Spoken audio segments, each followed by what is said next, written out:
The Project Gutenberg ebook of Dixie, a monthly magazine, volumen, número 2, February 1899. This ebook is for the use of anyone anywhere in the United States and most other parts of the world at no cost and with almost no restrictions whatsoever. You may copy it, give it away or reuse it under the terms of the Project Gutenberg license included with this ebook or online at www.gutenberg.org. If you are not located in the United States, you will have to check the laws of the country where you are located before using this ebook. Title, Dixie, a monthly magazine, volumen, número 2, February 1899. Author, various. Release date, August 30th, 2023, ebook número 71526. Language, English. Original publication, Baltimore, The Dixie Publishing Co., 1899. Other information and formats, www.gutenberg.org/ebooks/71526. Credits, Hecula 03 and the online distributed proofreading team at https://www.pgdp.net. This book was produced from images made available by the Hathi Trust Digital Library. Start of the Project Gutenberg ebook Dixie, a monthly magazine, Vol. I, número 2, February 1899. Illustration. February 1899 10 cents. Dixie. A monthly magazine. De Dixie. Baltimore Publishing Co. Volumen a número 2. Terms, $1 a year in advance. 10 cents a number, Dixie. A monthly magazine. February, 1899. Henry Clayton Hopkins, editor, 326 St. Paul St., Baltimore. G. Alden Pearson. Clinton Peters, art editors. Chas. J. Pique. George B. Wade, business manager. Contents. Y. Frontispiece, drawn by Lucius Hitchcock. Illustration for How Randall Got into the Salon. 2. If Like a Rose, poem, Edward A. Valentine-3. 3. Anna Ivanovna, Margaret Sutton Briscoe 4. Full page picture by Catherine Gassaway. 4. Death and Love, poem, William Theodore Peters 17. Illustration by Clarence Herbert Rowe. V. Chanoa, Edward Lucas Witte 18. Head and Tail piece by G. A. Pearson. B. Here and There in Maryland, Edward GMC Dobel 33. 8 illustrations. 7. How Randall Got into the Salon, Clinton Peters 49. Illustrated by Frontispiece. 8. Valentine, poem, Maurice Bailan 56. 9. Elena's Daughters, de Ramón Ortega y Frías 57. To be continued. Headpiece by Chas. J. Pique. X. Quatrain, poem, H. CH 78. 11. Extracts from the log of the Rita 79. Illustrated by numerous sketches. 12. The Four Fears of Our General, The Second Fear, Adele Bacon 95. Full page picture by Clinton Peters. 13. The Happiness of Being Nearsighted, Walter Edgar M. Kahn 113. 14. An 18th Century Beauty 117. Reproduction of the miniature by Hugh Nicholson. 15. Comment, 119. 16. Books and Authors, Edward A. Valentine 125. Copyright, 1899, by Dixie Publishing Company. Illustration, drawn by Lucius Hitchcock, He slowly pushed the massive door ajar, and the next instant perceived it was standing in the actual, awful presence of the famous master, C. Page 49, Illustration, Dixie. Vol. I. February, 1899. Número 2. If Like a Rose. If life were like a rose designed, that proves its purpose to be fair, and with the grace its bud divined, distills honest sweetness on the air, then would the stubborn sheaths that hold the flower of the heart's ideal beneath the stress of time unfold, and what we dream become the real, if life had but the rose's art, and beauty burgeoned from the heart. Then like the rose that o'er the grass spills leaf by leaf its lovely freight, and though its purple fortunes pass, is common and accomplished fate, meet we with less reluctant will yield up the harvest of our hours, seeing the inner grace fulfill its promise in all that his powers. If life had but the rose's art, and beauty burgeoned from the heart. Edward A. Huffington Valentine, Iles Strastin, Anna Ivagowna. A Study of Russian Life. BY Margaret Sutton Briscoe and M. They stood in the village street talking together, two little Russian peasant girls, dressed in rough carpet skirts, thick leather boots, with hair plaited in two long plaits and heads covered with bright kerchiefs, as became unmarried girls. Brusa was larger and taller than Masha, and her coloring stronger. In fact, she was stronger in all respects, and good-naturedly conscious of her superiority. She stood looking down on Masha with a mischievous smile on her red lips and in her black eyes. Is it that you mean to marry Ivan when he comes from the war, Brusa? Masha was asking. Brusa laughed. Perhaps, she replied lightly. Then you are a bad girl, Brusa. Why do you keep Elyaska dancing after Joe? Brusa laughed again. What if he likes it? Alyosha would be more unhappy if I did not let him do his dancing. And besides, I like him. Do you mean to marry him then, Brusa?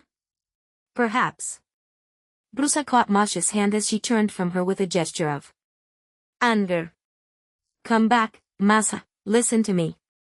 Ask Anna Ivagowna what I mean to do. She knows all things, the old witch. Masha crossed herself, glancing over her shoulder.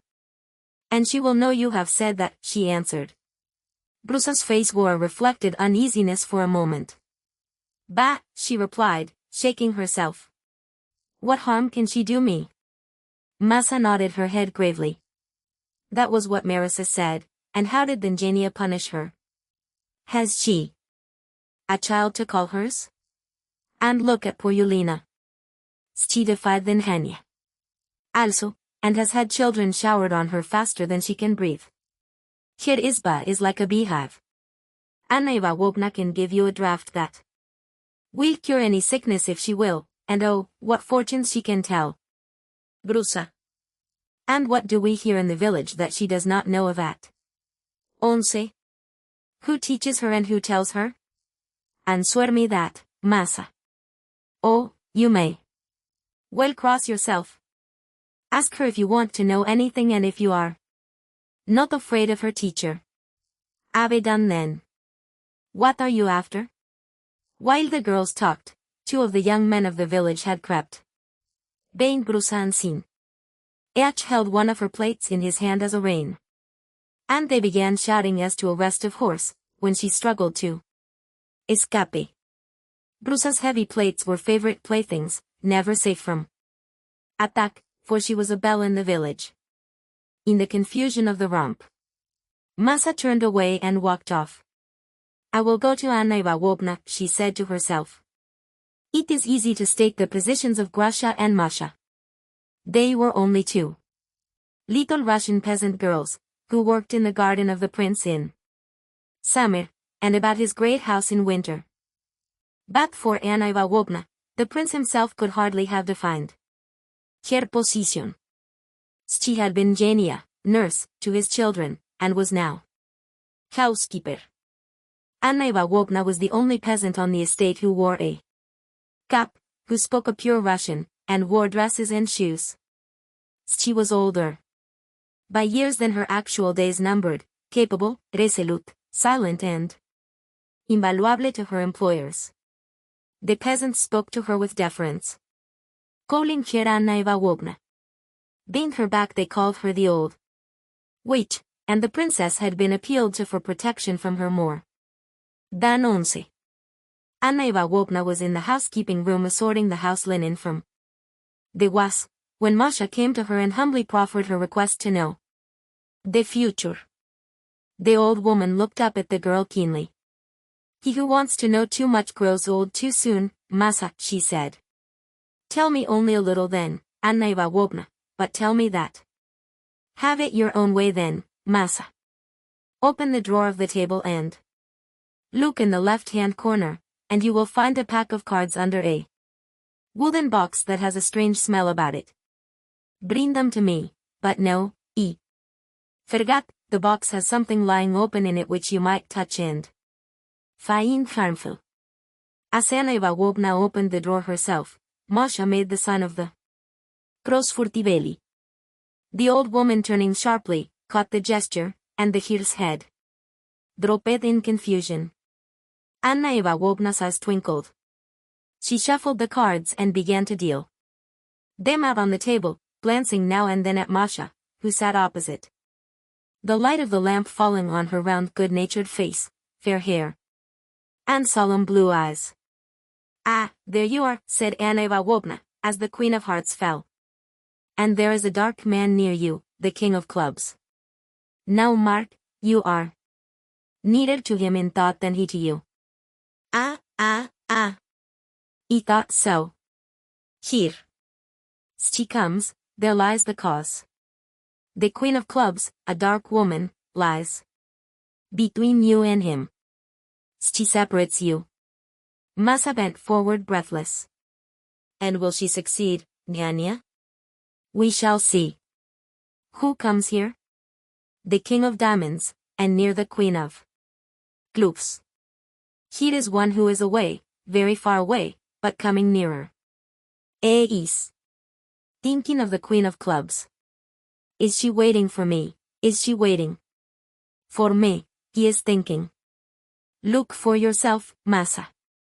The Queen of Spades, emblem of all that is bad, lies across him, and thus it is easy to see that he is worrying about the dark woman, your rival. Once more I will light the cards. Now see, the King of Diamonds is thinking of a journey and of home. The dark woman is restless, she thinks of the King of Diamonds. And then of the King of Clubs. But how is this? The King of Diamonds is closer to your dark rival, and the 9 and 10 of diamonds on either side. A marriage? Masa clasped her hands. And does that leave the King of Clubs to me, Anna Ivanovna? Anna Ivanovna swept the cards into a heap. God knows, she answered. Would you seek to know as much as he, Masa?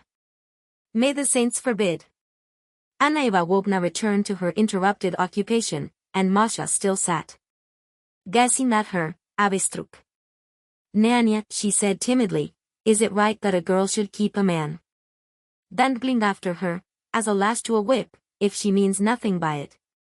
You mean Grasha and Alyaska, said Anna Ivanovna shortly. Is it not her own affair? Masa blushed and hung her head. It was Grasha I thought of as she stammered. You know the very hairs on our heads, Anna Ivanovna. Then Jania nodded, not ill-pleased. I know what I know. Brusa thinks Ivan will marry her when he comes back from the war. Then why does she keep Alyaska waiting and sticking to her like a wet leaf? Cried Masha passionately. It is wicked, Nyanya, if she loves Ivan.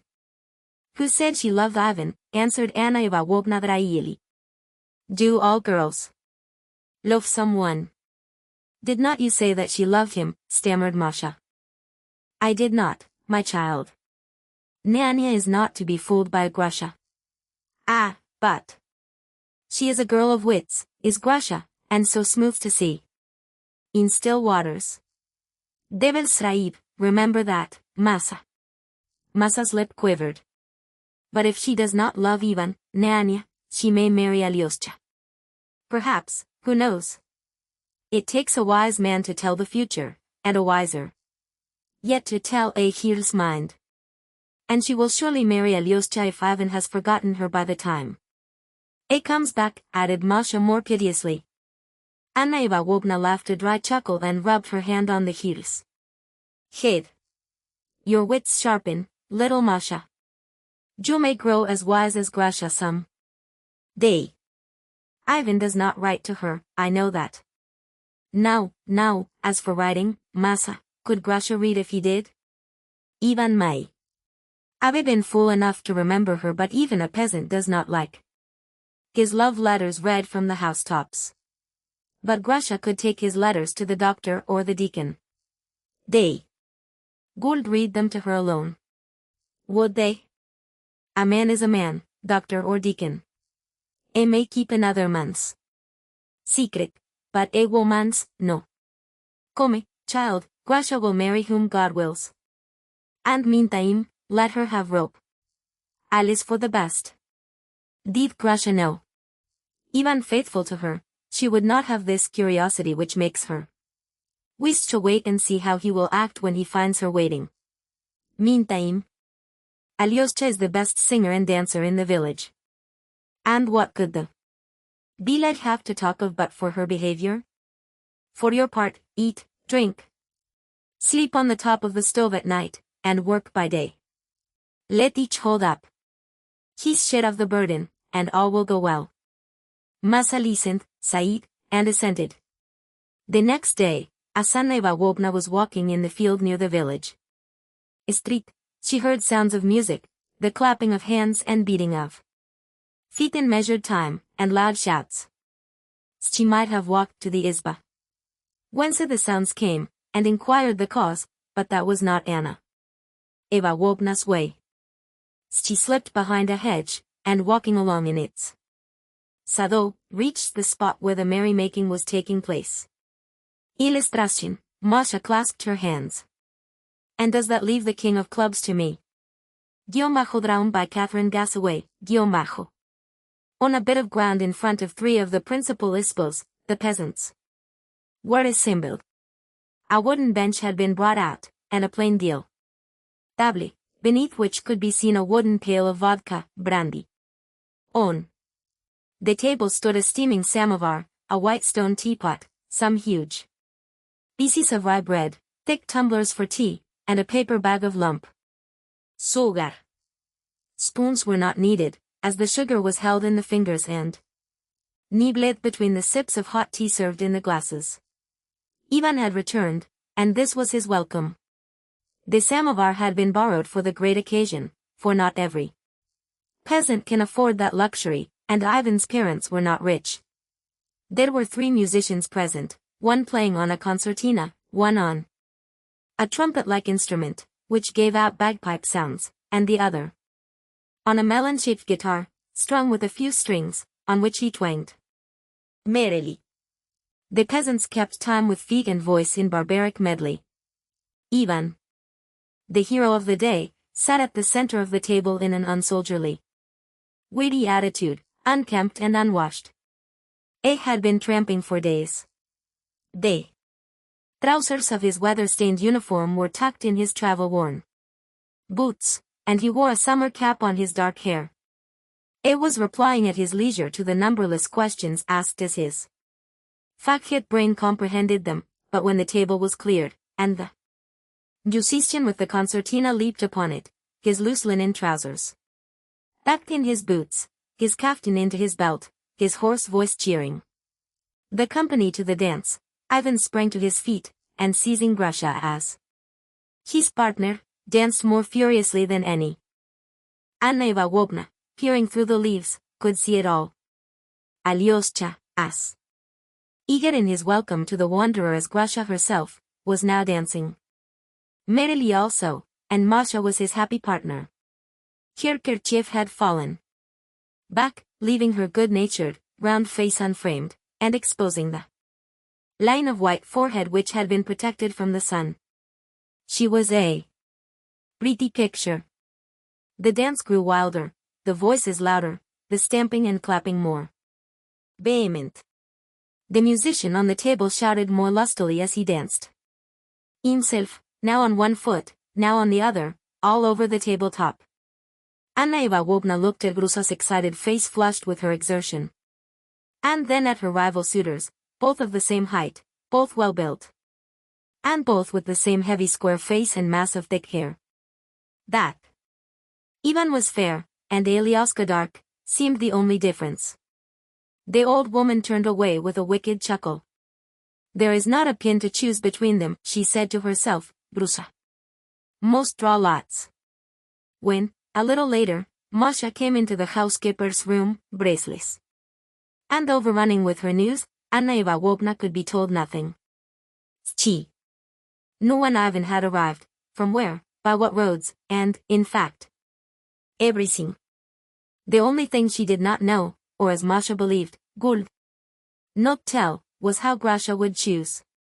On her way home, Masha came across Grasha sweeping the leaves from a path in the garden. She was alone, and Masha could not help questioning her. Grusa, Ivan has come back, what are you going to do now? Grasha leaned on her broom and looked at Masha's earnest face. She laughed aloud, but good-naturedly still. I am going to sweep this path when you stand off it, she said, and Masha could get no further satisfaction. But the next day, Anna Ivanovna was able, or willing, to relieve Masha's anxiety.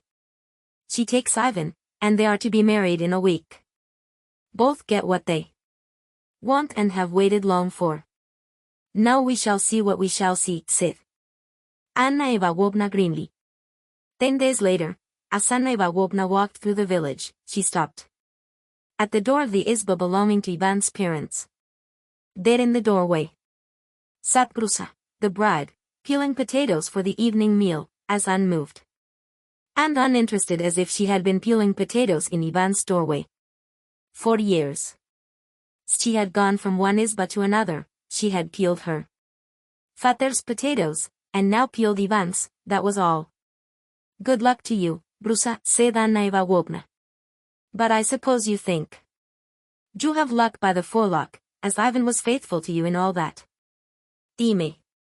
Yes, answered Grasha indifferently, splashing a potato in the bowl of water. You have all you waited for, if I may say so, and bring no ill luck.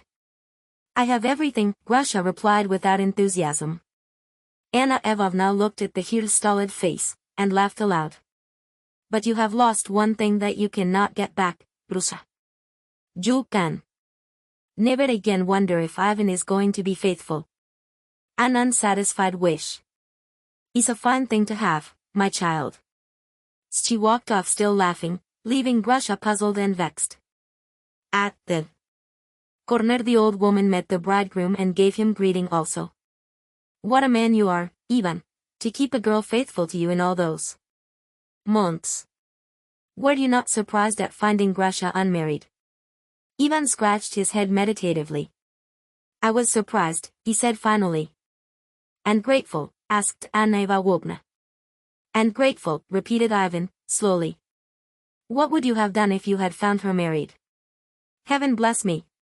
If she had not waited, I could have found another. Anna Ivanovna nodded. They grow thickly, these women, but now you can settle down quietly. After your wanderings, Ivan. Ivan turned his cap round on his hand, and shook his head. Wandering is not bad, Anna Ivanovna. One sees men and women then. A man does not care so much to live in one place after he sees the world. But we shall get on nicely, I suppose. Anna Ivanovna walked on, her wrinkled old face all puckered with laughter. That is what comes of what one waits and wearies for, she said to herself. As she passed the hedge, behind which she had watched Ivan's homecoming, she heard two voices on the other side, and paused to listen. A man and a woman were talking earnestly together. But you know it was you I always loved, Masha, said the deeper tones. It was Alioska speaking. Anna Ivanovna went on her way, bending double with laughter. She did not need to hear the answer Masha gave, for she knew all things, did Anna Ivanovna. Illustration, the end. Illustration, Death and Love, drawn by Clarence Herbert Rowe, Illustration, Death and Love. Thus runs the maxim, all are born to die. Grief follows joy as twilight follows day. Old loves depart and beauty will not stay. Wherefore, too sad to weep, henceforth must I encounter only death, the passer-by. For every pleasure we with sorrow pay. We are but dreamers, dreaming dreams by day. Yet there be those who suffer cruelly, who find a rainbow in their cup of tears. Smiles beget smiles on faces sad as ours. The pale moonlight silvers the sobbing sea. One love supreme and constant through the years is dearer than fine rubies, sweet as flowers. Sweet and as dear as that you gave to me. William Theodore Peters, Illustration, Chanoa. By Edward Lucas White. The garden had been overgrown these 3 years, as the house was. Tenantless nothing was ever trimmed or cut and the paths skinned over with the green of intrusive weeds.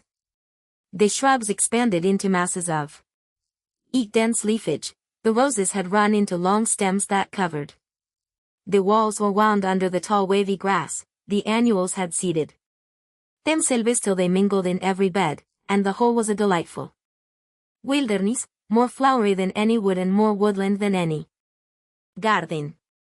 Millie and Jack regarded the place as their own special domain. The house belonged to Millie's father and they were left to enjoy the garden unwatched and undisturbed, because their fathers were partners in business. They had made up their minds to marry when they grew up and they announced their intention with the preternatural seriousness of a boy of 5 and a girl of 3. As they were really fond of each other, they never wearied of being together, and as a part of their precocious program they cared nothing for other playmates. The garden was theirs, and they were each other's, and they lived in a community where children were little overseen or tended.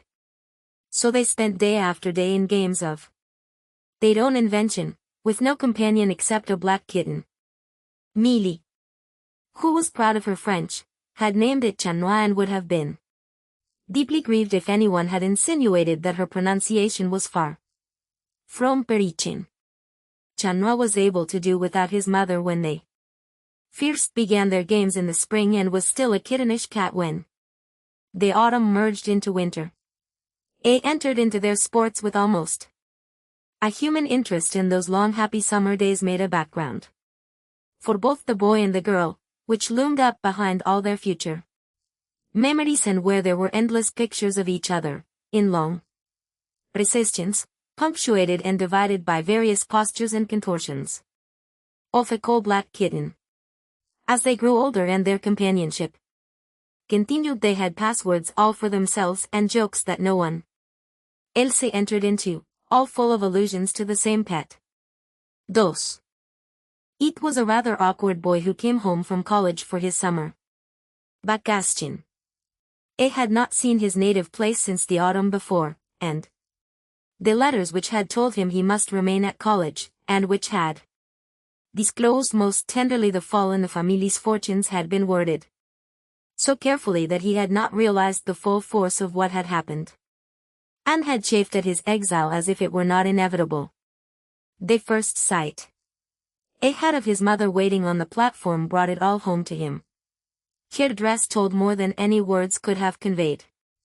He made a brave effort to be bright and took care not to stare round him at the ugly walls of the cramped and unfamiliar house, nor to look too curiously at the furnishings.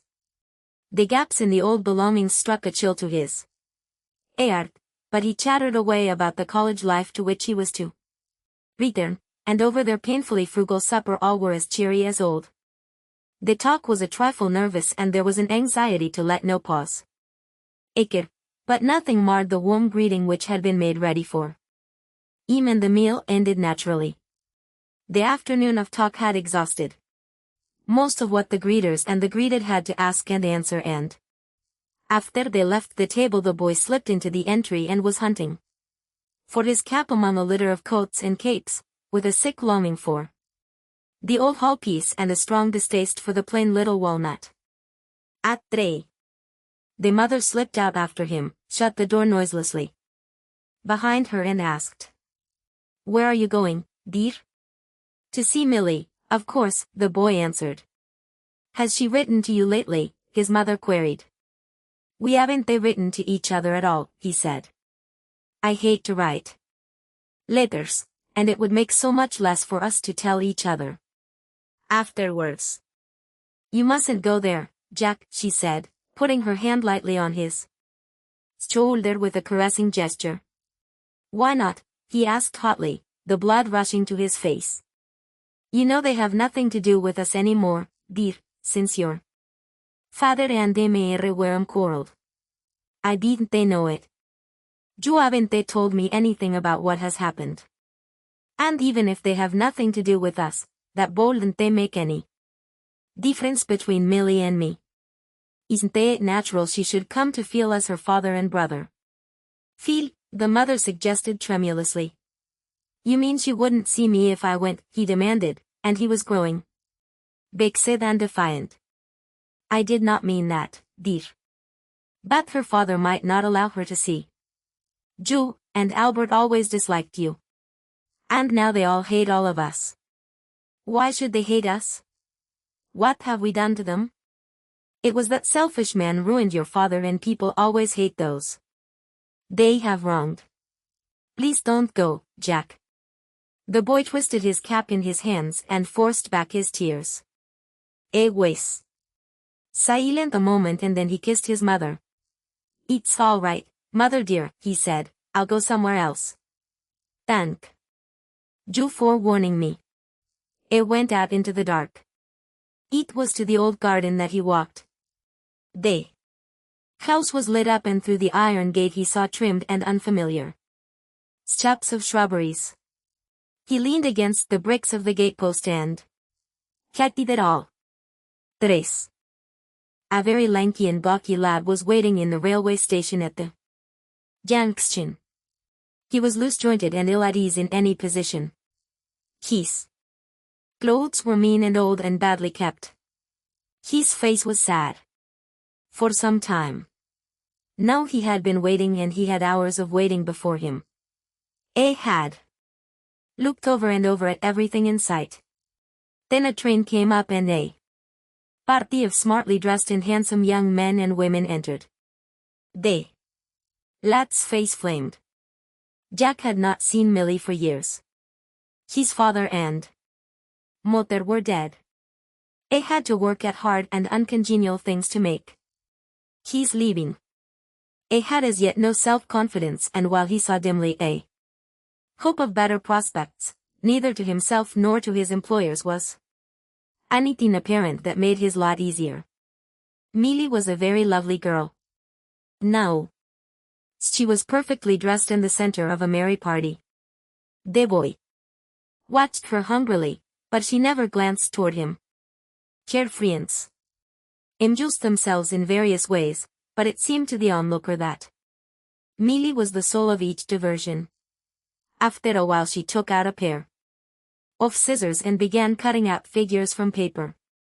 Jack recalled with a fresh pang the hours he and she had spent so.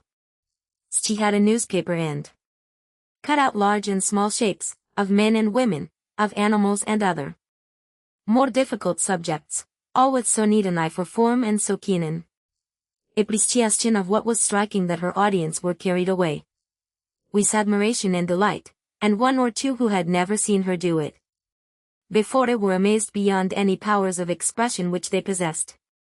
Their train came before Jack's and they rose, bustling, to go out.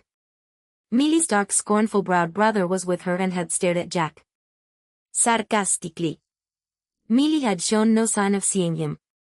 The paper she had was full of big advertisements, and one sheet bore only 6 words on a side, in broad black letters.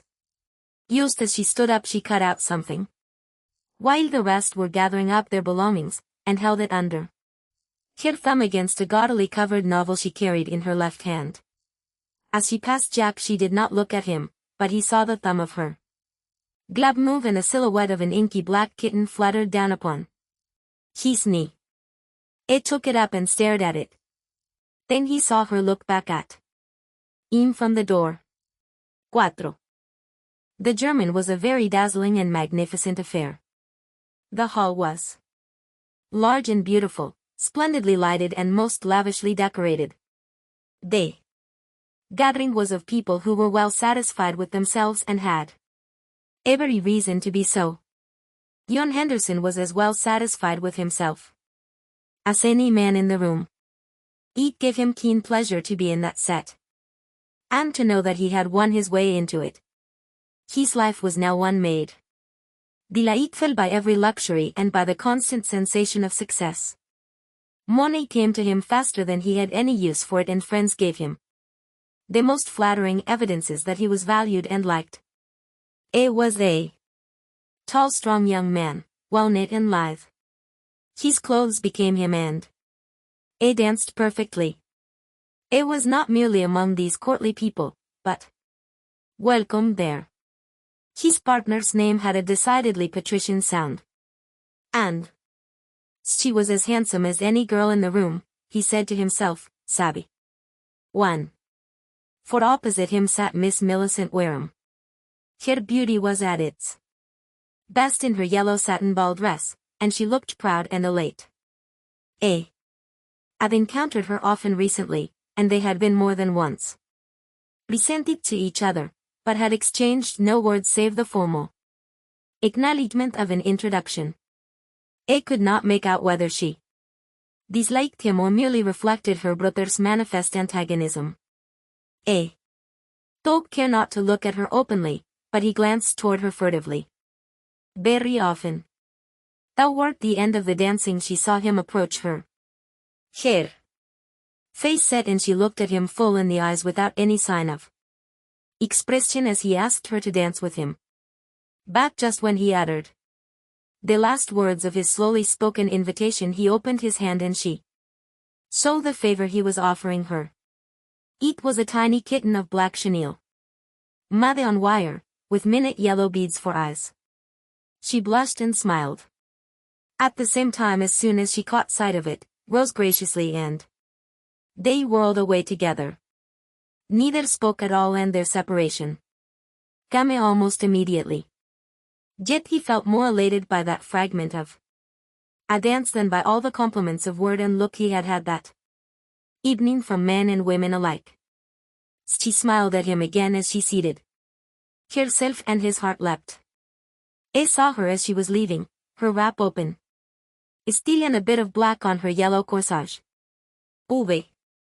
It was a dirty little square by the harbor side, thronged with boatmen, sailors of all nations ashore for a day's outing, picturesque cigarette-smoking loafers, fruit sellers, negroes, uniformed police and open-seated porters. The shops facing it were dingy, the stones of the quay awry in places, and the filth was more than is usual even in Rio de Janeiro. Tabdri, like every populous quarter there, it had yet that pictorial air which all semi-tropical scenes, however much defaced by man, never quite lose. Though a stranger, its most salient feature was the clutter of six-sided, gaily hued kiosks, which are scattered all throughout the streets of Rio, many decorated with flags and each selling lottery tickets, whatever else it might have for sale. By one, which dispensed coffee in steaming cups and cognac in tiny thin-stemmed glasses, stood an American talking to a Portuguese. The noticeable thing about the Brazilian was that he was usual and commonplace in every way. There was nothing in his form, features or dress which could possibly have served to remember him by. One might have conned him for an hour, and after he was out of sight it would have been impossible to recall anything by which to describe him so as to distinguish him from any one of hundreds in the crowds of the capital. Not even his age could have been specified or approximated to. It was deliberate in his movements, watched his environment without appearing to do so, and attracted no attention. Now he sipped his brandy while his interlocutor drank coffee. And the two talked in subdued tones, discussing the purchase of ship. Stories, one would say. A boatman in a suit of soiled white duck was loitering near, looking over the harbor. He sidled up to the American and cut in between speech and reply, in a deprecating voice. You want Macedo see you talking at Guimaraens, Senorenson? Where is Macedo? The other demanded. The boatman pointed and the two men followed his hand. A boat was approaching across the sparkling water, and they saw the peculiar stroke of the navy and police boats, in which the men pull and then rest so long with their oars poised that they seem hypnotized in mid-stroke, and a navvies expects them to stay so forever. They're Macedo now, Comín, from Nictheroy, said the fellow meaningly. What do you want me to do, Joao? The American asked. Oh, Guimaraens he wait anywhere, come back when Macedo gone. You get in my boat, I row you round, pa those docks. Then Macedo one, see you. Toll. The Portuguese disappeared softly into the crowd. The boat unobtrusively threaded the swarm of small craft, whipped behind the lighter, doubled the nose of the nearest pier, and drifted imperceptibly on while Joao reconnoitred. I guess we get behind that lamport and hold lighter. Idan, know what Macedo going to do? They scraped along past the spiles of the wharf and then dexterous strokes of the stubby oars kept them practically motionless under the bark's planking, close to one spile. What on earth is that? The passenger queried, and put out his hand to the post. A grasped the water-soaked kitten, clinging desperately to the slippery wood, and too exhausted to mew. A cat, the American ejaculated. I didn't know you had cats in this country. The city is knee-deep in dogs, but I haven't seen a cat since I came. I guess he fall overboard from that unleash, bark, what just tow out. Joao said serenely. That captain he got his wife too, and oh I see some little cat along the children. The kitten was coal black, not a white hair on it, and very wet. Henderson dried it with a handkerchief and warmed it inside of his jacket. Presently Joao said.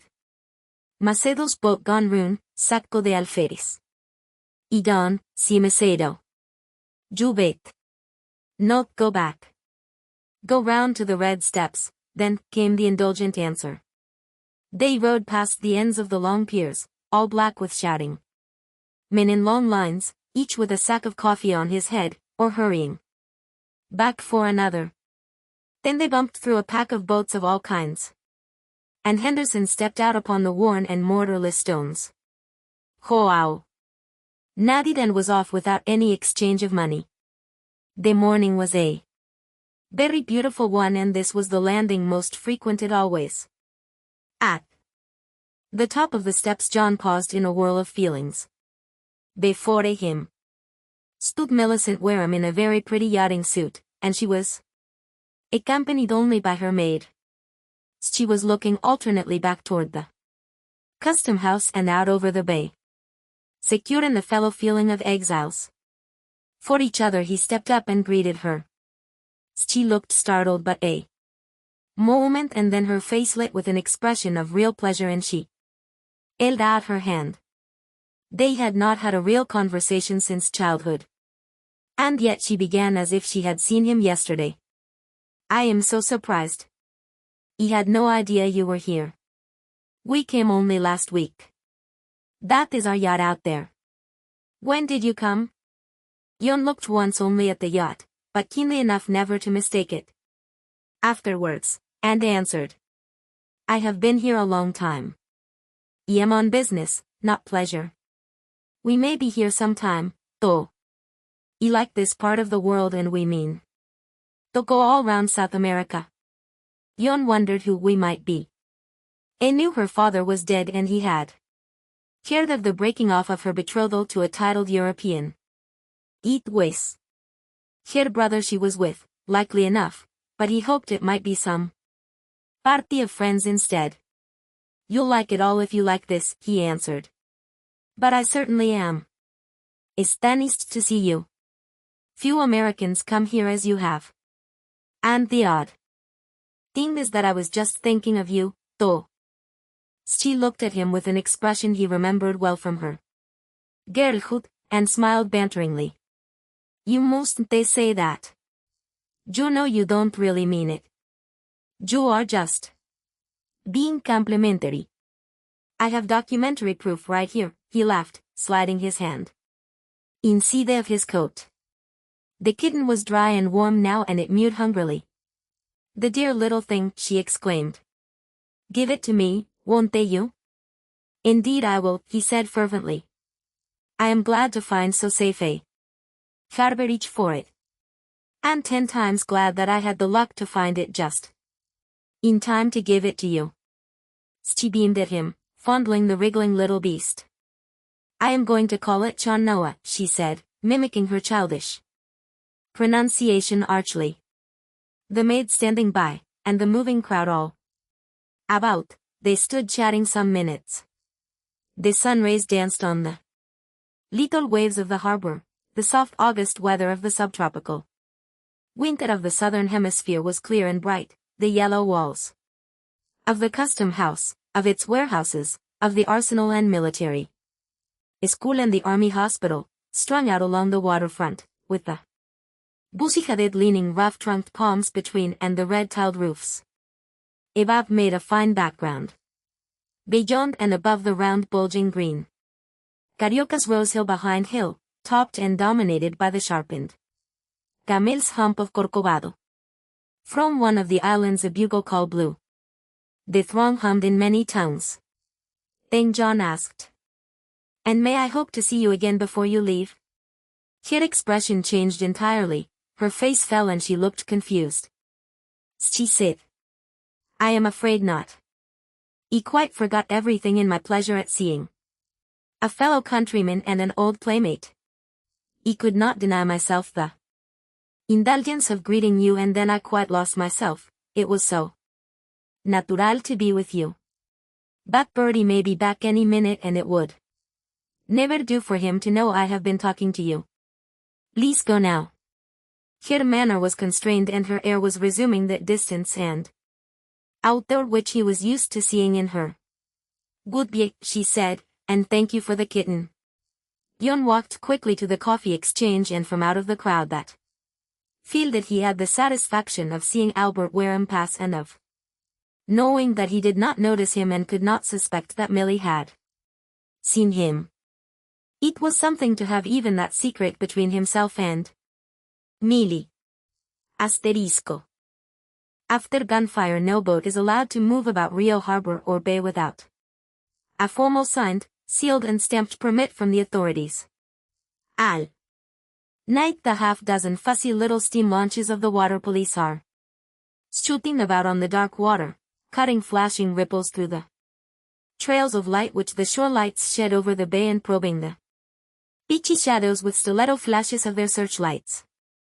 The penalty for being caught without papers is forfeiture of the boat and a night in the calaboose for all, and a rigorous trial for any suspected of intended stealing or smuggling. Between the American and Norwegian anchorages a small boat was moving noiselessly. It was after gunfire but still early in the night. The oars made no sound and the craft kept to the obscure parts of the water. In the dead silence they preserved the 2 men in it. Heard the faint puffing still far off. They were at the most exposed part of their passage, far from any ship and farther from the nearest wharf. By the sound the searchlight would reveal them in a moment, they judged. The launch was coming from the west, and to eastward of them, nearer the entrance of the bay, was the anchorages for vessels temporarily in harbor. And for pleasure yachts. One said something and the rower began to do his utmost, after turning toward the east. Henderson had seen that he had but one chance.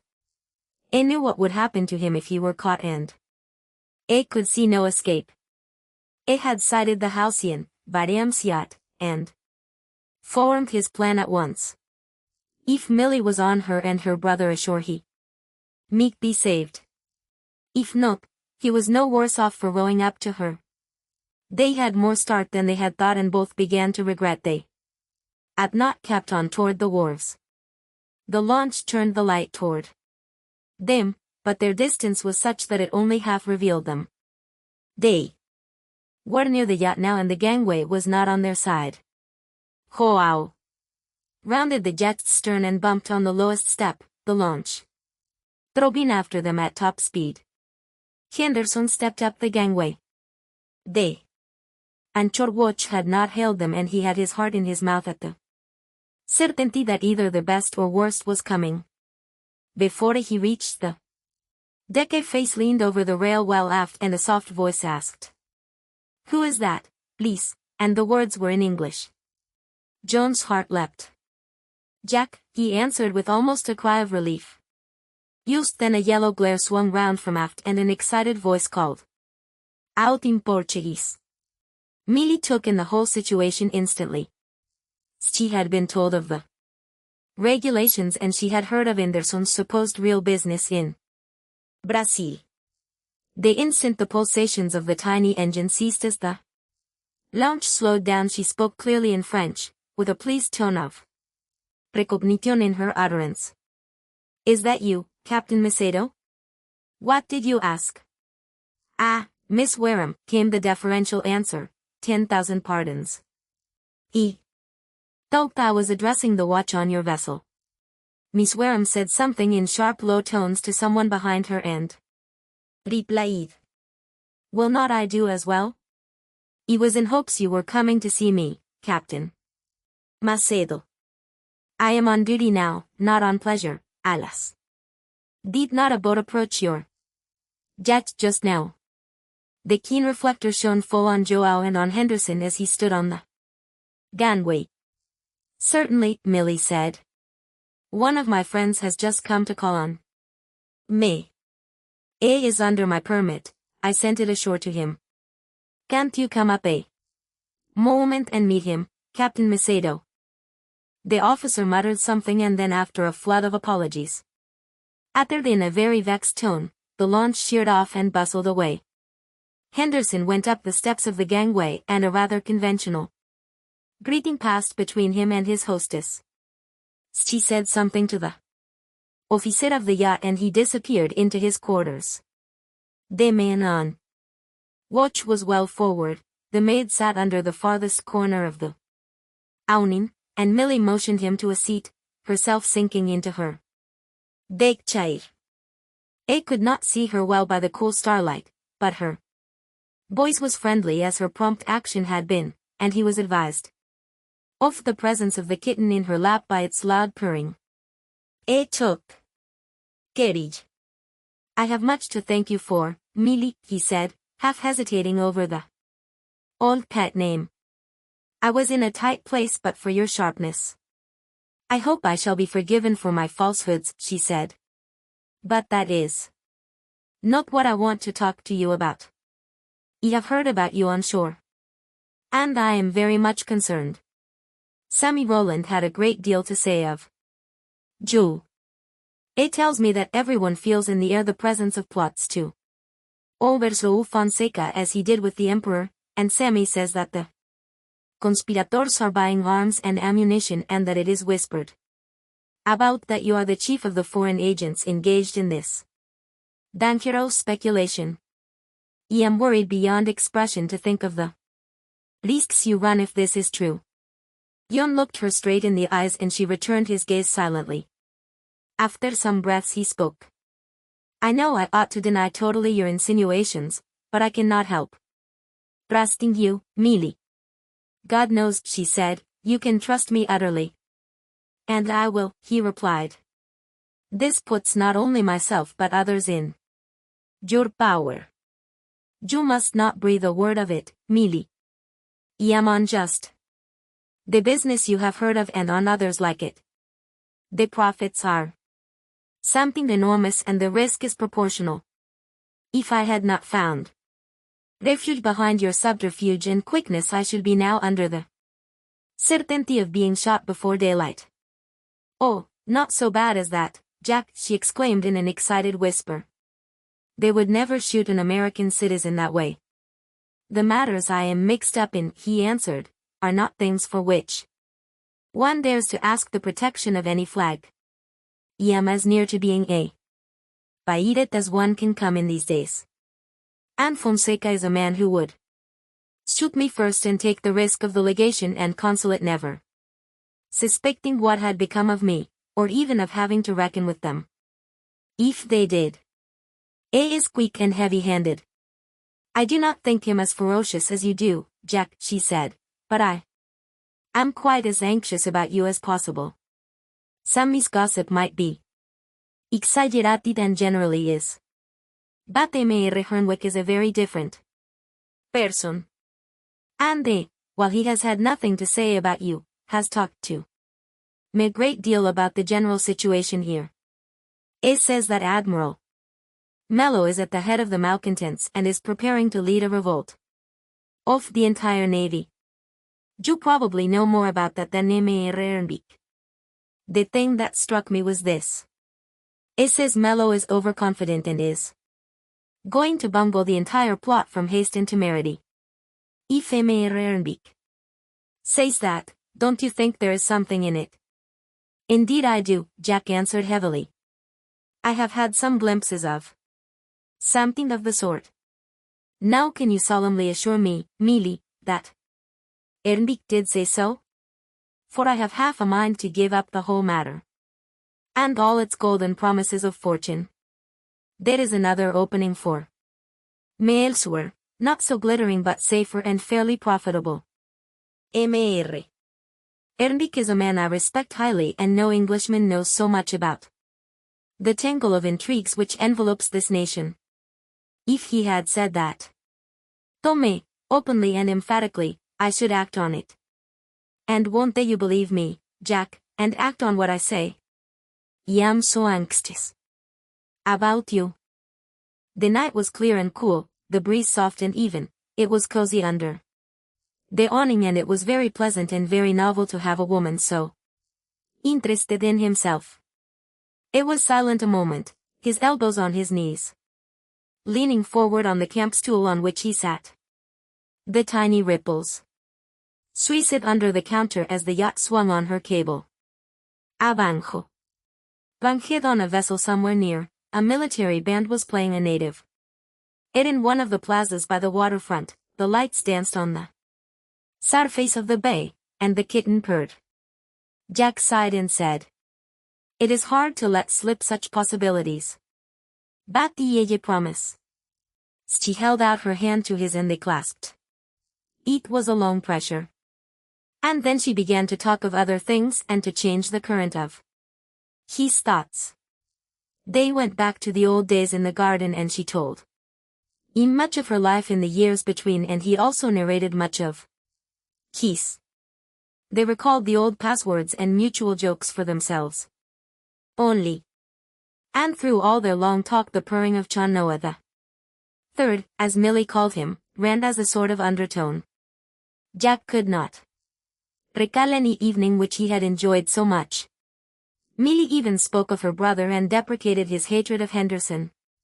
She did not deny it nor try to excuse it, but her dexterous talk left Jack soothed in feeling that however much her interest in himself was merely friendly, it was certain that she did not share her brother's contempt for him. The launch had been circling about a half a mile off or so. Now Hoa blew a soft low whistle. The coast was clear for them to slip ashore and Jack said goodbye. B. During the years following his abrupt departure from Rio Henderson flitted about the southern hemisphere. It was in Australia, in South Africa, and on many islands, but most of his time was spent in South America, on one side or other of the Andes. In his last venture he saw the face of death near and ugly and felt that he had lost some of his nerve afterward. Likewise, as he himself expressed it, he had made his pile. So he resolved to run no more risks, but to return to his native land and settle down to enjoy his gains. Like many another wanderer he Fancied he would like to buy the house in which he had been a happy child, and he was not sure but he would find his native town a permanent bourne. He noticed the change in grade of the railroad as his train steamed in. It entered the city now over a viaduct which cleared the streets on Trestles and crossed the main thoroughfare on a fine stone arch. Under that arch he passed in the hotel omnibus. Just beyond it he noticed a shop with cages of birds, stuffed animals and a pretty little black kitten just inside the plate glass of the front. A noted the number and meant to return later after he had had his supper. A square or so farther on he saw pass him a handsome open carriage. His heart stood still at sight of the figure in it. Millie saw him and returned his bow with a cordial smile. She was still beautiful, with a full-grown woman's best charms. Very haughty she looked too, as became the heir of the Wareham fortune. Henderson had heard of her brother's death some time before. About sunset John entered the Animal Celeres shop. The kitten was gone. Could not say when it had been sold. Could not say to whom it had been sold. Could not send to the purchaser and try to buy it back. Grumpy and court replies generally.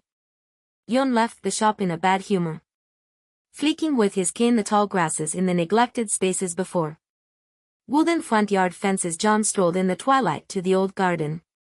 The house was empty again and the garden had run wild. It was not the wilderness he remembered, but it had the same outlines and the same general character. His heart warmed over it and memories thronged. His feet carried him he knew not whither. In the late twilight he found himself before the splendid Wareham mansion. It was vexed that he had not been able to get that kitten and send it to Millie in a big box of pink roses, like the roses in the old garden. Then he was vexed that he had not thought to send her the roses anyhow, as soon as he had found he could not get the kitten. Then he opened the gate, walked springily in, and rang the bell. Yes, Miss Wareham was at home. The warm lamplight which had led him in shone from the room into which he was ushered. Millie was reading by the lamp itself. She rose to greet him. Her yellow satin gown became her well and her voice was sweet to his ears. Her words were cordial. But what Jack noticed to the exclusion of everything else was the very black kitten he had failed to purchase, tucked under her arm, purring vociferously, and very becoming, it seemed to his eyes, to the color of her dress. The instant he saw it he knew what he meant to say to her. And the look in her eyes told him almost as plainly as the pet she fondled what her answer would be. Illustración, Here and There in Maryland. By Edward G. McDowell. Illustración, Near Penmar, Western Maryland Railroad, Illustración, Old Mill Race, Walbrook, Illustración, Near Annapolis, Illustración, in Green Spring Valley, Illustración, The Old Liberty Road, Illustración, 3 Devon River, Illustración, GWYNNS Falls, Illustración, Smith's Lane, Walbrook, Illustración, How Randall Got into the Salon. It was fully a minute before Joe Randall could summon up his courage to knock. He was ordinarily a phlegmatic Englishman, not easily moved, but today he was out of breath from an exceptionally long walk, and the excitement which invariably attends the first visit of an inconsequential young art student to the studio of a world-renowned painter. At length, he resolutely pulled himself together and rapped. He received in reply a command, rather than an invitation, to enter. In obedience to the imperative summons he slowly pushed the massive door ajar and the next instant perceived he was standing in the actual, awful presence of the famous master.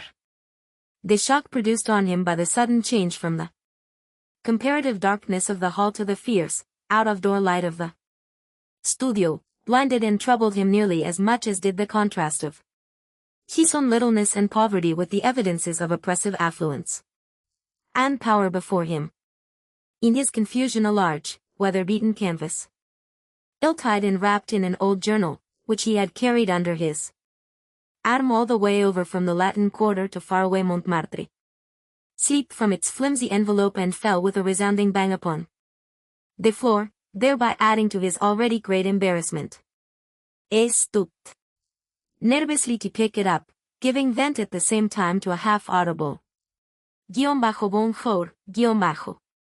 He had timed his visit so as not to interfere with the master's morning work, and noticed with a feeling of satisfaction and returning confidence, that the model had gone, and that the master himself was languidly engaged in cleaning up his palette. The master, on his part, was evidently used to visits of the kind from other shabbily dressed young men, for he promptly roared back, bonjour, and even added, mon ami, in tones in which it would have been difficult to detect a single friendly note.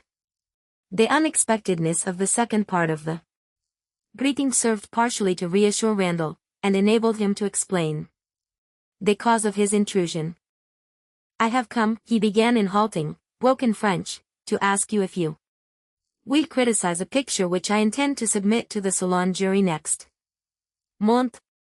I am not a pupil of yours at present, although I have studied for a short time under your Julien's, before I entered Monsieur Rousseau's classe at the École des Beaux-Arts, where I am now working.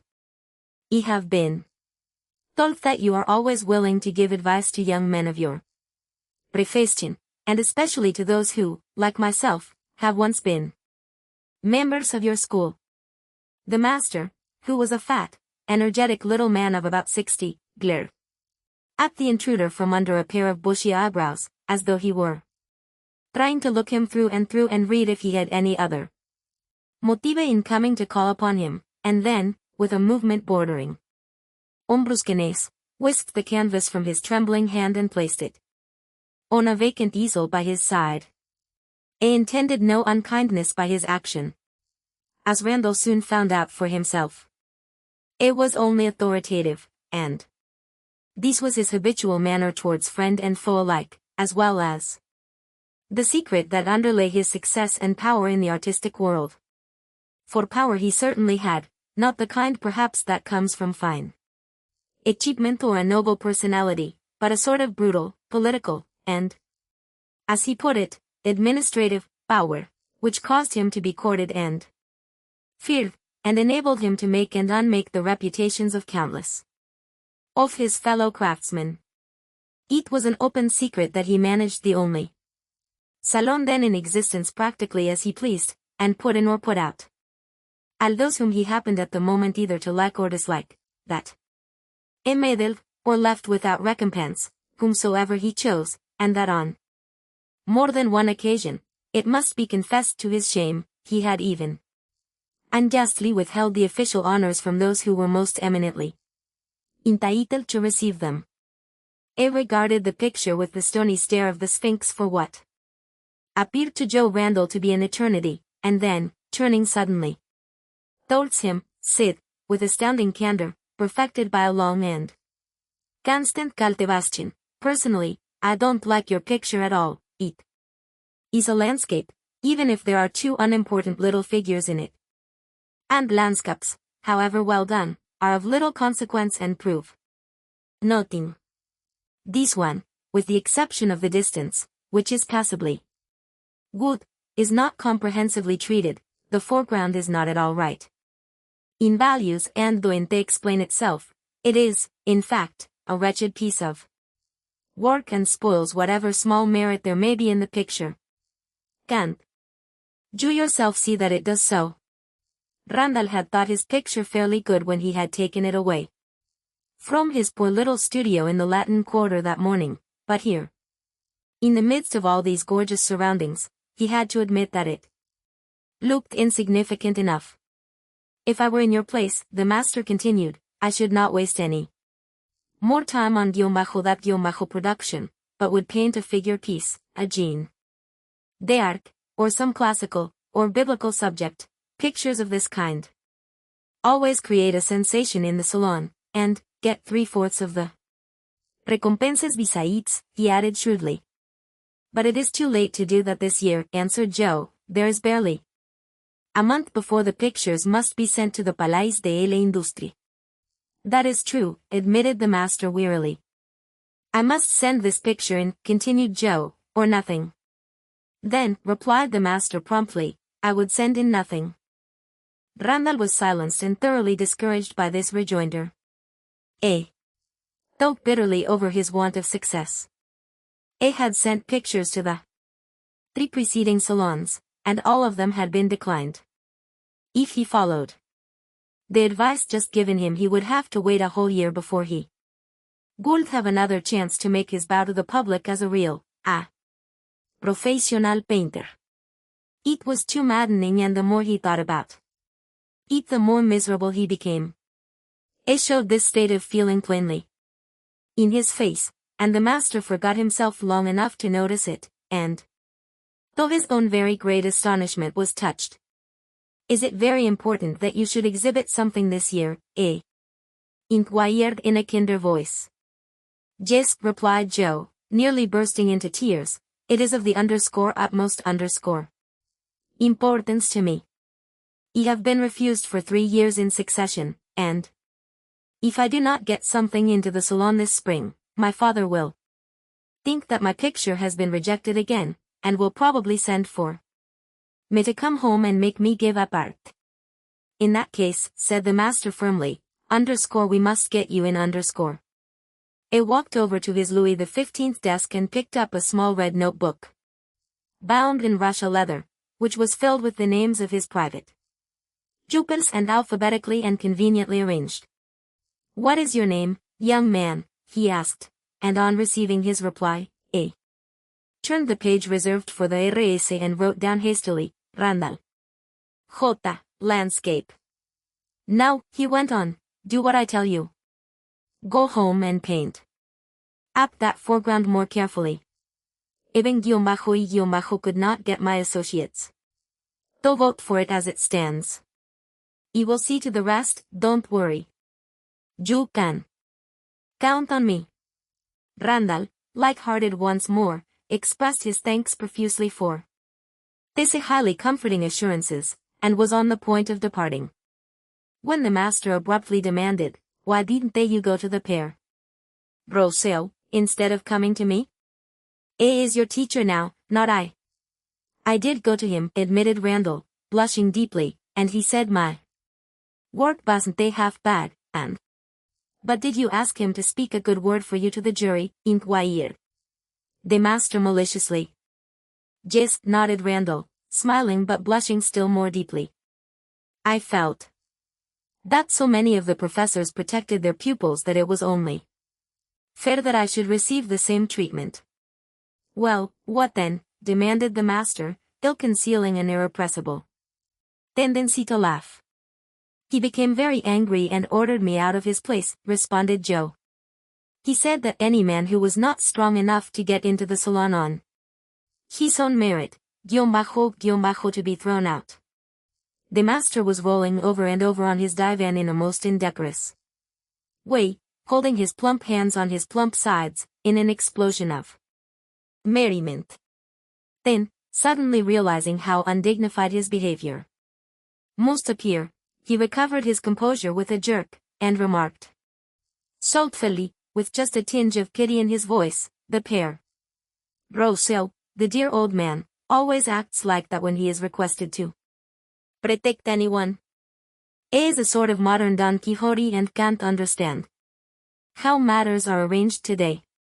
If it weren't for me, his best friend, wouldn't they see the work of many of his pupils in the salon, and let me add, young man, that it is a mighty good thing for you that you could say just now you were a pupil of his and not of some of the other so-called artistes I could name to you if I chose. The master's eyebrows became ominously contracted again, and he only deigned to snap out a ferocious bonjour, to the departing Randall, omitting the more cordial mon ami of the first salutation. The annual banquet given by the alumni and the present students of the Atelier Rousseau was offered to that distinguished artist, as was usual, just before the opening of the colossal Parisian picture show. It was also, as usual, a very gay affair. The Pere Rousseau himself, affable and stately, appeared punctually on the scene of the festivities and was promptly ensconced in a huge armchair, thoughtfully placed halfway down a long vista of coarse, but snowy, tablecloth. Opposite to him, in another similar armchair, sat his best friend, the master, to whom Randall had so recently gone for advice. He was radiant and happy, a sense of duty well done pervaded his entire personality. The dinner, a truly marvelous production at the price, was eaten with avidity by the younger men, who were not used to such luxury every day, and with a good-natured tolerance by Monsieur Rousseau, the master, and those few of the guests who had been born with silver spoons in their mouths, or whose feet were, by their own creditable endeavors, firmly planted on the high road which leads to fame and fortune. Such small formality as existed at the commencement of the feast gradually disappeared, and, when the inevitable champagne was finally brought forth, there were not over 100 individuals with 100 diverse interests present, but one great human family, presided over by a dearly loved and affectionate father. Then speeches were made, and Lacroix, the most irrepressible, fun-loving man in the school, became bold enough to produce a Punch and Judy booth from a room nearby and proceeded to give an audacious parody on the atelier and its illustrious chief. Randall, not having heard from his picture, and dying to know its fate, managed, under the pretense of seeing the performance better, to work his way up close to the master's chair. The master saw him and smiled. "It is all right," he whispered, "you are well placed, nearly on the line in the salle de honneur. Why, however, did you change your picture so much? The distance was fairly good when you showed it to me at my studio, and you ought only to have worked on the foreground. The changes you have made in the composition were so badly done, and ill-advised, that I had to fight hard, I can tell you, against a pack of over-conscientious fellows, before I could get them to vote for it at all. If it hadn't been lunch time, and so many of them were hungry and wanted to leave, rather than to dispute over pictures, I don't think that even I could have managed them satisfactorily." "But," interrupted Joe in astonishment, "I didn't they change the composition a bit? You only altered the foreground as you told me to do." "Then there must be some mistake," said the master uneasily. "But no. Here we are." He produced his faithful notebook from his pocket and fumbled its pages until he came to the one devoted to the RS, and pointed to the words he had written over a month before, Randall J. Landscape, after which he had scribbled with a blue pencil the words, "Accepted, and John. You did not give me your first name when I wrote this here, so I copied it down afterwards from your picture when I saw that it was safely and desirably hung. You'll see that it's all right after. Al, you almost made me feel for the moment as though there were some error." "But there is a mistake," groaned the young man in his agony. "My first name is Joseph, not John, and you have protected somebody else whose last name and initial happen to be the same as mine." _CRE nom de nom, whistled the master profanely. Asterisco. John Randall, an American from Vermont, returned from the salon on Barney Sinte. He sat down and wrote to his people across the water, telling them triumphantly the news of his acceptance, the bare fact of which he had cabled to them the week before. He described graphically the memorable opening day, and thus ended up his letter. You have heard no doubt long ago that I have passed the difficult test of the Salon jury, and that my very first picture has been accepted. I am all the more pleased and proud over the result because it was received-solely on its own merits-. I painted it by myself, without any outside advice or criticism, and did not solicit the protection of the professors of the school, as I found, to my disgust, so many of my comrades were engaged in doing. Besides the fact of getting in under these circumstances, I am also pleased to be able to tell you that the Candidate Committee have seen fit to give me one of the very best places in the whole salon, in the Gallery of Honor. Having done so well with my first picture, I feel that I am fully justified in anticipating a like measure of success with my second. Give my love to all at home, and believe me, most affectionately your John Randall. Clinton Peters, Illustración. A Valentine. I send my heart across the years to you. We saw its humanness and all its waste. We saw that yet is tender and is true. Though time has triumphed and Jove's hope disgraced. What though the snows are gathered on the ground, and bear the bough within the aching chill? I think of you, and in my ear a sound breaks, and in raptures with its April thrill. I hear the trailing hem of laggard spring, and daffodils seem leaning to my hand. And on the air I glimpse the eager wing of birds that wander from a softer land. And I forget the world of loss, the drift and change of things, the pain of age. For dreams have turned to gold, life is gifts of dross. A sweetness lingers on time's yellowed page. I send my heart across the years to you, as missive of the season's hallowed day. Though you who make the heavens seem so blue, make love forget its liberties grown gray. Maurice Bayland, Illustración, Elena S. Daughters. Va de Ramón Ortega y Frías.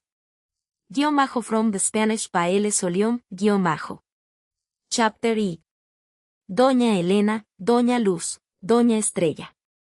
Never, either in the times when the Spaniards were ruled by a king who was the best of cavaliers and worst of poets, yet still a poet, a king who paid too much attention to pretty women, and none whatever to affairs of state, nor yet up to the present time, has any one known or hoped to know the history of the famous Elena and her 3 daughters who have acquired a fame scarcely inferior to her own. Yet it has become known. We know it. And the reader shall know all that afterwards happened to these 3 women and to their mother, who made them worthy of the celebrity which they acquired. Doña Elena used to affirm that she was the widow of an alcalde de casa y corte, a sort of justice of the peace, and that she was able to live decently and at ease on the property consisting of her marriage portion, and what her husband had left her, and certainly she did live in this style. She was very devout, went to mass every day, to confession and communion every Sunday, and there was never a religious festival at which she was not present. She received no visitors except a Dominican friar, a very virtuous man, a gentleman who was very rich, old, and belonged to the Order of Santiago, who never left the cross except when he went to sleep, and then only because he had another at the head of his bed, and a retired captain, lame and one-eyed, who had once held an important position in the Indies. Neither their age, characters, nor condition could give rise to any suspicion, or give any reason for censure. The widow had 3 daughters, grown to womanhood, and brought up in the fear of God, as they must have been with such a mother. It was supposed that they wanted to get married, which was very natural, yet as they never gave any cause for scandal, it was impossible not to recognize their virtue. As far as could be ascertained, the family was as honorable as any other, and led a saintly life, yet the widow and her daughters were looked upon with a certain avoidance, some distrust and some fear. Why? Nobody knew. These suspicions, though apparently unjust, were instinctive. People persisted in their determination to see something mysterious in the family, and that was enough. When the occasion arises, we shall repeat some of the grave and extraordinary things that were said about them, things touching the miraculous and supernatural, but, as no one could affirm that he had actually seen anything, it was all hearsay, and there was reason to suppose that an evil-disposed, hidden and despicable enemy had spread these reports, in order to harm the widow and her daughters with impunity. Many people came to this sensible conclusion, but still there was always some doubt left, and a lack of confidence was justifiable because the Vox Populi might be right, and it has always been considered better to err on the side of prudence than that of daring. If the enemy was some discarded suitor, who was resolved that no one else should have what he could not obtain, he might well have rejoiced at the success of his scheme, for it was not an easy thing for these three girls to find husbands while such doubts and rumors concerning them were afloat, in spite of the virtues which adorned them. We are not sure how old Doña Elena was, and it was not an easy thing to guess her age, for her looks varied. In the street, dressed in black, and wrapped in a cape, with her head bent and eyes fixed on the ground. The only visible part of her face her large nose, which was shaped like the beak of a bird of prey and adorned with a black and white wart. Chapped like a sweet pea, a legacy of her misfortune, she looked about 70. But at home, without the cape, with her face held erect, with her abundant black hair which a young girl might have envied, with her energetic movements and sharp, penetrating eyes, one could not have imagined her over 60. From what we have been saying, our readers will suppose that the widow was ugly, and really her ugliness was perfection. She was very tall, with a muscular and somewhat masculine form, a very large mouth, with an overlip covered with a black down that resembled a mustache, with only two large and sharp upper teeth remaining, with 2 patches of hair on each side of her beard, a narrow furrowed forehead, thick bushy eyebrows, and round sunken eyes.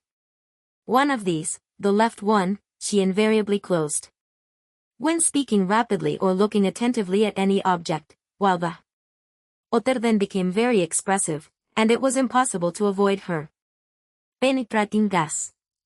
Her voice was heavy and obscure, sounding, whenever she raised it, like an echo from the distance. Some of her ill-natured detractors had even said that there was reason to doubt the sex of Doña Elena, as she might as easily be a beardless man in disguise as a bearded woman. Now that we have described the widow, if not as she really was, at least as she was known to the world, we will speak of her daughters. They did not resemble the widow in the least. They were young, 19, 18, and 17, and were all prodigies of beauty. They were called Sol, Luz, and Estrella, and with the dark clouds of Doña Elena's ugliness formed a heaven on earth. Doña Sol's face was somewhat dark, and oval, her hair black, and her eyes of the same color, lazy, wide open, with glances penetrating and expressive, such glances as set you on fire, and produce an effect similar to that of an electric current. It was impossible to look at her un moment, for her lips were as provoking as her fiery eyes were burning, and it was unnecessary for her to speak or smile to set the coldest hearts on fire, and turn the heads of the steadiest. Doña Luz was not so tall, and of somewhat fuller though wonderfully perfect proportions, with a fair skin, chestnut hair, and large grey eyes, with long lashes, through which passed her sweet, quiet and melancholy glances. There was always a slight smile on her lips, her words were pleasant, she showed great tenderness and common sense, and was one of those gentle spirits, who, instead of promising ineffable pleasures, offered a sweet happiness and all the delights of an unalterable calm. It is impossible to draw a correct likeness of Doña Estrella, who was a spiritual and sublime being, one of those angels in human form, apparently descended from heaven to give us a conception of celestial beauties. Her blonde hair, pure transparent azure eyes, slender form and delicate shape presented a combination of unutterable charms. Sensible, innocent, candid, and timid, we repeat, it is impossible to give a correct description of Estrella. It seems impossible, though, that three girls such as we have tried to describe could all fail to find husbands, but as we have observed, public opinion was strongly rooted against them, and there were people who fairly believed that their wonderful beauty was the work of Satan to lure the innocent to destruction. The four always went together to fulfill their religious duties, the girls in front, the youngest first, and the mother bringing up the rear that she might watch over them all, even with her left eye closed. As it usually was.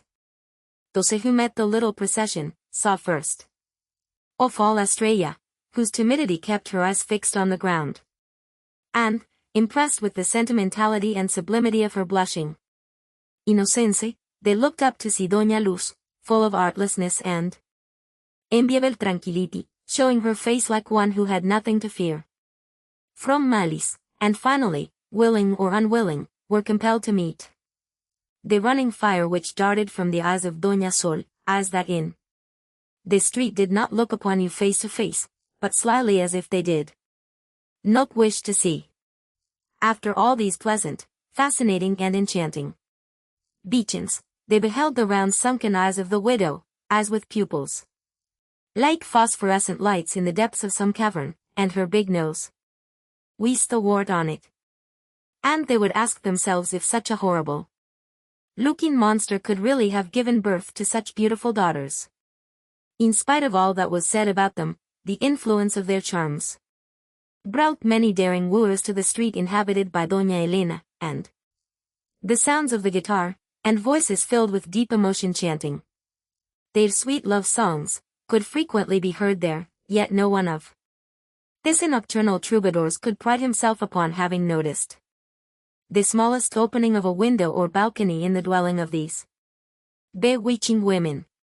It happened, though, that none of these serenades ever ended in bloody affrays, as was frequently the case in those times, and these are our proofs for the assertion that the young ladies never gave rise to any scandal which could injure their reputation. But curiosity is never hindered by obstacles and is perhaps more tenacious than love itself, and so sometimes the lovers and sometimes inquisitive outsiders attempted to bribe the servants of the widow, but succeeded only in learning that there are some servants who are incorruptible. Yet their attempts did not stop there, for the slyest of all found some means of entering into relationship with the only three persons who visited the widow, that is, the Dominican friar, the Knight of Santiago, and the lame, one-eyed captain. But the friar, when approached on the subject, only said, "It is not permitted to clergymen to speak about their children of the confessional, for this might lead to indiscretions which, however harmless, might become dangerous in the end." The Knight of Celibacy would answer angrily, "This respectable lady is my friend. I don't know anything more." And the veteran, looking askance at the interrogator with his remaining eye, would say, twisting his mustache angrily, "Por Dios vivo. What I detest most is an inquisitive person." And all this contributed to the fact that Doña Elena and her daughters were looked upon as mysterious people. We have now only to state that they lived in a large house in the street Calle de las Infantas, which in those days began in La Hortaleza Street, and ended in a dirty alley, which formed an angle following the garden wall of the convent of the barefooted Carmelites. Chapter 2. De Boers. It was in the month of November. The clock struck 10, an hour of the night when most of the inhabitants of Madrid are at home, and the streets were almost deserted, dark, and silent. There was no moonlight and the stars were not very bright, for the sky was clouded near the horizon. A man entered Infanta Street, coming from the direction of Hortaleza. while at the same time another appeared from the other side. It was impossible to distinguish their features, but one was taller and thinner than the other. They advanced rapidly to the middle of the street. It was dangerous to walk near the walls, as an arm clasping a dagger might dart out from near any entrance, saw each other and stopped, while at the same time a third man, short and stout, came out of San Bartolomé Street and stopped likewise on seeing them. The three remained immovable about 15 or 20 steps apart, and scrutinized each other as closely as the light would permit. The space where the Bilbao Square is now situated was at that time occupied by some houses belonging to the Licenciado, Jurisconsult Barquero, and it was there that, later on, the convent of the Capuchin Friars was built, for reasons which will be explained later. What the three men thought of each other is hard to tell, but it was plain that each one was displeased to find that he was not alone. About 5 minutes, which must have seemed an interminable time to them, passed, and then all three turned their faces in the same direction, and were able to watch Doña Elena's house, and to see that a light was visible through a crevice in one of the balconies. "They are not asleep yet," said one to himself, "but these fellows are in my way." "Are they after the same thing as I?" the second asked himself. "I shall be patient and come back later," murmured the third. "They are looking at the balcony. Which of them is it? This affair is beginning badly and may end worse." Another 5 minutes passed, and then the tallest one, losing patience, turned and walked slowly up the street. "Since he is going a sign it they stay here. Ye follow him and try to bring the light that which is as dark as this unfortunate night." And the one who came out of the garden also went up the street. A few minutes after, the chubby one followed the other two. We cannot tell whether each one knew that he was followed by the others or not, but after passing several streets they reached one called Majaderitos, or to speak more correctly, the first reached it, the second being in Carretas Street, and the third in Puerta de Sol. In those days there was in this Majaderitos street a hostelry, the resort of all gay young people, and more frequented by night than by day, as a general thing. The doors were always locked at the hour prescribed by law, but would be opened for every customer, and at all hours of the day and night one could find there good eating and still better wines. While as the house had many large apartments and small rooms, and as the hotel keeper and all the attendants were accommodating, wise, and discreet, those who honored the house at any time that was convenient found their independence, freedom, and forgetfulness of their troubles. The muffled wanderer stopped at this inn and called. A small window opened immediately, and a voice asked, "Who is there?" "A very good friend." Apparently this was the countersign, for the door opened, and the visitor met the man, who greeted him with, "God protect you, Señor Alonso." "Are there many people here?" "Nobody at all." "Then there will be no noise." "Are you alone?" "Can't you see that I am?" "The whole house is at your disposal." "Put me wherever you please." "Here," said Señor Alonso, entering a room whose only furniture was a large table, "and give me whatever you like for supper, but the best wine that you have, for I have something important to talk to you about, and I want to get my head clear." "Would you like a piece of loin with gravy, and a slice of roast lamb?" "Yes." The innkeeper went out, and Señor Alonso, taking off his coat, sat down at the table with the lamplight full in his face. It was, as we have already said, tall and spare, and we will now add that he was about Seti, was well dressed, and that there was nothing extraordinary in his manners except, perhaps, the keen glance of his small round grey eyes. His movements were energetic, and he seemed endowed with a great deal of muscular force. The length of his arm would have made him a dangerous opponent with a sword in his hand, if he had known how to use it. While the keeper was away someone else knocked at the door, and a few minutes later, another person entered the room. There was no reason why he should not stay, and so he stayed. Giving a good evening to Señor Alonso, and taking off his coat, he also sat down, at the other end of the table, saying to the landlord, I leave the supper to your discretion, but the wine shall be an old one and pure, Señor Hidalgo. That is the kind I want. The second person was the one who had been following the first. A. Looked about 25 and his face was aquiline, swarthy and bilious. With a clear forehead, black hair, wide black eyes with long lashes. And the glance fiery and expressive, sometimes penetrating, sometimes melancholy. He showed much intelligence, not a little cunning, valor, and courage. While taking his seat he glanced at Señor Alonso, who was also watching him, and both frowned slightly.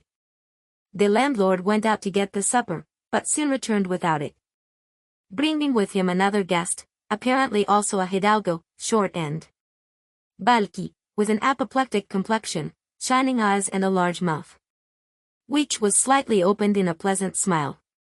It might have been about 28.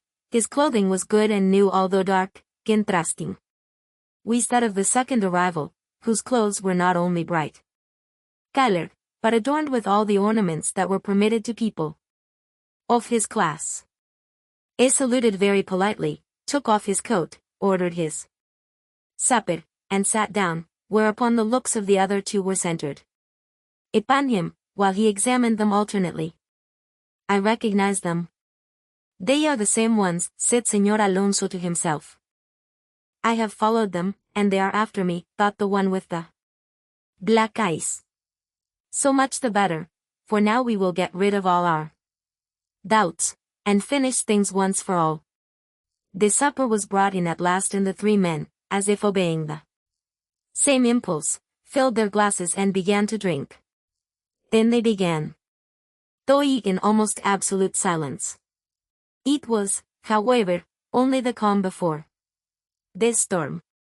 Apparently the three hidalgos were only occupied with their supper, but while eating and drinking they were stealing angry glances at each other.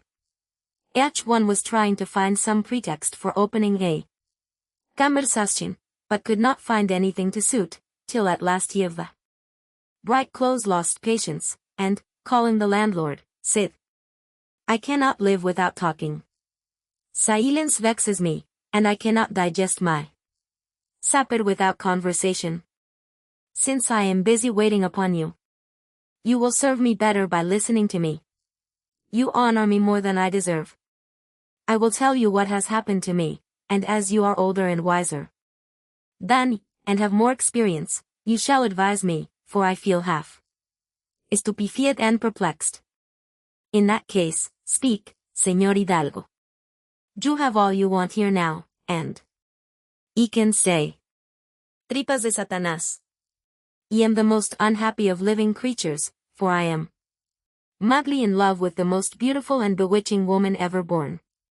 If she is unmarried, yes, and honorable, and of your own station in life, she is all that. Señor Alonso knit his brows. The chubby-cheeked no longer smiled. And does not this noble lady return your favor? She has given some indications that make me feel hopeful. Well, if she does not love another, vive Dios. But there are others who aspire to her love. I have just learned it. I have seen it, and I went to the street where the beauty lives who has captivated me, and when I got there 2 other suitors appeared. They watched as I watched. I waited and they waited. What ought I to have done? At first the blood rushed to my head, and then I laughed. For what followed seemed amusing to me. And now I don't know how I feel. And do you know your rivals? In the daytime I could have recognized them, but in the dark all I could see was their 2 bodies. When they found me there, why did they not come to me and tell me that I was disturbing them? Excuse me, said Señor Alonso, but since you are talking in aloud, voice and I am not deaf. Well, say what you please. Since you kept silent and did not draw your sword, why do you think it strange that they did the same? And besides, are you sure that they looked at the same balcony and had the same object in view as yourself? From the place where they stood. It seems to me that I know one of your supposed rivals. Indeed, said the black-eyed quickly. As surely as this wine is from Arganda, answered Señor Alonso, raising his glass to drink. And Crispin here cannot deny that it is Arganda wine. And I know the other rival, said the stout man. 2 sparks shot from the eyes of the youngest, and he sprang to his feet. Vive el cielo, he cried. What are their names? Here is one, said Señor Alonso, pointing to their chubby companion, who rose, and standing behind his chair as though to make a rampart of it, laid his hand on his sword and said quietly. And you can see the other now. Rayos. Por el infierno. The 3 swords flashed, but for a moment the hidalgos stood motionless and silent. Dios misericordioso, exclaimed the innkeeper in accents of terror. What are you going to do? Have you all taken leave of your senses? At last wait until you are sure that you have not made a mistake. And then, how are you going to fight? There are 3 of you, and all enemies. Let me alone. How can I let you alone when you are trying to ruin me? The police. Have never entered my house as yet, but if they should once succeed, everything would be lost, and my reputation ruined. That will do. You must talk like reasonable beings, until you are convinced that there is no possible agreement. It is impossible. You would sooner die than yield. And I say so, said the chubby-cheeked. The love of that enchanting being is my life. To me it is happiness. And I have lost my senses through her looks. Well, let her belong to the bravest or the luckiest. I suppose you are not going to kill each other _here_, said the innkeeper. No matter where. I will scream and the patrol will come. Stop your talking this moment. Let us finish it at once. I have decided, and I am at your disposal, said Señor Alonso. Which of you is ready to fight with me? I am, said the youngest. I have nothing to say against that, for I have the comfort of knowing that one of you will always be left for me. You have too big an abdomen. It will be a hindrance to you. And you have more tongue than is needed on such occasions. Cuernos de Lucifer. Come into the street. No, right here. Unfortunate men, cried the innkeeper, seeing that the swords began to move, that the eyes flashed, and that the rivals began to approach each other. They are going to kill each other, and they do not even know that. They are in love with the same woman. There is some reason in that, said the chubby-cheeked, for it is possible that we are deceived by appearances. Vive Dios, exclaimed the black-eyed. You are getting scared already. I'm trying to find an excuse, but you won't succeed, for only one of us will be alive after tonight. What I feel is not fear, but common sense. Is it possible that there can be a mistake? Yes. Weren't you watching in front of the Licenciado Barquero's house? And I, said Señor Alonso. Then since she lives there. Thank God, you are not going to kill each other then, interrupted the landlord, whose face was covered with cold sweat. You are not going. No.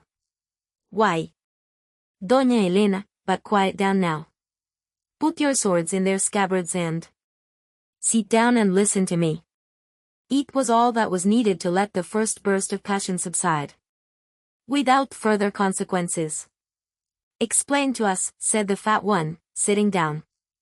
In the first place, it is impossible that such hidalgos as you should kill each other for such women, who, it is said, owe their beauty to the diabolical arts of their mother. Take care, Master Crispin. If you let your tongue run away like that. I repeat that it is said so. But leaving that aside, though it ought not. Though be, for it is important, there is still the fact that since there are 3 daughters. 3. Didn't you know that? Fuego de Satanás. It is quite possible that each of you may have fallen in love with a different one. Then in that case you are not rivals, but you ought to be the best of friends. Certainly. You, Señor Alonso, came here a month ago, and yet you do not know the ground you are treading on. I have been here for the last 15 days. And I 12. Bah! The subject is changing its aspect. How are we going to find out whether it is the same one or not who has set all our hearts on fire? They are not like each other. Doña Sol has a dark complexion. Hair ice. Are as black as jet. That is the one I am in love with. She must have a soul of fire, said Señor Alonso. Still I am not satisfied, said the youngest. Nor I either, echoed the chubby-cheeked. The second is Doña Luz. Wite? Yes. Thunder. Oh. Chestnut hair. You mean red? No. And gray eyes. Are you sure they are not blue? Doña Estrellas are blue. She is the youngest. I am so happy. What luck. Light of my soul. Star of my existence. Sun, whose rays set my heart on fire. Let's have more wine, Master Crispin. But I don't want Arganda wine. Let it come from Jerez. And the cries of rage were succeeded by joyous shouts. Their faces expanded, and their lips opened in smiles. The host brought the bottles. We sapphire sherry, and they drank, toasting the beauty of Elena's daughters and the friendship which was to unite them from that moment and last forever. They vowed to protect each other, and being true hidalgos, were sure to fulfill their oaths. Listen, said Señor Alonso suddenly. We are listening. Our friendship must be so firm that it will stand above all other considerations. A good idea, and well expressed. Is not a friend worth more than a strange woman? Much more. Well, let us swear that not one of us will marry unless the others succeed in their courtship, though. I swear it. And I. Another cup. To Elena's beautiful daughters. To our love. To our success. More wine, Master Crispin. Yes, yes, said the landlord, wine instead of blood. But don't you forget that the fault finders. I shall tear your tongue out. Let us be more quiet, my friends, said the chubby-cheeked. Why? Shouldn't we know all that is said about Doña Elena and her daughters?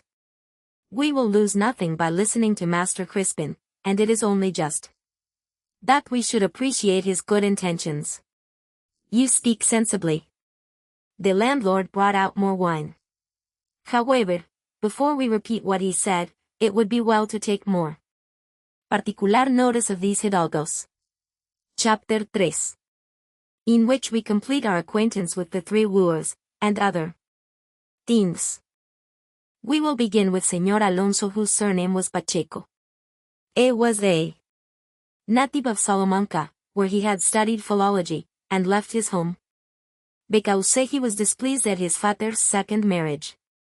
It followed the only career possible to him in that epoch, that is, he enlisted and served for 3 years in Italy, leaving behind him proofs of his great valor.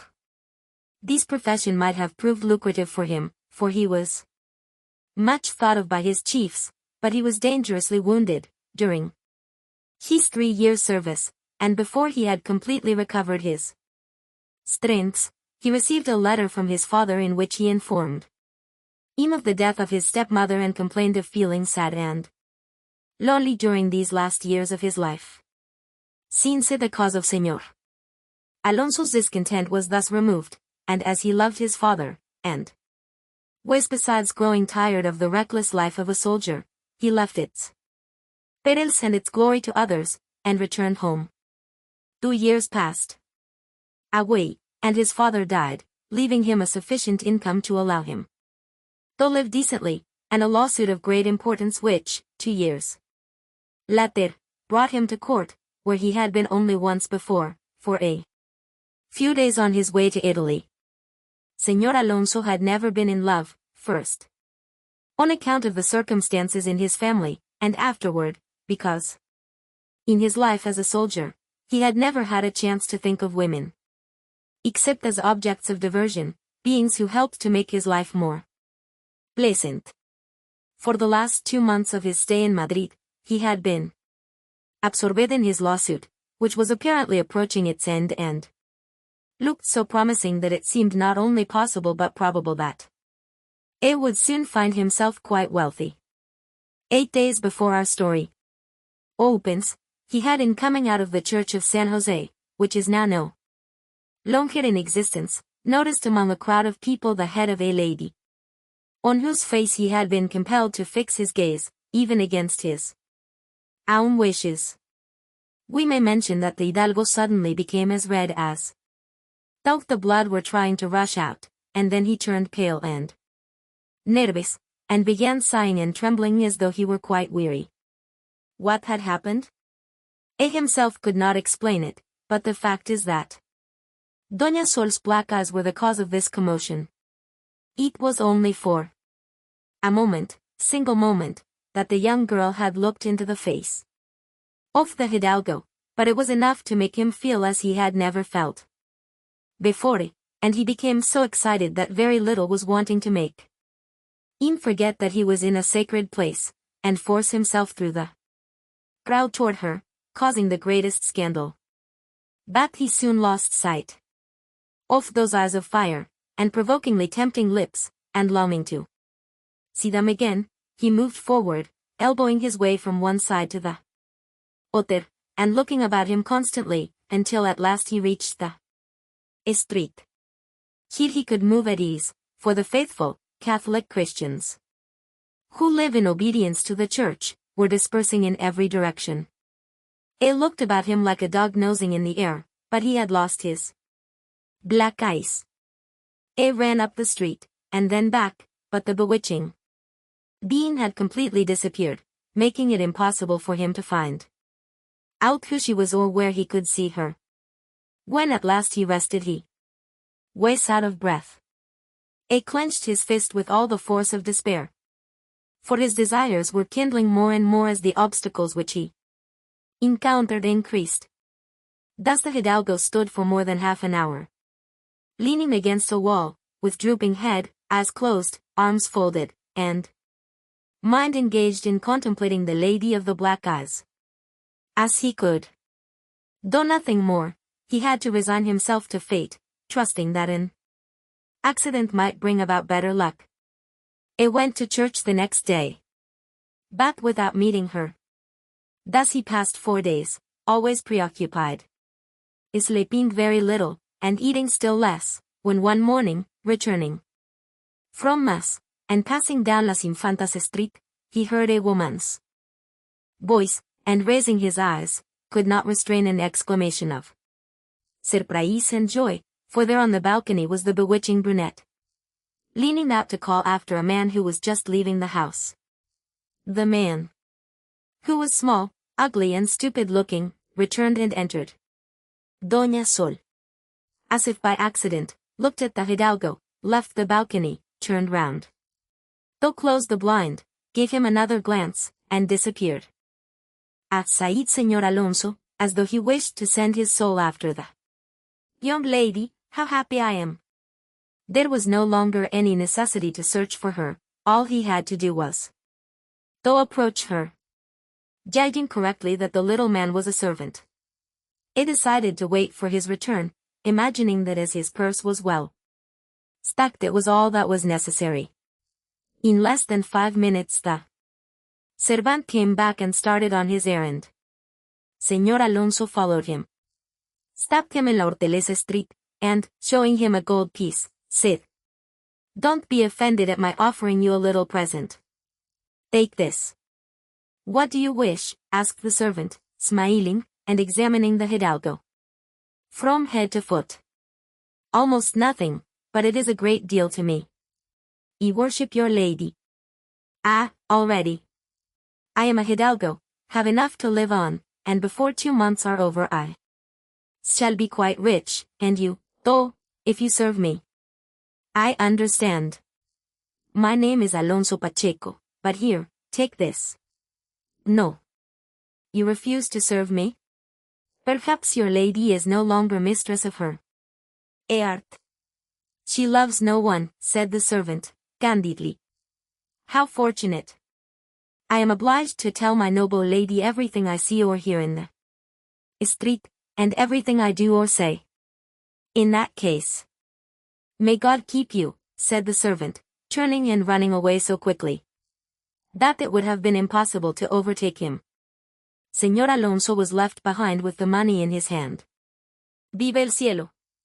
Could anybody imagine such a thing? He had, however, the consolation of thinking that his words would reach the ears of the beautiful young girl, and that she would make him some sign if she should reciprocate his affection, or wish to correspond with him, and he was glad that fortune favored him so far that there was no rival in the case. Next day Señor Alonso went again to Las Infantas Street, and was rewarded by seeing the young girl, who opened the balcony, put out her head and immediately disappeared. And the same thing happened day after day, and as Doña Sol always gave the gallant a glance, he was induced to think that she reciprocated his affection, although he expected still to have to surmount many difficulties. Came again at night to look at the house and sigh, and behaved in every respect like a beardless lad of 17. Had never been in love before, and now it had taken such firm hold of his heart that it would never leave it again. Señor Alonso regretted very much that he had never learned to play the guitar, and that his voice was not pleasant, for it was deprived of the pleasure of serenading his beloved. Pacheco was honorable, brave, and had a noble heart, his one fault being that his only solution of difficult questions was the sword. That was the result of his old training and soldier life. He had thought more than once that the best plan would be to scare the stupid servant with a cudgel, instead of offering him money, but fortunately he could not find an opportunity of carrying out his absurd resolution. Asterisco. Now, let us say a few words about the black-eyed hidalgo.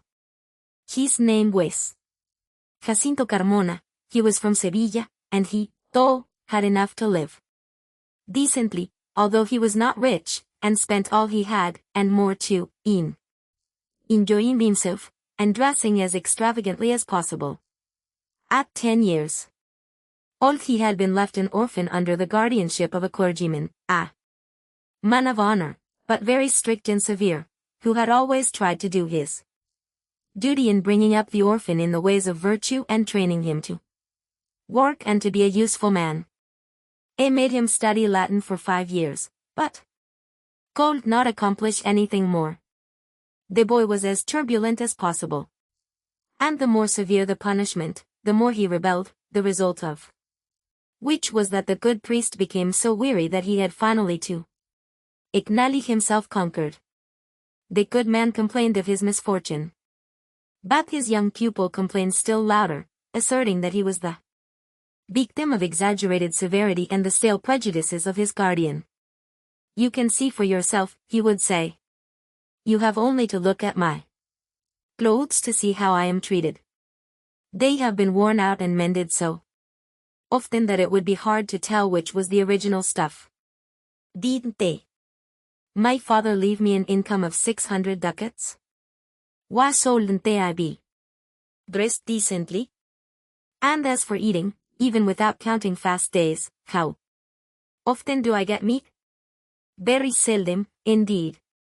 For my uncle says that gluttony is a mortal sin, and whenever he wants to punish me he makes me do without breakfast, dinner, or supper, and as he wants to punish me pretty often, the result is that I fast half the days in the year. That's the reason that I am so thin and pale and weak, and in the end I shall die. Not from any disease, but from starvation. Though my uncle does say that he looked that way on account of my sins, and that I would be possessed by an evil spirit, if it were not for his fervent prayers which the good Lord has heard. Whenever Jacinto spoke in this strain he appeared much moved, his eyes would become moist and at times he would even weep. And being a handsome young man, he always appealed to the women, so that he found plenty of defenders whenever he quarreled with his uncle. The fair sex was his weakness, and his follies in this direction excited serious disgust in more than one of his acquaintances. When the young man reached his 25th year, his uncle surrendered to him his inheritance, in a greatly improved condition, and gave him some good advice besides. Jacinto felt like a man who has been a long time in prison and suddenly recovers his liberty. He threw himself with avidity into a life of dissipation that would have speedily accomplished his ruin if his good uncle had not continued his advice and sometimes admonished him severely. "I want to see the world," said the young fellow at last, and gathering together all the money he could obtain, and bidding his uncle farewell, he took the road to Madrid, leaving behind him 3 women who had been foolish enough to believe in the love of a young scapegrace. Apart from this failing, Jacinto was very kind-hearted, and could not look upon distress unmoved. What was his object in going to Madrid? He wanted expansion, emotions, life, and went without any definite object. He had never been seriously in love, and, to his misfortune, the same fate as Señor Alonso's overtook him. One day he saw Doña Luz on one of the balconies of her house, and, as we have mentioned, she neither looked at people on the sly, or sought to hide herself, as did her sisters. Jacinto stared at her, and she contemplated him with perfect tranquility. It felt that his heart was beating more strongly than usual, and Doña Luz, probably unconsciously, smiled. "Where am I?" cried the young man. Not even in dreamland can one conceive such a vision of beauty. The quiet look, revealing the tranquility of its owner's mind, charmed the young man all the more in that he was beginning to tire of his stormy pleasures. He could contain himself no longer, but lifting his head was preparing to call to her with his customary daring, when Doña Luz smiled a second time, and disappeared. "She would not have listened to me," exclaimed the young man in despair. "And yet she smiled to me when she left. Now that I think of it, it would have been folly to do what I was thinking of, and she has given me a lesson that will teach me to be more prudent." After this Doña Luz came to the balcony every day at the same time. Always perfectly tranquil, and always smiling, and Jacinto finished by falling seriously in love. Not knowing anyone in Madrid, he could not find out who the lady was, and as luck would have it, he never saw the stupid servant, either going or coming. This was the situation of affairs when he met the other 2 gallants. Asterisco. And now we will finish by saying a few words concerning the plump chubby-cheeked one. His name was Santiago Morcillo. He was a native of Leon, had no parents, and was one of those quiet beings whom it is difficult to rouse, either through anger or pleasure.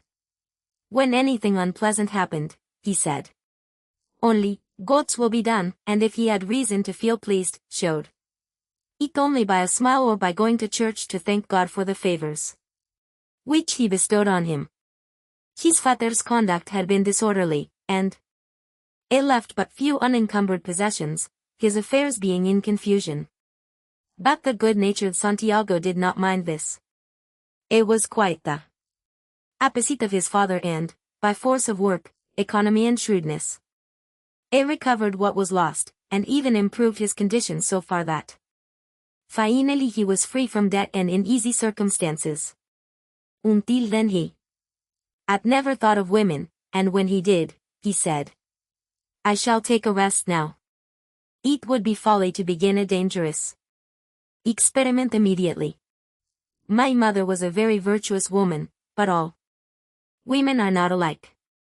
The good Morcillo was not only economical, but somewhat avaricious, and it occurred to him to use the influence of his relatives to obtain some sort of office, and with this object in view he had come to the court at Madrid. One morning he went to Mass at St. Joseph's Church, and standing near the entrance, and turning aside to let a caballero pass, he saw Doña Estrella, who was kneeling in prayer, her virgin lips moving in religious fervor, and her eyes raised to heaven with a most sweet and tender expression. For the first time Señor Santiago felt a vivid impression. And involuntarily he made a somewhat impious comparison between the sublime young girl and an angel. It was always timid in the presence of women, but this being was not a woman, she was a cherub. Being a good Catholic, the hidalgo instantly repented of his sinful attention to worldly affairs, and turning his back upon the young lady, began to repeat his prayers, but he was unable to forget the cherub with the blue eyes, and 10 minutes later, moved by an irresistible attraction, turned and looked again. Saw her a second time, and felt his heart beating. When the Mass was over, the good Morcillo could contain himself no longer. Turned quickly round and looked for her. The mother was very near her daughter, and in front, one behind the other, were her 2 sisters.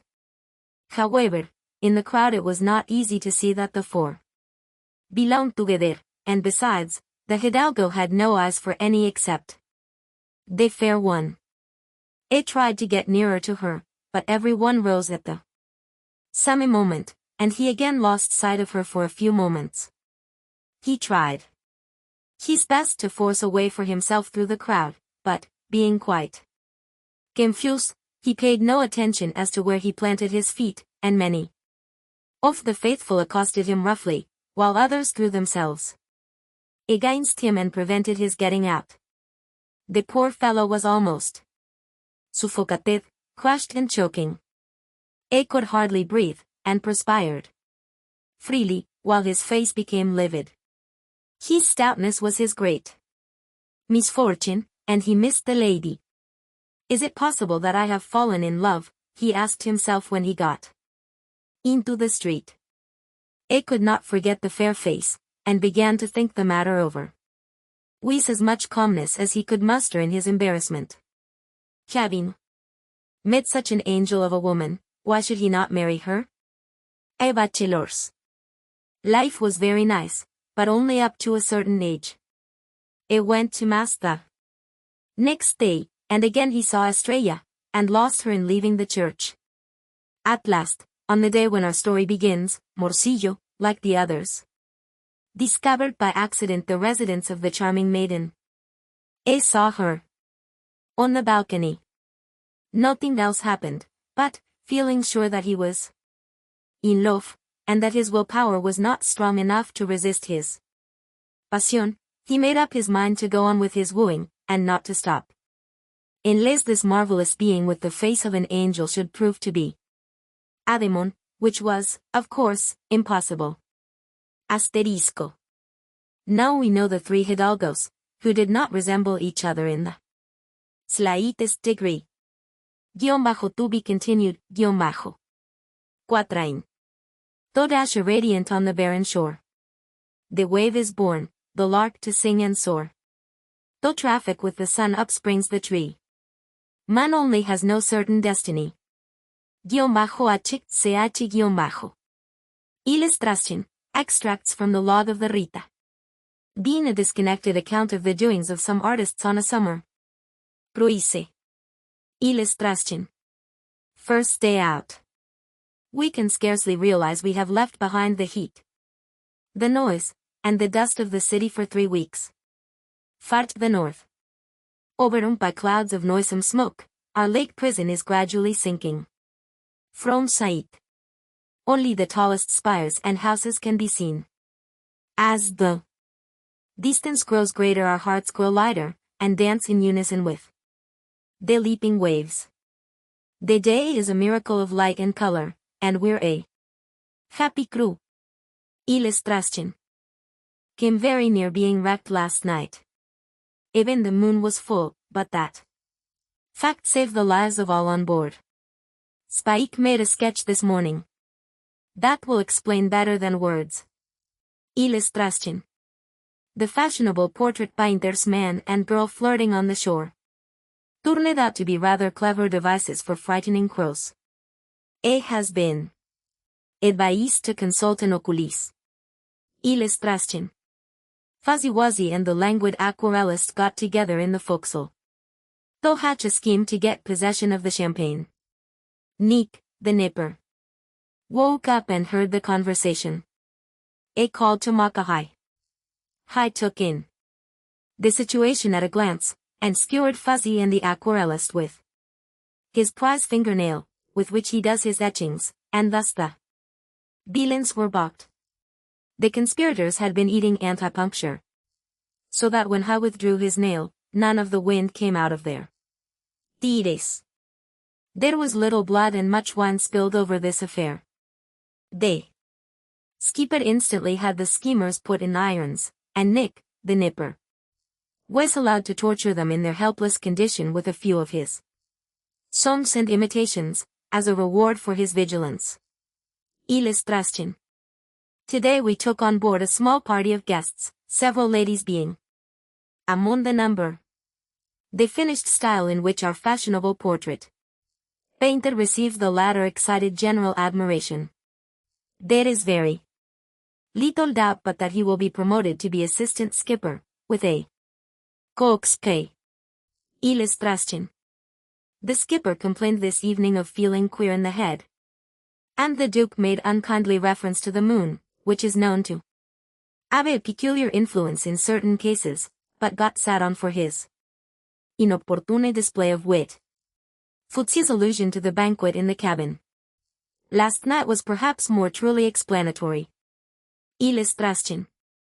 Sailing close to shore, and enjoying the beautiful glimpses of field and wood seen through the golden haze of a summer afternoon. What a glorious land. Illustration. The languid aquarellist is singing the national anthem. Perhaps he is being unconsciously stirred by all these wondrous beauties of nature. Illustration. Here truthful Freddy sits by the hour, in the golden evening glow, dreaming of what? Illustration. Salad day. Before 7 o'clock this morning Curly and the Duke had caught enough crabs to supply the mess of a man of war. The salad, prepared by the Duke, of course, was pronounced excellent in technique, although somewhat after the manner of Bouguereau, being extremely smooth and delicate. But this can be forgiven in a salad. Illustration. Late this afternoon we passed a sailing party homeward bound. As they passed, quite close, Spike, with his ever-ready pencil, transferred several of the most conspicuous members to paper. Illustration. For his marvelous success in mixing salads, the Duke, who studied the culinary art in Paris and Rome, has been made second mate. Illustration. 3 days out. The languid aquarellist insisted this morning on going ashore and shooting ducks, wild ones. After he had almost decimated a farmer's prize flock of pecans, without noticing their barnyard confidence in man, he was promoted by the captain for excellent gunnery and the addition to the jet's stores. Illustration. Thompson, of the Barbersound School, spent the entire afternoon trying to convince Miss that his own peculiar method of painting is the acme of art.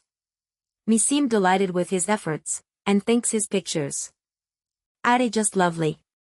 She wants him to attempt an imaginary portrait of the sea serpent. Asterisco. Owing to the ceaseless motion of the boat, Thompson's pictures are decidedly impressionistic. Illustration. And then Bill Weatherbones gave us his version of the great naval combat at Santiago, in which he took a very prominent part. Ito leyer. How it was, Bill began, it was this way, sir. I was a sitting on the aft. Hatcha smoking, a cigar Bill Sampson GIV, me, and Billin, Winnie Schley. Was a working, at a little game with the cards. Bill te robed down his papes. And, said. I ain't got no luck, I got to shake yous fellers. MC sent me the wire to go over and chin that man Shafter, books running, the army push. And make him get a move on hisself. Don't go, Bill, sissy, send. Wano, the gun, it's too hot for you, but's the good you working. Damn. Ain't me orders, says Bill, then turning, to Winnie Schley, EGV, in the stern look, and, said, Winnie, yer do the stands here till I gets back with myself, and, if the Spaniels tries to get out the bottle squirt the guns on. I'm on, says Winnie, and, EGV, me the wink, if the farmers shows. Up I shoots. Then the admiral he gets in his little yacht and sails off. Winnie then piped up the grog all around, and, the game went on again. Ain't much stuck on the game the Navy puts up, it's on the square, and so I set der gap in and a feed in me face, while the boys plays. All of a sudden I seen over there where the guy Hobson sink the Merrimack some smoke. I won't tea, myself, but did then say nothing, to break the boys up. But soon Winnie Schley looked up and seen it. Holly G. A. Jill. The blokes is chasing out, and he grabbed a bunch of flags and did the signal act his life. Worked those flags till he looked like a skirt dancer. The other ships looked like a backyard with the clothesline full of red flannel shirts from the bobbin the guys put up. Hit them guns. Loaded Jillstly, yous blokes look lively, dere. Boom, busted out. One the big guns, and the noise it knocked the wind out'n me works. It hit the spaniel and it turned him bottom upwards, when he come up again he shot his gun at us, but it was half a mile too high. Stley he rung out. The joyous laugh. Their optics ain't no good, sissy, then he lets another ball go at him that went clean through him and hit another ship 2 miles. Often, sunk it in a minute. Then up comes another spaniel, and, I seen. Iles Trastin. The steering gear is a little rattled, a puff of wind blew a lock of Matefutsi hair into the wheels, and instantly the vessel swung round. The engine was stopped, and in the excitement that ensued, a case of champagne was almost lost overboard. We had to run backward for a mile. And have to disengage Futsi's hair from the machinery. Futsi has been reduced. Iles Trastin. Ispica's interest in the war has grown to be a matter of serious inconvenience to all on board. It has literally covered the yacht with military and naval cartoons. The boat will certainly have to be repainted. This morning he came on deck with a drawing he did sometime during the night, which represents Uncle Sam admonishing Spain to stop kicking the yellow dog, Cuba. It's not half bad, but his claim of its being the best yet made on the war is a little strong. It has been so busy admiring it all day he has not thought to make any others, and we Abe had time to breathe. Iles Trastin. We came to anchor this evening near the wreck of the Two Sisters, in the vicinity of which, on the shore, was situated a dog pound, containing some 200 canines awaiting execution. We enjoyed a night of delightful rest. Iles Trastin. The skipper went out on his bicycle gig to take a survey of the harbor. But the roadway was running so high he found it difficult to make any headway, and had to return to the yacht. Iles Trastin. Curly has been pronounced unfit for the duties of an able-bodied seaman, and has been handed over to the Duke for treatment. It is suspected he is afflicted with some curious, and hitherto unknown, form of love. Yesterday the Duke administered a very carefully prepared shrimp salad. but it failed utterly to bring about the desired results. Is still very pensive, and seems to wish to be alone. Grave symptoms indeed. Ever since our last visit ashore, when he was seen walking through the fields with a tall, willowy creature of undeniable attractiveness, he has been very dejected and apathetic. Illustration. We shall try keel hauling as a last resort, but trust it will not be necessary. Illustration. The last glimpse of the glorious old bay, and the last day afloat. The cruise has been one of continuous delight, but we cannot but regret. The end has come, and we must tread the bricks of uninteresting streets, instead of the swaying deck of the Rita. But, as Bill Weatherbones would say, boats de use? Man ain't born to be happy, and that's straight. Illustration. The end. Illustration. The four fears of our general.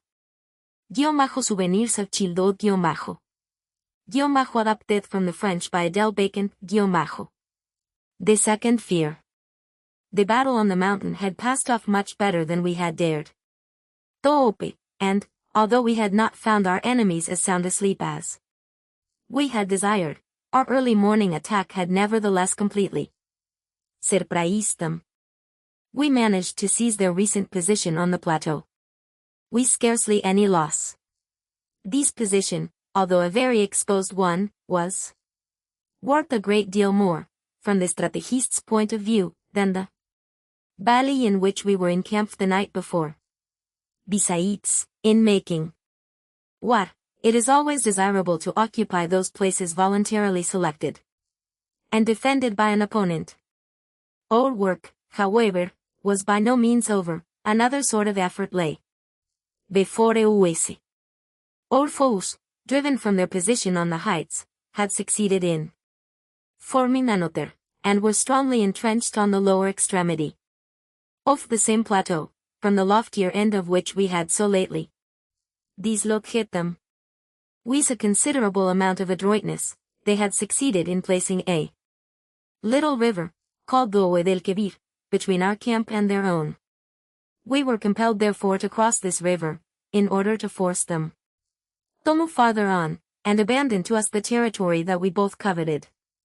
We had resolved, once our morning's work was over, to enjoy a much-needed repose on our hardly earned mountain, but, towards noon, everybody was on foot, excepting several badly wounded soldiers, and the little group of officers, who had chatted together near the General's tent the preceding evening, were invited to drink a cup of coffee with him in the most picturesque smoking room that I have ever seen, although the picturesque quality is by no means rare in Algeria. It was an enclosure walled in by rocks in the shape of heaps of large pennies, arranged side by side, so as to form an amphitheater, the slope of which permitted us to see, by the aid of our glasses, the new field on which we were soon to operate. The country, which was beautiful so far as the scenery was concerned, presented no insolvable military problems. It was wooded, but not impenetrable. We would of course have much preferred not to be separated from the place of attack by a long, serpentine strip of water, which, swollen by the recent melting of the snow, added materially to the defense of our adversaries. It goes without saying that we possessed neither artillery to protect our passage nor boats to effect it. In pursuits such as now occupied us, a train of artillery could only be an encumbrance, and the river which flowed sometimes in a valley, and sometimes between high, steep banks, made it almost a certainty that we should get a thorough wetting before we reached the other side. We knew that the general had sent the necessary men to measure the depth of that barrier of water, and to see if we should have the good luck to find a place for fording it. In default of this, we should be forced to make use of our temporary bridges, but we did not wish to count absolutely on them. In making war, one can usually tell best what to do on the spur of the moment, while waiting for the necessary information to be brought in for making such preparations as were possible, and for the night to come, fully half a day must elapse. The general had thought that crossing at night was less dangerous. Little Jack, grown up, had no longer a horror of shadows, and even liked to utilize them. When we had considered, found great fault with, and speculated upon the meditated expedition, we returned to our conversation of the preceding night.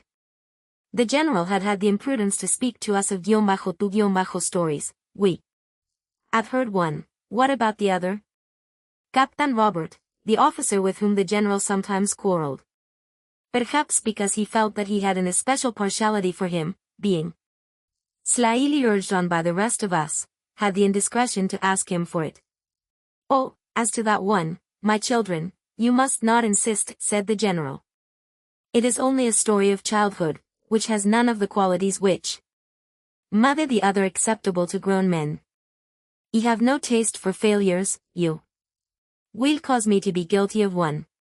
General, replied the obstinate captain, you have just called us your children, therefore a child story is quite suitable for us.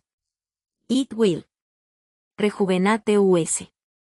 Children are amused by everything, you know, and if by chance your second tale is a trifle more gay than the first, very well, we shall enjoy it. Gay, responded the general, I don't know about that. However, it is not a tragedy. But you shall see. You wish it, so here goes. Asterisco. Perhaps all of you here are not fond of the water, began the general, casting a significant glance at the river which had preoccupied our thoughts. That depends on circumstances, responded the captain. Water is very good, but there are times when one would rather do without it. Water, mingled with too many gunshots, and after a difficult march, might prove unhealthy, interrupted a hoarse voice, that of the doctor. I should not recommend it as a remedy for my cold, but the water of your story, General, for I suppose by your commencement your history is going to be a wet one, will perhaps do me good. Good, said the general, here is the doctor who imagines I am going to give him a tonic. But so long as you have wished for it, doctor, you must bring it. But no more interruptions, I have already forgotten where I was. General, replied the doctor, you have just said, everyone here is perhaps not fond of water, and you were not contradicted. Thanks, said the general. And silence in the ranks, I will recommence. Everyone here does not like the water, I said. Very well, when I was little it seems I was of that same opinion. Y didn't they like water? Let us understand each other fully as to the importance which you should attach to my repugnance to this fluid, during these first years of my life. I accepted water in many ways, I loved it sugared, and even with a little orange flavor, but I hated it cold on my face in winter, and only allowed myself to be washed willingly when it was warm. I liked to stand on a bridge, and watch the water flowing underneath, and by a strange contradiction, I even enjoyed going on it, in a boat, with Papa-Majo. But I should have had a horrible fear to fall in the water, or have it go suddenly over my head. To be frank, I believe I should have been frightened to have it up to my ankles, otherwise than in a foot bath. But then, one is not born perfect. This fear of the water was the despair of my father. Like a practical man, thought my love of boats and navigation, and my horror of all actual contact with it, were contradictory if not incompatible. Traps, that the liking for it on the one hand and the dislike of it on the other argued as complete an absence of logic in the brain of his little son as in his physical and moral organisms. A was right. Aunt Marie and my mother were guilty of the sugared and warm water. But my antipathy for it, otherwise than in these forms, seemed to be a fundamental part of my nature. There is a reform for you to make in my absence, said my father to his wife and his sister-in-law. if I don't find it accomplished when I return, I agree in any way that you may find best, you will force me to intervene myself, with a method perhaps a little brusque, but of which I have more than once seen the efficacy. Understand that if I have to throw Jacques into the water like a little dog, to teach him to save himself, I shall do it over and over again. Until he finds it agreeable, until he conquers his fright, and learns to swim. Jacques pretends he wishes to become a sailor, like his father. But I shall not allow him to become one of those sailors, and there are such, who are actually afraid of the water. Afraid of the water? The child is not afraid of it, said Mamma. It is only the cold which he dislikes, added my aunt. Really? And you can suggest no other remedy than to heat the brooks and the rivers, the lakes and the seas, expressly for our little darling? That would be, according to your ideas, a reform more easily carried out than the correction of his fear of cold water. Correction, replied Aunt Marie impatiently. One cannot correct on his nervous system at will, my dear brother, one has to cure it as one can. There are certain organisms which must be left to correct themselves, with age. Our Jacques is brave in many ways, as you well know, he has really only one fear, that of contact with cold water. Well, that will pass in time, as he grows older. Dime, returned my father, time passes, but not our defects. When, instead of correcting them, we leave them alone, or envelop them in cotton. Sister Marie, do not change my boy into a little girl. Your son, responded Aunt Marie, is as yet neither a boy nor a girl. He is an angel, and you ought to be glad of it. Glad, replied my father. I can tell you about that better on my return. However, I reserve the right of trying to find a young sailor in your angel, some fine morning. He will not take you unawares. Yabe. Warn both you and my wife. When I come back, I will take your little Jack with me in a boat, and whether he knows how to swim or not, we'll make him brave, in spite of himself. This conversation made my aunt and my mother tremble. Although they were apparently against me, they were really on my side. They tried to encourage me, telling me I should be a sailor first, and a brave one, an admiral soon after. These delighted me. What a pity, though, I said to myself, that water is so cold and wet, and that one cannot walk on it without sinking. Why should it be so?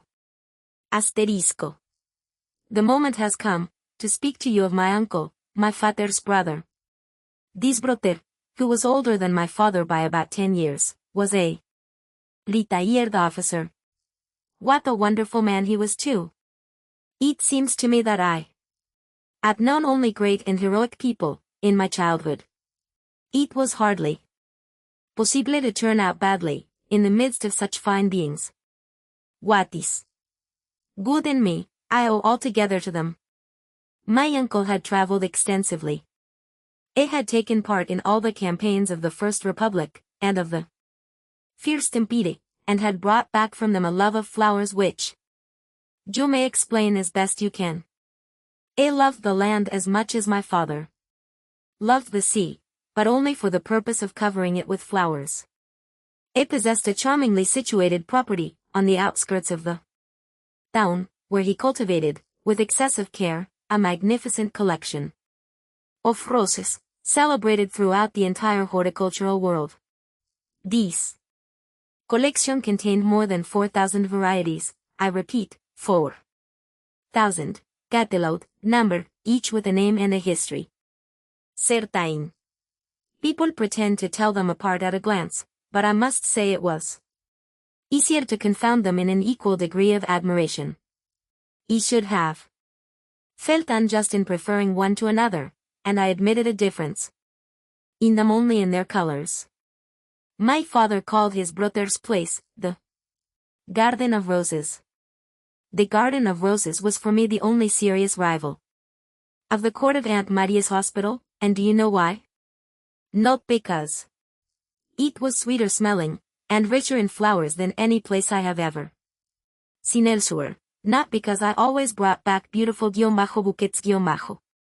For my mother, for Aunt Marie and for her chapel, not because it was bordered on one entire side by a pretty little river, but because upon that river my Uncle Antoine, out of honor for his brother, the sailor, kept a small, but very attractive-looking, boat.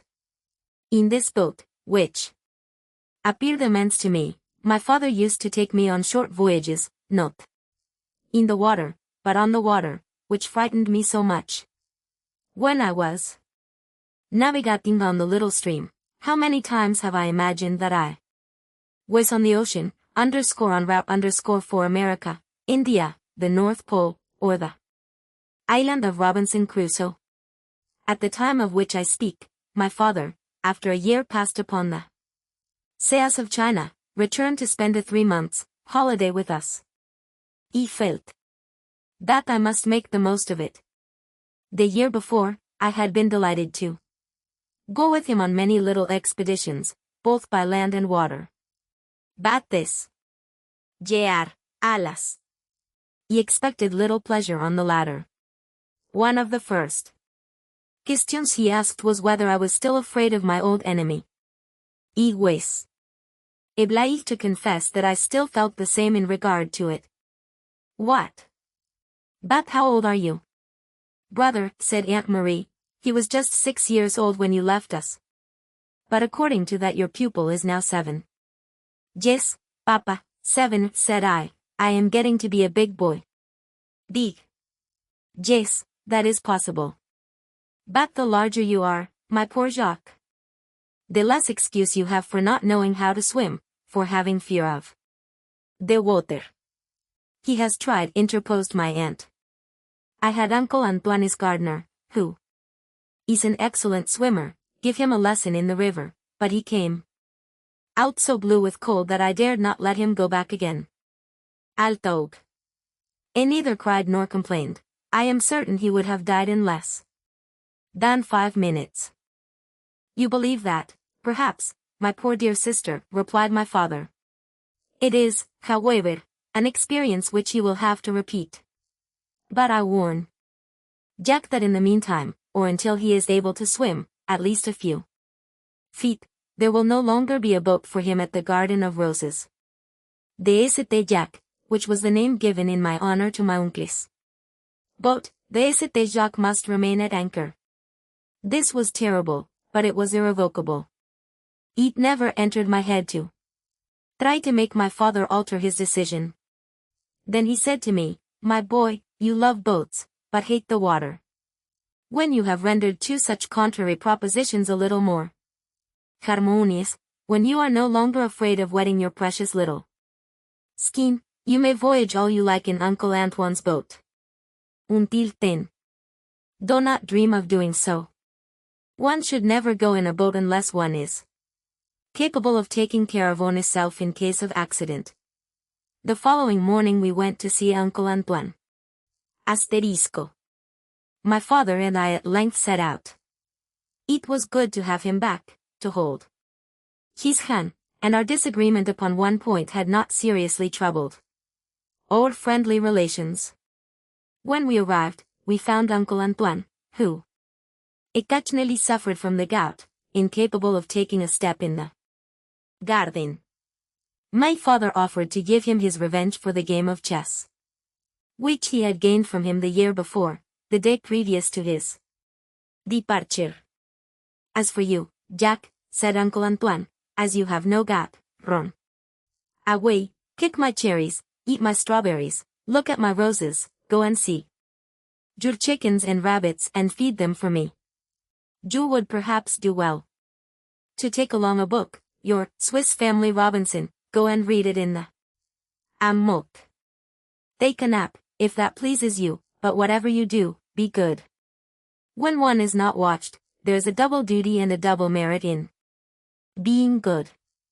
I will add, put in my father, that you may go in the path by the edge of the water, and you will do well to watch attentively what goes on in The river.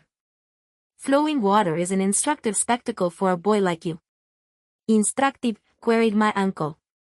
Full of information, answered my father. It is in the water that the fish swim. It is in the water also that Jacques will have to swim very shortly, like a fish. Like a fish, said my uncle. Then you will have to give him fins. One doesn't need fins to swim with, replied my father.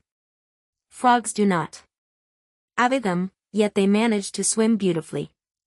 If Jack will examine those which he disturbs when he approaches the bank, if he studies the way they keep their heads out of the water in order to breathe, and the art with which they manage their arms and legs, in directing themselves about in that beautiful fresh water which so frightens your nephew, we receive from these little animals a swimming lesson superior to any that your gardener can give him. That is very true, Uncle Antoine replied. Go, Jack, go take your lesson. It has never before occurred to me what services my frogs could render you. I was about to start, when my father stopped me with a gesture. Illustration. You understand, do you not, Jacques, exactly what you are permitted to do? I have still, however, to tell you what you must not do. You are not to set foot upon the St. Jack. This is forbidden until I tell you otherwise. Do you understand? Yes, father, I understand, but there isn't any but, replied my father. Uncle Antoine threw me a compassionate look. However, this look was only meant to say, I am sorry, Jack, but your father has spoken. Yabe. Nothing to say. I did, one after another, the things which were authorized. I ate some cherries, I picked some strawberries, gave grain to the chickens, and cavajeleaves to our rabbits. I reread, lying in the hammock, 2 chapters of my Swiss Family Robinson, but, far from making me sleepy, this book awoke in me a longing for adventure. He then directed my steps towards the river. He had, however, the wisdom not to go in the direction of the boat, that is to say, in the direction of temptation. I regarded the flowing water curiously, and found real pleasure in doing so. My uncle's river was not one of those lazy streams of which the movement is imperceptible. How could it rest mute between its borders, when it was forced to carry its fresh water past the lands of 100 owners, which, from the right and the left, cried to it, wet us, refresh us. We are dying of thirst. It certainly was a spectacle well worth seeing, this continuous flow of clear water over a bed of golden sand, dotted here and there with flexible green plants, which, swaying with every movement of the tide, make such charming little retreats for the fish. The minnows and goution glided like shadows between the few large stones which took the place of reefs on this miniature coast. Their goings and comings amused me very much, and I made up my mind that some day one could apply to me as to them the proverb, happy as a fish in the water. All this would have been perfect, if little by little I had not approached the spot where, under the boughs and between the roots of an enormous willow, my uncle had anchored the famous St. Jack. Desiring not to disobey my father, he had made up my mind not to look at the St. Jack, not to take a step towards it. This was prudent, but it was ordained that I should break my word that day. Reasons for doing so were not lacking. First, the portion of the walk by the water where I intended to stay being in the hot sun, had not seen a single frog, the hot herbage did not suit them. To take my swimming lesson it was necessary to go to the side where the boat was moored. Only under the willows, and in the damp grass which surrounded the bay St. Jack, could I hope to find them. Second, as my father was anxious that I should study how frogs swam, I had made a mistake in keeping away from the only place where I stood some chance of finding them. He knew well that there alone could they always be seen. Besides, going underscore near underscore the St. Jacques was not the same thing as going _ the St. Jacques. Dear, it is not difficult to refrain from getting into a boat, even when one has a great desire to do so. So I pushed aside the long branches of the great willow which hung down to the ground, and found myself in the presence of the St. Jacques. What a beautiful boat she was! Since I had last seen her, my uncle had had her repainted. Her new costume of mingled red and white suited her marvelously. Her mast, there was a mast, painted also, was even more beautiful than one of those lovely paper windmills that Onis parents never buy one. Her pennant had also been renewed. It was certainly for my father's return that Oncle Antoine had gone to the expense of this brilliant toilette. The hull hardly stirred. Its imperceptible balancings on the water resembled the quiet breathing of a sleeping person. Under the transparent bell of the drooping branches of the weeping willow, no breath could reach it. The St. Jacques had the air of a little potentate in repose, under a canopy of verdure. If Papa had not forbidden me to get in the little boat, it would have been delightful to read my Swiss Family Robinson out upon the water. Sitting in the bow, leaning against the mast, one might imagine oneself on an island. But then, that which is forbidden one cannot prevent from being forbidden. I tried at first to think of nothing but frogs. But, as if on purpose, not one showed himself.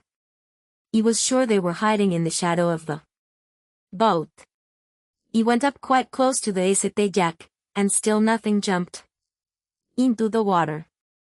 Decidedly, and in spite of all my good intentions, he was not to take my swimming lesson that day. But what were those 3 green spots that I saw down there on the wide edge of the boat? They were, yes, they were 3 frogs taking a nap at their ease, as if the St. Jacques belonged to them.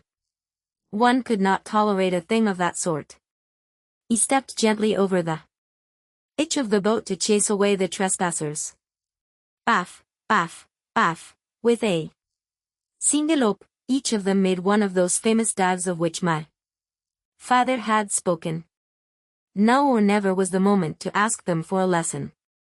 He did not fail to do so. He was lost in admiration of their talent.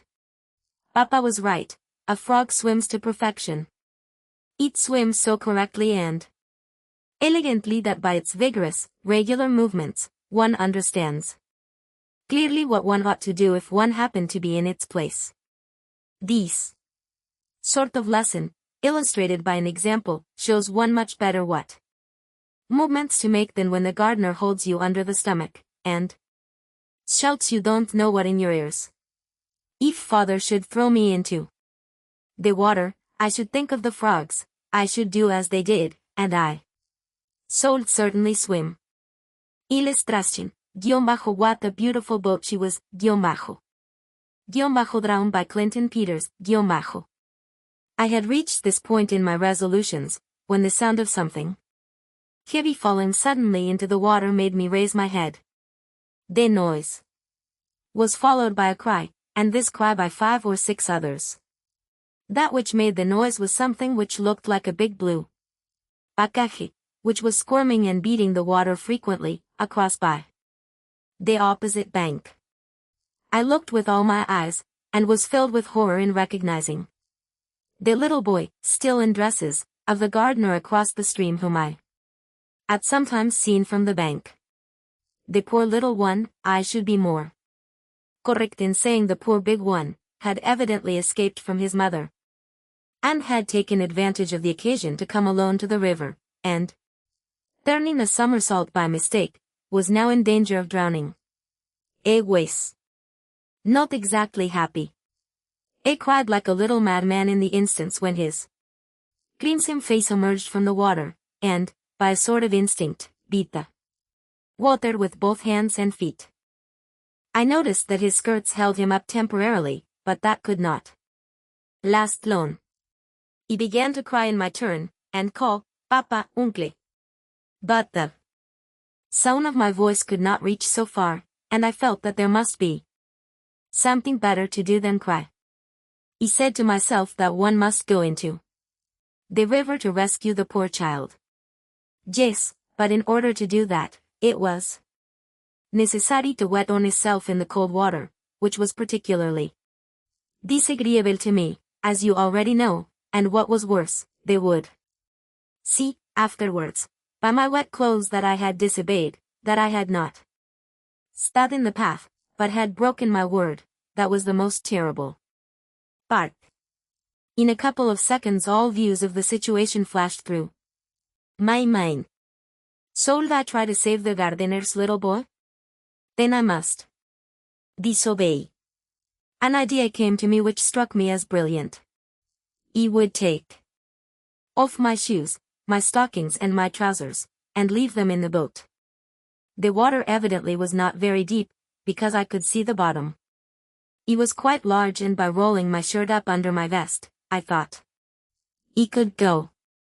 In a moment this was done. In another moment, and without stumbling, I had descended into the water, which, alas, was far from warm. But that was not all.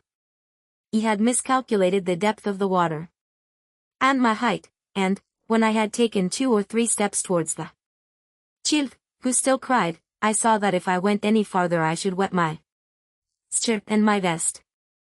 That seemed to me impossible to do. I took 1 step back toward the boat. The thought did not occur to me that I should have undressed it completely at first, and that I might do it even now.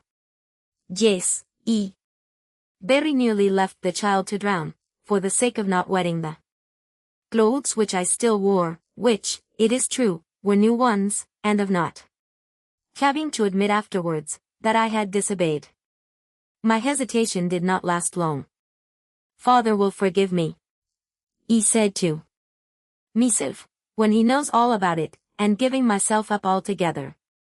Though the sentiment of a duty which I felt was superior to all others, I succeeded, scarcely knowing how, in crossing the river, in reaching the little boy, who had already stopped crying, in pulling his head out of the water first, and then, with infinite pains, in seating him on the first step of a worm-eaten staircase which mounted the sloping river bank, towards his father's garden. No one appeared, no answer came to my cries. There were still 4 steps to mount, to reach the garden. I finally contrived to climb them with my burden. Once there, I laid the child down among the cabbages. From Violet, he had become quite pale, and much frightened. I ran towards his parents' house. Then I found the little Ona's mother, whom I knew by sight.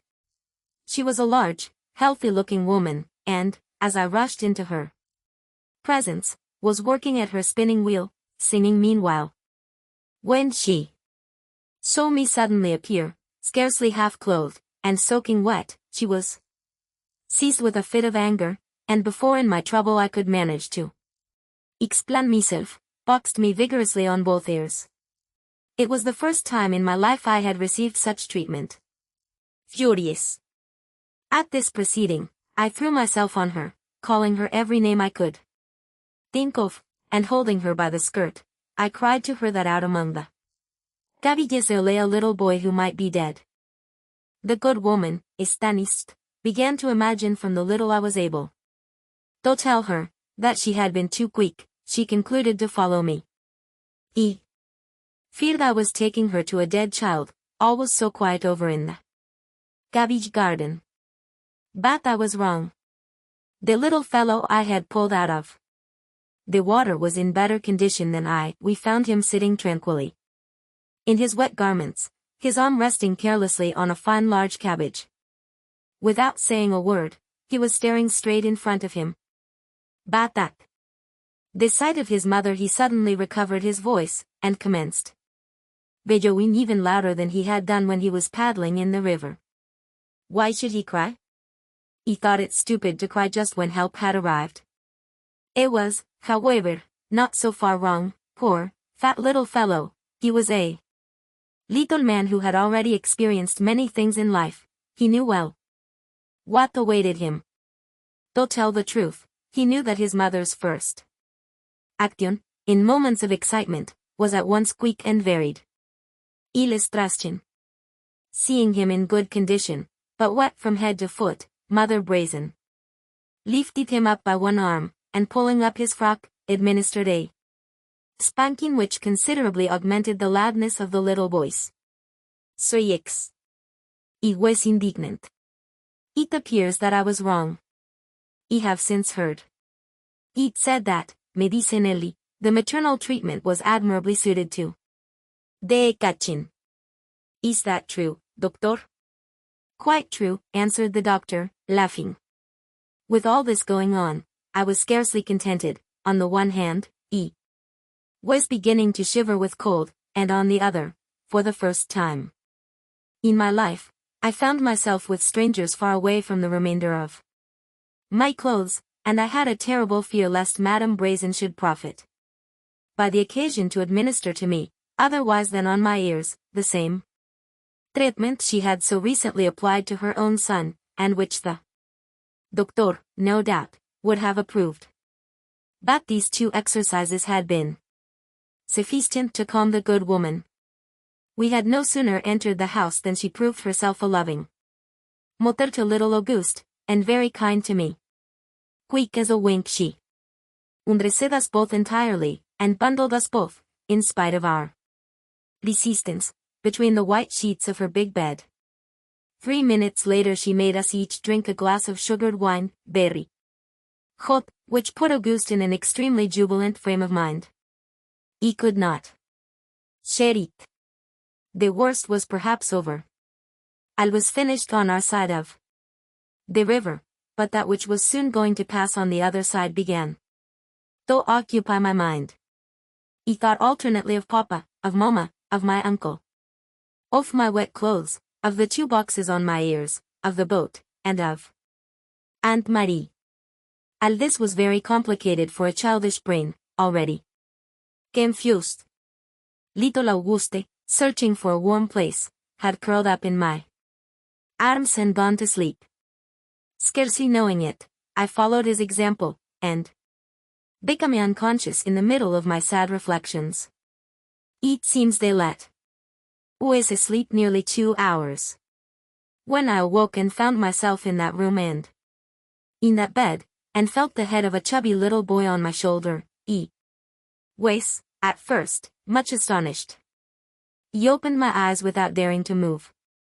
But soon my memory returned, I remembered everything, and cried, Papa! Papa! Present, replied my father. I had been there by my bedside, my dear father, for 1 hour, and my darling mother was there also. And sister Marie had been unable to leave, or she would have been there, though Madame Brazen, it appears, had at length succeeded in recognizing in the small gentleman so scantily clad, whose ears she had so lately boxed, the little boy she had often seen in the garden across the river, and to explain the enigma, she had sent a neighbor to Uncle Antoine's. It had suddenly interrupted the game of chess. My father arrived soon after, bringing with him my uncle's doctor. The doctor, after looking at the pretty picture we made in Madame Brasson's bed, had said, let them sleep. While waiting for us to wake up, father had sent to town for dry clothes. My mother had brought them herself. When I was dressed, my father took me between his knees and said to me, tell me everything. I gave him, in fewer words than I have just used, an exact account of what had happened. My father listened to me. He saw clearly that he was not angry. At one moment, however, I saw him grow pale. It was when he realized from my explanations that to go and undrown little Auguste. This was the word I used, and it has been so well remembered by all the family that I have not forgotten it. It was, I say, when he understood that I must certainly have crossed the river to reach the child. It is incomprehensible, said he to Mama and the doctor. The middle of the river is everywhere at least 5 or 6 feet deep. What did he do? Papa, said I did as I saw the frogs do. But then, my child, you swam underscore. I do not know, Papa, perhaps. Did the water go over your head? No, Papa, surely not. You got no water in your mouth while you were going across to rescue Little Auguste? You did not go altogether underwater. No, Papa, no Papa. Very well, my wife, said my father to my mother, that proves that when one has to swim, one can swim. Jack swam, because occupied with something besides his fear of water, he thought only of the end he wished. Toetan. I am sure that he is now cured of his former fright, and that with a few good lessons he will become a good swimmer. And to be a good swimmer is very useful, it enables one to save on himself as well as others. Without this baby, Madame Brazen, without his courage and San Freud your child would have been lost. My God, she cried. And I thanked him with 2 blows. Yes, Papa, 2 hard ones. Madame Brazen, said my father, kiss my son on the 2 cheeks that you treated so roughly. There is nothing like a kiss to repair an injury. When one is kissed, all wounds are cured. 7.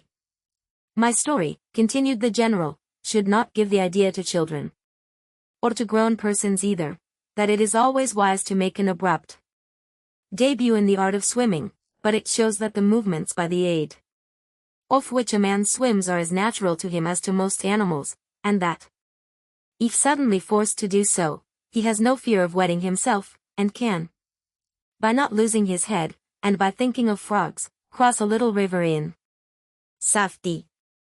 If you have to make the effort tonight, remember this, and help one. Anoter. To leave a comrade behind is not a creditable proceeding. Many a time have I congratulated myself that I pulled little Brazen out of the water. Brazon. General, said the doctor.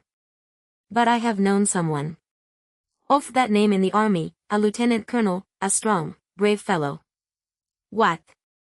It was he whose arm I cut off after our expedition against the Beni Ratin. It was forced to retire, brave fellow, after that. Ischal. Always remember what he said to me when the operation was over, thanks. Doctor. I regret my arm, but don't regret the occasion that made me lose it. And did he tell you, said the general, what that occasion was? Fight? No, responded the doctor, he needed sleep too badly. Very well, I will tell you, continued the general, in a voice full of feeling. I had had my horse killed under me and my leg broken.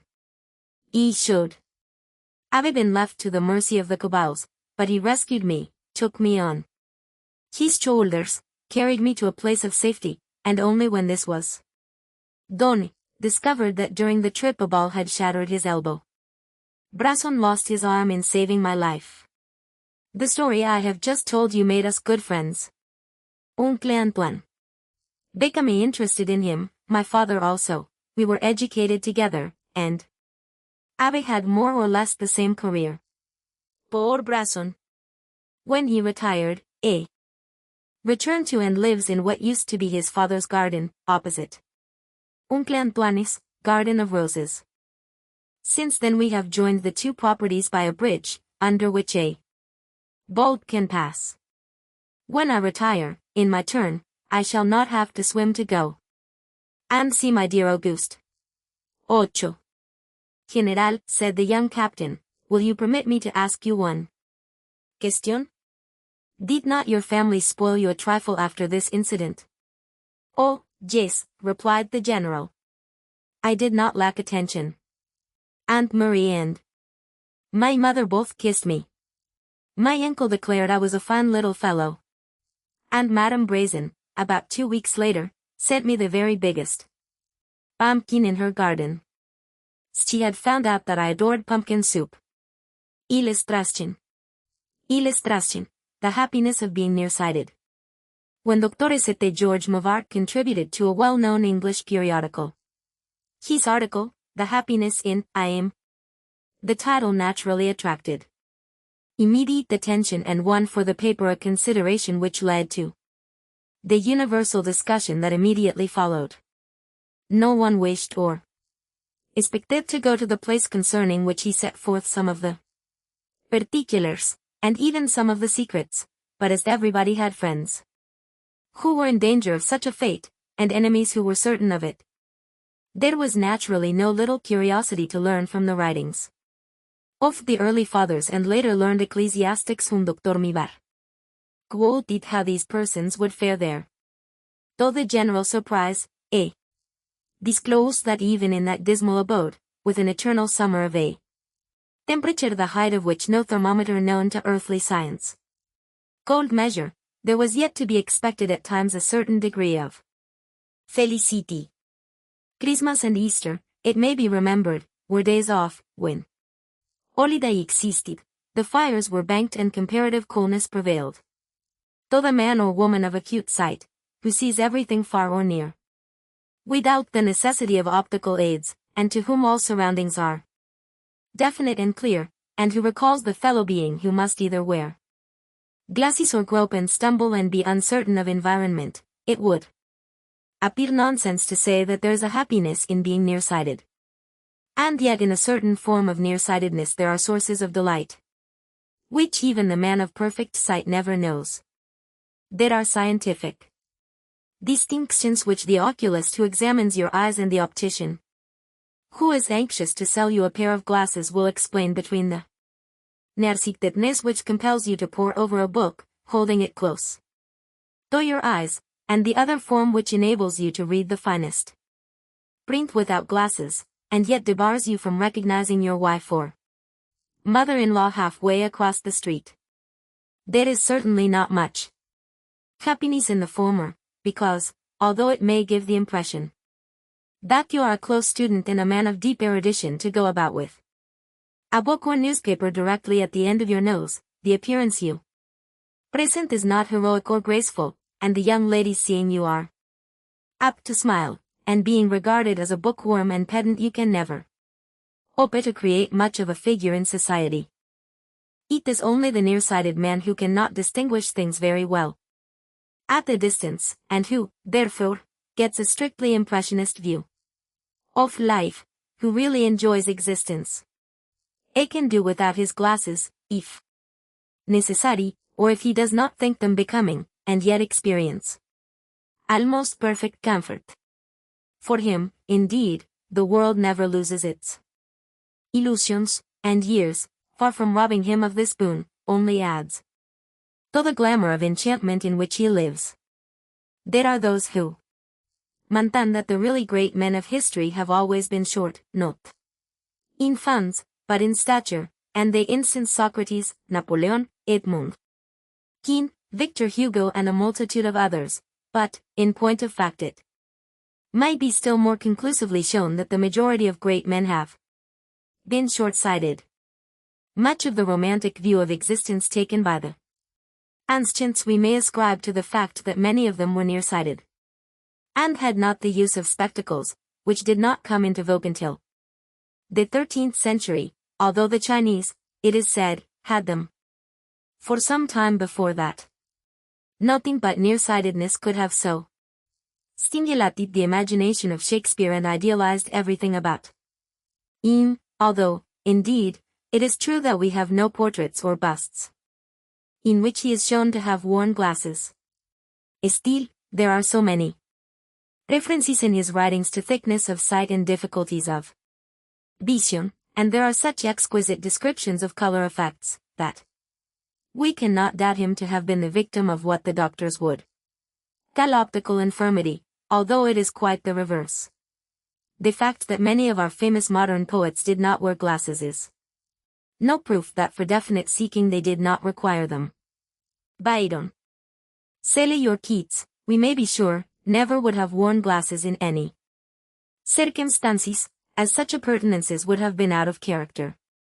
There was not in their time the great variety of the pince-nez that we have at present, rimless and almost invisible, but there was the very fashionable single eyeglass, rather larger than the monocle in use at present, and that Bob Brummel himself, and later Count d'Orsay, did not these done. The Duke of Wellington used a single eyeglass, tied to a black ribbon, which hung about his neck, habitually, and through it saw the Battle of Waterloo, and, before the engagement was over, Blucher's columns coming up. But to enjoy the happiness of being nearsighted, the eyeglasses and spectacles should be dispensed with and life viewed through the natural organs alone. Then it is, as already remarked, that we get the impressionist effect, which is the only one worth having. The man with what are called good eyes perceives all the details, and consequently all the coarse and ugly particulars of the life, still and in motion, about him, and all its faults and shortcomings. After all, what we want is feeling, the thousand intricacies of form we do not need or desire, give way to the general effects and our spirit transfigures them. He us figures incidents and scenes in vague and poetic mass, and the most delightful and thrilling emotions are aroused. These are the results obtained by the nearsighted man. To him there is very little that is ugly in life, and especially is it true that all women are beautiful. As I go through the streets I meet at every turn the most exquisite girls, of whose features, indeed, I know little in detail, but there comes to me a general effect of brilliant eyes, lovely complexions and entrancing hair. Every figure is elegant and each walks with the step of a goddess. There are some old women, but none middle-aged or faded, I know not that most distressing of mortal rakes, the woman well preserved. You catch a swift glimpse of a face at the window, or one flashes from a carriage, it is always fair, in the crowded thoroughfares of the shopping districts, the tall and picturesque hats, covered with flowers, the soft gowns, the ribbons of myriad colors, fleet by, giving me but a glimpse, and ravish me. Is still more enchanting are these graceful beings at night by the electric light, or vaguely disclosed in the wan beams of the moon. Natural scenery has a charm which the unhappy man who is not nearsighted can never know. Everything looks uncertain, dim, hazy and very often mystical. Colors affect the eye with a delicious softness. There are no keen and cruel contrasts, distant woods and skies, with the multitude of intermingled hues in summer, and the browns and grays of autumn and winter, fall tenderly upon the vision. The changes of light upon the mountainside, and, still more vividly, the seashore, early in the morning or at sunset, stir the deepest sources of sentiment. The nearsighted eye is never photographic, the lines and colors are everywhere mingled and confused, and in both rest and action there is the leastest complexity and indefiniteness. One can imagine no more interesting scene of movement than that in the evening at the height of the season on the esplanade at Atlantic City. You never witness it without thinking of two of the dreams of the Quincy, which he describes in some detail, the one of the crowd moving by in endless procession, like the figures on a frieze, on and on forever, the other of the innumerable faces of his vision revealed in the incessant convulsions of the ocean.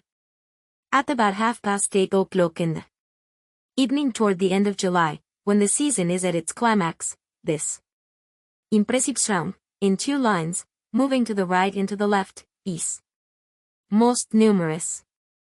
There is, so far as I am aware, nothing precisely like it anywhere else in the world, so variegated, so well-dressed, so lively and so complicated. To enjoy it perfectly there must be the vagueness of a balbution, and then, in addition to the passing faces, you catch the soft, dreamy effects of the costumes, whites and pinks, sometimes even the bold Mephistophelian red, the dim azures, the pale greens subsiding into yellow. In the two tides goes this strange army, slow in motion, Laughing, volatile, the silvery tinkle of feminine laughter and the deeper murmur of conversation. To observe this throng has an absorbing fascination, but if at times you rest, it is to look over the railing of the esplanade at the darkness of the ocean and watch the waves rushing in, like sheeted women with outstretched and affrighted arms. Summing up, if I were asked to define the special enjoyment derived from nearsightedness, I should say that it arises from two sources: the serenity of the scenes disclosed by the sight, the absence of harshness in sky, landscape or environment anywhere, the fusing of mean details into an agreeable mass. And even stranger and pleasanter than this is the mystical effect, the softness and dreaminess of atmosphere and distances. The indolent, abstracted and slightly melancholy tone of mind produced. The beguiling idealization of existence. Walter Edgar Emican, Illustración. An 18th century beauty, from the miniature by Hugh Nicholson, Illustration, comment. We take great pleasure in presenting to our readers this month the first installment of a serial story by the famous Spanish novelist, de Ramón Ortega y Frías. The translation is the work of Mr. Soliom, of Washington, whose ability as a linguist is well known and of a very high order. Elena's Daughters, a romance full of the charm of movement and color, depicts, with unusual skill, the life of the Spanish people in the early part of the 17th century, when Philip IV was king, and when love was won by the sword and honor was held to be a priceless thing. The manners and customs, the superstitions and ignorance, the desperate bravery and cunning of the times are made to contribute to the absorbing interest of the story, an interest that is fully maintained to the concluding sentence of the last chapter. De Ramón Ortega y Frías was born in 1825. Lone sickness and family misfortunes compelled him to give up studies and to devote his life to literary pursuits. A is one of the most popular Spanish novelists. In fact, he may be considered the father of the Spanish novel, being the first to replace the numerous French translations which were almost exclusively read before he wrote his original compositions. His subjects are drawn from Spanish history and give true pictures of the manners and customs of the country. A has also translated some works from the French, and has written poetry and numerous critical literary articles. Asterisco. Through the courtesy of Mr. Hugh Nicholson, the well-known English miniaturist, we are enabled to reproduce one of his most important miniatures. It is called an 18th century beauty and was given the place of honor in the inaugural exhibition of the London Society of Miniature Painters, held in 1896. Mr. Nicholson has been engaged in painting little portraits of prominent Baltimoreans for the past 2 seasons, and his recent return to Baltimore from abroad proves the continuance of his well-merited popularity. His work is distinguished by exquisitely delicate coloring and technique, and never lacks the strength necessary to the successful portrayal of character. Asterisco. A most important event in the artistic life of the South, and one whose ultimate results are likely to be of such a far-reaching nature that is impossible to even roughly estimate their value at the present time.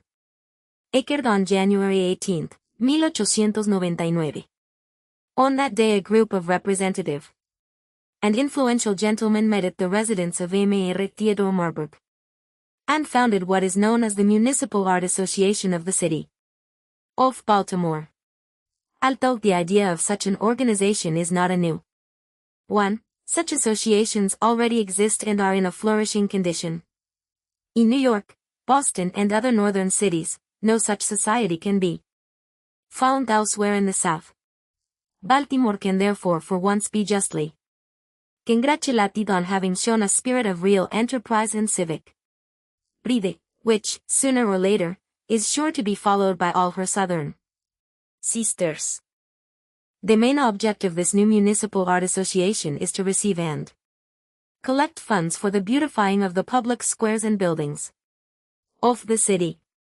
It will also use its utmost endeavors, through experts and disinterested, broad-minded laymen, to have such funds judiciously expended. It is proposed to enlarge the membership, which is somewhat limited at present, as much as possible, and at the same time, to form a woman's auxiliary branch that will work in harmony with the main organization, composed exclusively of men. It is estimated that a body of at least 2,000 public-spirited men and women can thus be found, and eventually welded into a powerful association devoted to the very best artistic interests of the people of Baltimore. If this calculation is correct, a considerable amount of money will accumulate annually in the treasury of the society, solely from the collection of the yearly dues, which have been wisely fixed at the small sum of $5.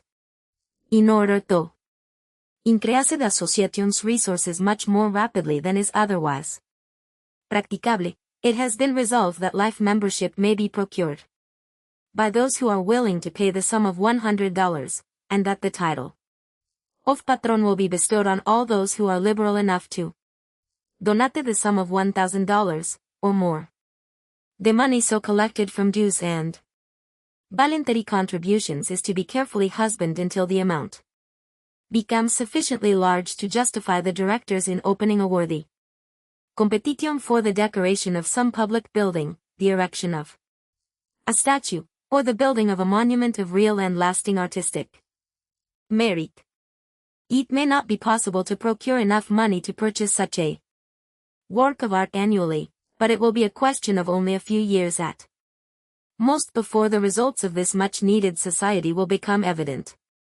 Though the least observant, it is with feelings of the greatest pleasure that we commend this highly laudable and intelligent movement to the people of Baltimore, and we hope they will give it their unswerving and enthusiastic support. Asterisco. At the first meeting of the organizers of the Municipal Art Association of the City of Baltimore, it was stated that the articles and bylaws governing this new society had been taken almost bodily from those of the New York organization. It was argued that as they had been thoroughly tested and proved to be of great working value in New York, therefore they must of necessity be suited to the needs of Baltimore. In a certain measure this is true, but the reasoning is rather fallacious and misleading. The artistic conditions that prevail at the present time in the two cities are by no means the same. New York has a metropolitan museum, filled with the finest specimens of ancient and modern art, which is always open to the public, besides an Academy of Design, a Society of American Artists, an architectural league, and any number of galleries that are constantly instructing the people in what is being done by native and foreign contemporaneous artists, whether they be painters, sculptors, or architects. In Baltimore we have only the Walters Gallery, a wonderfully fine collection of paintings, ceramics, and bronzes, to be sure, but one that is practically unchanging and that is open to the public for only a comparatively few days of the year, and such small exhibitions of pictures as can be collected from time to time throughout the efforts and enterprise of Mr. David Benden and the Charcoal Club, an organization that is far from being supported as it should be by those interested in the artistic development of the city. General Felix Sagnus forcibly voiced the feeling of a great many of the gentlemen who founded the new society when he suggested that the scope of the Municipal Art Association of the City of Baltimore be enlarged by such changes in the Articles of Incorporation as would eventually empower it to erect a public museum, and to receive bequests in the shape of paintings and other works of art. We would go farther than General Agnes, and suggest to the Board of Directors that the new Art Association be not only empowered to collect funds to build a museum, but a fireproof, well-lighted gallery also, constructed especially for, and devoted solely to a yearly exhibition of works by modern artists. until this is done.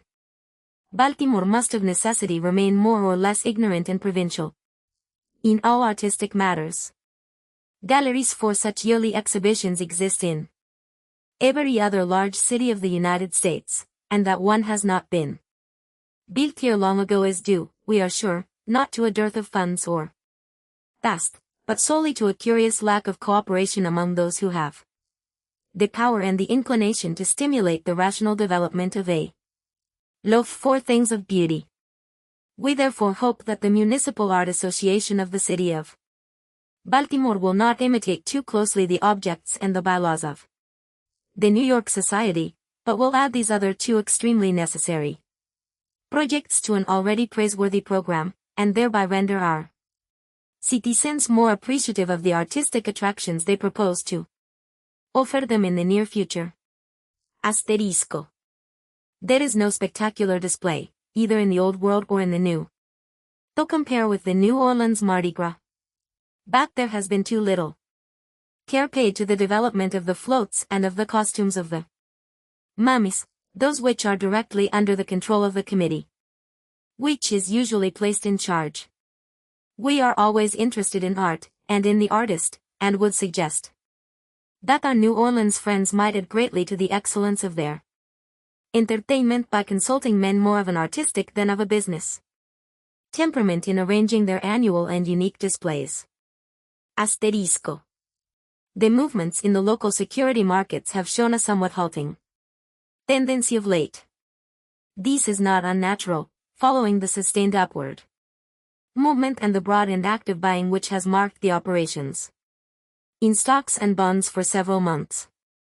Apparators and dealers are not disturbed that the market should rest for a while, and confidence is easy where it is felt that the rising trend to values will again occur as soon as investors have been able to scan the field anew and to digest the conditions which affect the values of securities. There has been no decline here, as this is essentially an investment and not a speculative market. Prices are not stimulated or advanced by stock jabbing operations and false rumors which so seriously affect values in speculative centres, but rest solely on the merits of the property which the security represents. There has been a slight shading of values in a few instances in issues which had been rapidly advanced by the strong public demand. This was notably the case in the shares of some of the new trust companies. The Continental Trust stock had an abnormal rise to $285 a share, representing a premium of $85 a share, as $200 a share will be paid in by the stockholders since the stock exchange permitted trading. In the receipts of this company the premium has declined 25 points, as at the close of last week it was reported that the stock had been offered 110, with 100 the best bid. Citizens, trust shares have also fallen off from 57 to 49.5, with declines less marked in the shares of the older institutions, and with many of them showing gains. The announcement of the entrance into the local trust field of a new company with large capital and influential backing probably had some unfavorable effect on the stocks of the companies recently started. This new concern will be a strong bidder for business, and while it is expected to work in a field of development, it is not unlikely to receive some business which would have gone to the other companies. This field of trust seems to be a favorable and a profitable one. However, for large combinations of capital. Asterisco. We spoke in our last issue of the opportunity that was about to be given to erect a fine and lasting monument to the memory of the Confederate and Federal soldiers who lost their lives on the battlefield of Antietam. This opportunity presented itself early in January to the judges in charge of the competition for a commemorative monument, or statue, for the erection of which ample funds were voted by the Maryland legislature. We had some misgivings as to the artistic merits of the sketch that would be chosen, owing to the fact that such awards are usually left to the taste of artistically incompetent persons, instead of to men whose training and experience guarantee that the work shall be, if not Great, of at least a fair average quality, but we had no idea that even judges selected at random, as these evidently were, would be willing to put themselves on record as approving a design that, while not out of place for a summer house or a soda water fountain, is altogether so in a memorial erected to the glory of our dead heroes. If these gentlemen paid for the monument out of their own pockets and offered it to the state as a gift, it still ought to be refused as utterly unworthy the subject, or of public acceptance, but it is nothing less than outrageous to force the taxpayers of Maryland to accept and to furnish money for such a travesty on good taste. To make matters even worse, and that, strange to say, the judges found was entirely possible. The award was given to a New England contractor, so that we are not only to have a most inappropriate monument, but an inappropriate one made in another state for which an important sum of money must be paid by the people of Maryland. We are not narrow-minded in these matters, and believe that, to fittingly honor our brave dead, we should have the best sculptor or architect that can be procured, no matter whence he comes. But it can hardly be claimed in this case that it was necessary to go outside the state. In fact, it seems to us, it would hardly have been possible to find anything more trivial or unsuitable, even had a prize been especially offered for that purpose. That such things are accepted with so little implant by the press and public almost justifies one in abandoning hope that we shall ever see any real improvement in our muddled way of looking at questions of this sort. Asterisco. No military organization in the United States is better and more favorably known than the 5th Maryland, distinctively a Southern regiment. For over 30 years it has stood the equal of any militia regiment in the country.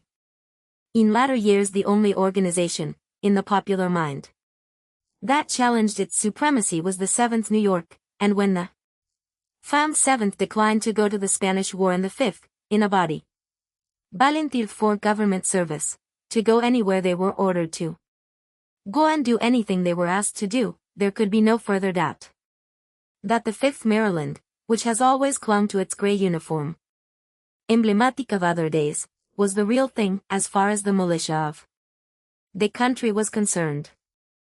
It seems a shame that not only the people of Baltimore and of Maryland, but the people of the South generally, should not take vigorous offense that at this time, after the regiment has served its country for over 3 months, and has returned to its armory in Baltimore, for what are apparently political reasons and reasons of personal gratification, this splendid body of men should be threatened with dissolution. In this condition which confronts the command several things enter. In the first place, there never was any discord, never any disagreement among the officers until a certain element appeared. This element has gone now, but other troubles have arisen. Each old commanding officer, whom all the men love, was prevented from going to the Spanish War with his command, questionably prevented, as subsequent events have shown. With him, physically disqualified, were other officers, quite as well beloved and respected by the men, and all of these gentlemen still hold their commissions from the state of Maryland. The order retiring them was one from the Adjutant General of the state, which order, by the way, has very recently been revoked, and now a board has been appointed to examine these officers physically and otherwise. Before the Adjutant General recalled his retirement order, they had asked to be returned to the offices to which their commissions lawfully entitled them.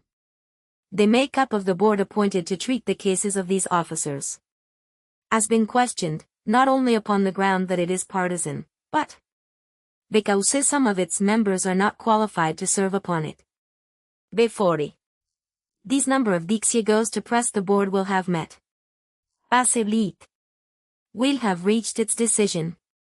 It is probable, if it disqualifies these men, that numbers of Southerners will consider it a case of hanging them first and trying them afterwards.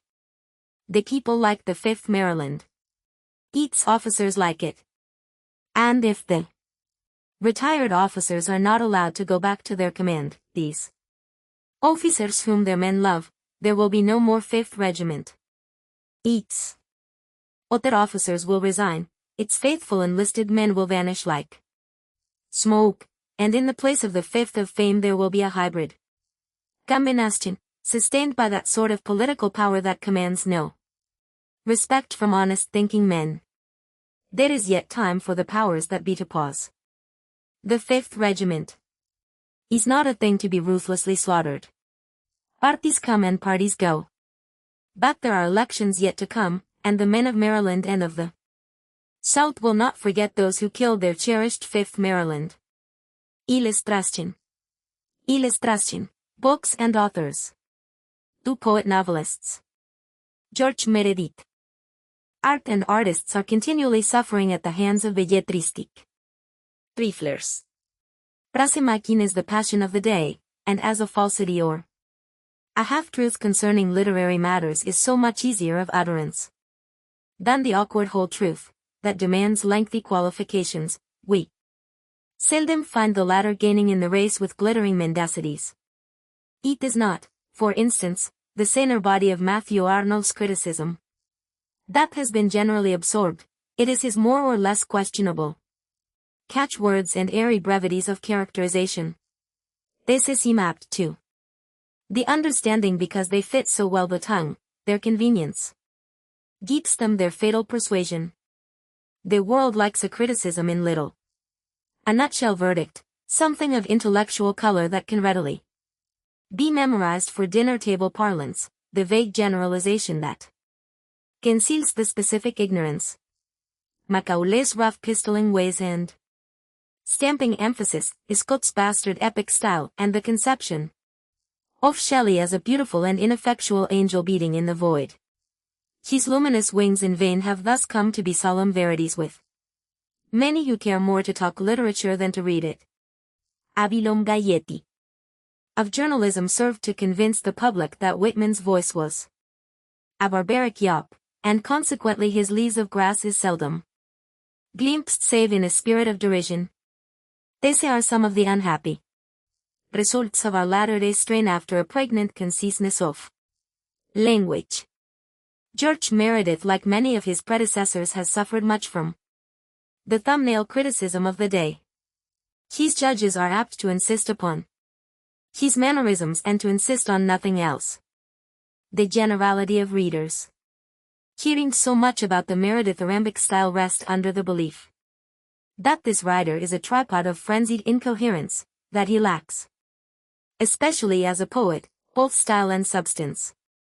That this is far from being the truth about Meredith's verse. Anyone who has read it with attention well knows.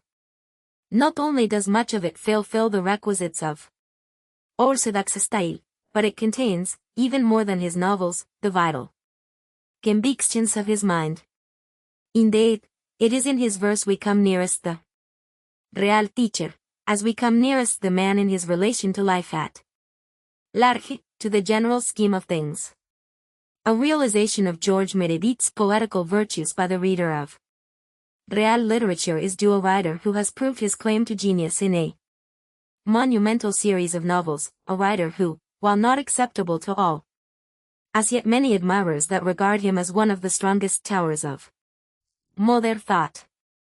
One can, however, scarcely hope for more than a limited acceptance of his poems, that he should be popular in the ordinary meaning of the word, as some poets are taken to heart by the sons of men, is indeed scarcely conceivable. Such popularity, which is after all an equivocal tribute for the most part, M.A.R. Meredith has never aimed to secure. His has been a life of remoteness from profane ambitions, a life steadfast to the standard early set for himself, a standard of the highest kind. And yet, while M.A.R. Meredith may not exercise the attraction of many other poets for the general reader, few will deny that in his fruits of song one tastes the flavor of an original, deep-seeing mind, that there is in the character of many of his poems what well rewards the serious attention necessary to their complete comprehension. difficult in part. They may seem in the casual reading, owing to combined entanglement of rhetoric and ideas, but few who press their inquiry past the line of a fierce natural discouragement of perusal can fail totally to be affected by the spell they cast over the mind. Beauty there is unquestionably, lurking beneath what seems often a willful obscuration of theme. Coming hidden there upon some apparently dry metrical husk of thought, there falls, as from some frost-bitten flower pod, a shower of fairy seeds that lodge as a vital donation within the remembrance. Groping in the midst of a Meredithian mystery, even the less sensitive ear catches a ritornello of exquisite, wholly seductive sound. For it is not so infrequently that, like is the lark ascending, he rises and begins to round. It drops the silver chain of sound of many links without a break. In chirrup, whistle, slur and shake. The lark note is not, however, the leading characteristic of M.R. Meredith's muse, although quite within the scope of it. It is rather the lark's joy in nature clothed with the more artificial vocalism of man. M.R. Meredith is pantheist in large measure when he attunes his lute strings to the demands of Mother Earth. For him the gods of Greece do not live only in the pages Olimpieri, as most modern poets would have us believe, but they still maintain, albeit in more subtle form, they'd old supreme habitation in lawn and sylvan hollow, or mix with the familiar miracle of grey eve and rose-red dawn. In his verse M.R. Meridis hastens to undo the harness of that worldly wisdom that binds him in his navels. He rebaptizes himself to the graces of nature pure, rejoices in all that belongs to the idealism of primitive life. The poet can pipe as rustically as a faun when he is so minded. He can pay a moving tribute to young love and the romance of vernal feeling, as proved by that beautiful lift of minstrelsy, Love in the Valley, with its limpid, ecstatic meter, its delicious imagery and spiritual sweetness of thought, not to speak of many other lyrics of the same sort. These lighter pleasures and profits of George Meredith, together with his more serious efforts, like Ode to the Spirit of Earth and Autumn, a magnificent color poem, uniquely accenting the Bacchic abandon of October and trumpeting mightily the note of triumphant manhood, and the nuptials of Attila, full of a haunting rush of language, ought to afford substantial relish to the general admirers of high art. As George Meredith's vigorous, almost massive harp a message for humanity, is the natural inquiry of those who reading Wordsworth or Tennyson find in their works sure faiths and consolatory teaching. And these such message so abeyant that only those of his readers who are endowed with power of subtle divination may find it? Certainly in the case of the seer the debt of clear utterance is obligatory, just as from the lyricist we look for delight and tears and mellifluence. It is a responsibility that falls from heaven with the mantle of inspiration, only a congenital inseptitude for lucidity excuses it. Though often, it must be confessed, it is only the ghostly sense of a message that trails through M.R. Meredith's work, glimpsing and disappearing in will-o-wisp fashion. The thirsting traveler chasing such mirages of meaning over the sands of obscurity may be pardoned if he conclude that to only the very privileged few does the Fata Morgana of his muse grant a kindly haven of specific instruction. But while this is true of passages and poems, it is not true of all his poems. There is much in his volumes of verse that state distinctly his philosophical principles. The groundwork of M.R. Meredith's philosophy is the worth of nature as distinct from the artificial institutions of man. In nature pure exists the true temple of wisdom, it is the tribunal whereat all knowledge and sentiment must finally receive its endorsement or its condemnation. In nature we open the real book of life. It is, therefore, that in his verse we find continually a worship of the liberty of the forest, a recognition of its power to promote the vital growth of Heart and head. M.R. Meredith would not have us forget that the mind and spirit are integral elements of nature. Particularly in the woods of Westermine, beginning. Enter these enchanted woods. Jules who dare. Is this philosophy stated forcibly and at length? Naturalness in all things is the keynote of his utterance. It is from his poetry that we gain the clue to that humorous and seemingly harsh, satirical attitude towards worldliness which distinguishes his novels and has occasioned the frequent outcry that M.R. Meredith is a heartless epigrammatist. The true criticism is that he derides the artifices, the sham decencies and mawkis sentimentality of society as the earnest champion of the natural. Thus we find Sir Willoughby Patterne in The Egoist demonstrating the pursuit of a spurious worldly philosophy, as we find the hero of Richard Feverel proving the mistake of yoking nature to an artificial system. While his women, such as Clara in The Egoist, Natalie in one of our Canqueres, and Diana in Diana of the Crossways, are clear, protesting voices against masculine prejudices and feminine bondage. This is also the teaching of his remarkable poem entitled Modern Love. George Meredith has within the last few months added to his poetical works a work called Odes in Contribution to the Song of French History, New York, Charles Escriner's Sons, which while having a Pindarian sublimity of intent, a plentitude of rapt and fiery passages is too involved and vague to constitute a real masterwork. Whatever be said of Meredith's faults, a serious reading of his verse cannot but persuade one that he is a poet who is distinctly virile and worthwhile. Though much that he has written may have the mark of mortality, there is much also that wears the amaranthine wreath of eternal life, either for beauty of phrase or for profundity of philosophic truth. Thomas Hardy. Genius proves itself as much by the tenacity of its taste for one handicraft as by anything else. It evidences itself not so much in versatility as in volume. It is rather a mark of mediocre mentality when a man must needs lay his hand to the doing of this and that.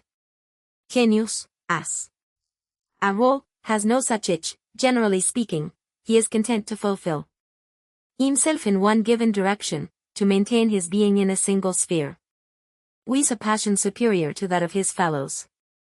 Thus it is we seldom find, after leaving the regions of facile talent, writers whose inspiration expresses itself in prose and poetical form with equal seriousness. One is the vehicle of the divine voice, the other a mere diversion.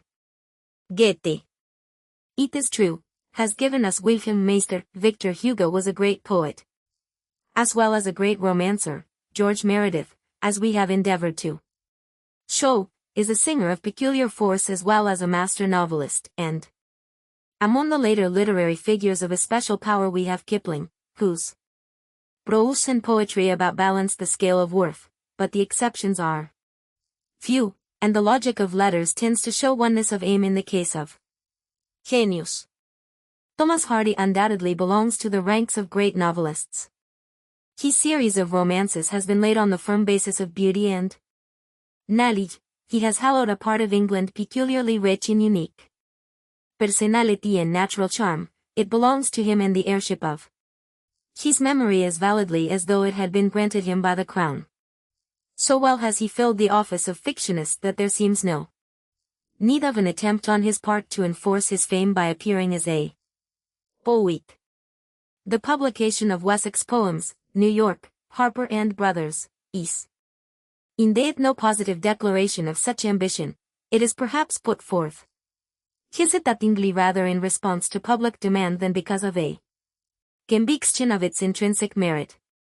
It represents the fruit of odd moments, punctuating the long literary career. The character of the volume is what one might have anticipated, although had it been of a wholly different sort it could scarcely have created surprise. There are two Hardys, the man on whose heart weighs the melancholy facts of human existence, and the happier artist in close and peaceful communion with the sweet infinite spirit of nature.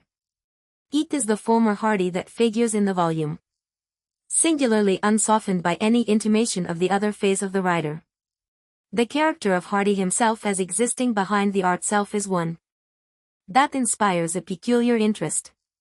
One would know it not simply to gratify a curiosity that, indeed, is too much indulged of late in lines of gross private revelation, but to weigh the justice of the charge of wilful pessimism so generally made against him. The gloomy brow of Hardy's art seems far from being of that impersonal sort which makes much of the modern melancholy of literature inexcusable as a mere degenerate seeking. One feels inclined to say that Hardy's prose is poetry and his poetry prose. The present volume reveals little of the genuine lyric gift, but the singing while labored is not without force and individual color. Some of the ballads possess considerable spirit, and where character is outlined it cuts the consciousness with Hardy's well-known skill of vivid portraiture, as for instance, the dance at the Phoenix, describing the passion of an aged dame for the pleasures of her youth, how she steals forth from the bed of her good man to foot it gaily at the inn, and how on her return at morn she dies from overexertion, her death and after where the lover of a dead woman sacrifices her fair fame for the sake of rescuing her child from the cruelties of a stepmother, and the Borders, a tale of guilty lovers, and the husband's unique conduct. In These, as in other poems of the kind, one cannot but feel that Hardy would have put the matter so much better in prose, which, indeed, is what in some cases he has done.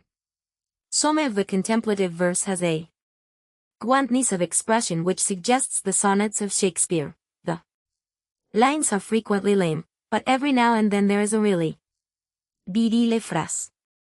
In true Old English style are some of the lyrics, of which the Stranker's song is perhaps the most successful. Oh, my trade, it is the rarest one. Simple shepherds all. My trade is a sight to see. For my customers I tie, and take, am up on high, and baft, am to a far country. My tools are but common ones. Simple shepherds all. My tools are no sight to see. A little hempen string, and a post whereon to swing. Are implements enough for me. Tomorrow is my working day. Simple shepherds all. For the farmer's sheep is slain, and the lad who did it thine. And on his soul may God ha, merci.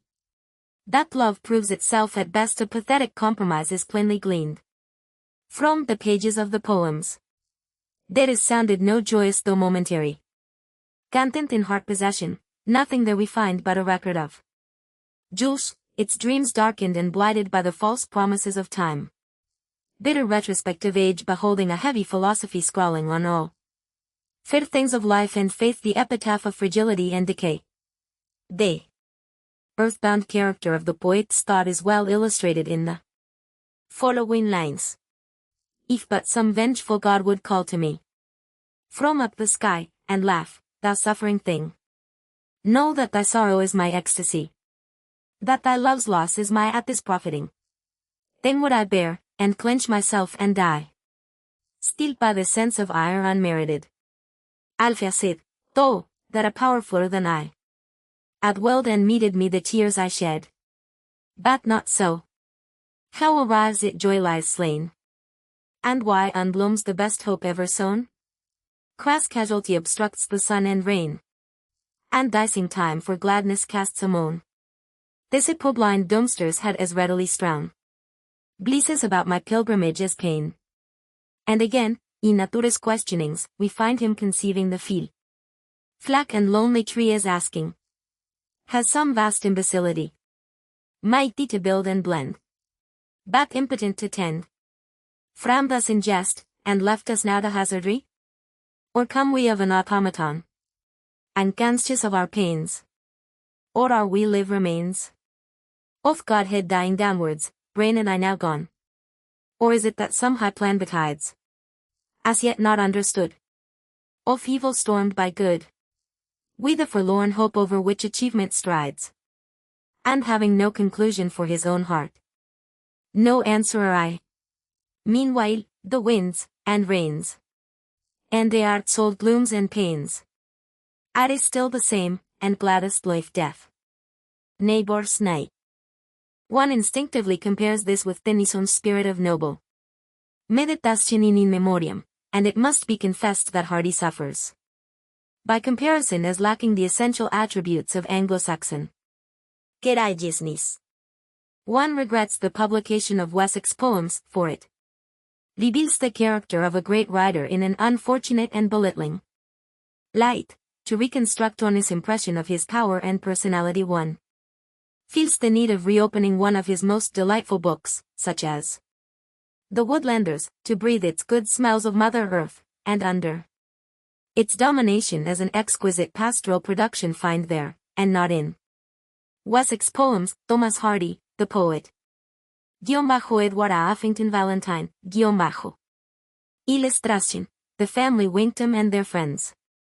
Illustration. That's a jolly-looking spider, said the Winkton's little boy. If only I can catch him, it will make a splendid toy. I think if I can reach so far, I pop him in this little jar. Illustration. The twirly fish came out on land. They'll take a promenade. Back meeting with the bubble boy. Grew very much afraid. The bubble boy, who lives on land, thought to take a swim. Back when he saw the twirly fish, shook at sight of him. Asterisco. Illustration, George K. McGaw & Co. Importing grocers and wine merchants. 220 and 222 N. Charles St. Havana and Key West Cigars. Telepone no 1821. Asterisco. Illustration, de New St. James Hotel North Charles and Center Streets, Baltimore, J. Gerror, Manager, Asterisco. Illustration, Flynn, my brother is a doctor, and we just work into each other's hands, Flam, why, are you a druggist, Flynn, no, undertake, Illustration, how is it you always have a previous engagement when I call, _o, that's my luck, _ Asterisco. David Bendan. Etchings and engravings. Manufacturer of frames. Fine art rooms, gallery of paintings on free exhibition. 105 East Baltimore Street, Baltimore. Asterisco. Advertice indicie. It reaches not only Baltimore, but the South generally. Asterisco. Crook, Horner & Co. Steam hot water heating and ventilating engineers, Baltimore. Plans and specifications furnished. Asterisco. Maryland Title Insurance and Trust Co. Equitable Building. Telepone 1376. T. K. Worthington, President. Thomas Hill, Vice President. John H. Duncan, CY, Treas. Pro Tem. Directors. John A. Vitrich. Alexander Brown. Edgar G. Miller. Thomas Hill. George B. Tellock. Jesse Hills. E. H. Perkins. Francis M. Jenks. L. M. Duval. Gno. A. Tompkins. T. K. Worthington. Examines and insures titles to real and leasehold property. Money to loan on mortgage, no commissions. Mortgages and ground rents for sale. Conveyancing. Asterisco. Illustration, who is that little man, is my swell friend, M.C. Coop, of the very upper crust, _ well, they put too much shortening in the crust, Asterisco. Illustration. Sed Johann Gesposlelein Ditzer. Dorherka du Jeff me dan fit sir. Und my mint bilder anget. Uf you dan garadi shenget. Und you no sir, py me virged hi decir. Asterisco. Illustration, Maryland Cement Co. Portland Cement. Nos 2 y 4 el Lexington St. Baltimore. MD. Toltec Patapsco. Asterisco. The Jolly Tinker and the Lovers. Illustration, I.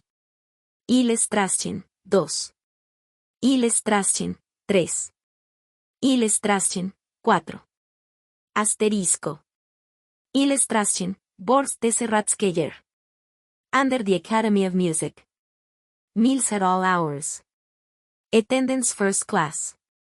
Delicacies in season. Asterisco. Illustration, This is Great Scott.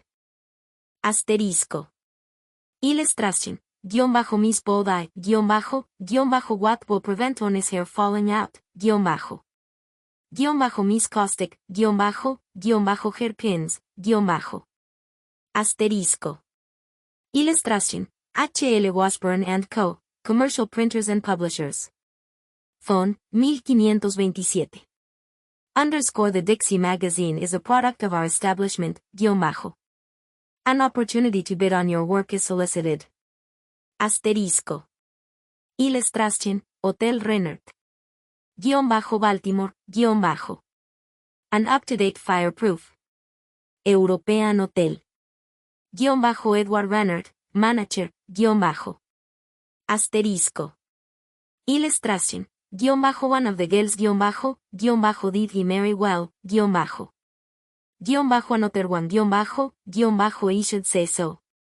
A corresponded through a matrimonial agency with a girl who said she was only a countess, when she was really a cook, Asterisco. Illustration, the artist's photographer. Recommended and employed by leading Baltimore artists. GDJ en Mesny, 226 Charles St. North. Asterisco. Illustration, Peaceful slumber comes to the user of the Globe Spring. At all dealers. Manufactured by Foster Broese Manufacturing Co. Baltimore, MD. Asterisco. Illustration, Queen of Sea Rats, Merchants and Miners Transportation Co. Stamp lines between Baltimore. Boston. Providence. Savannah. Norfolk. Newport News. Only line running a Sunday steamer between Baltimore, Newport News, and Norfolk.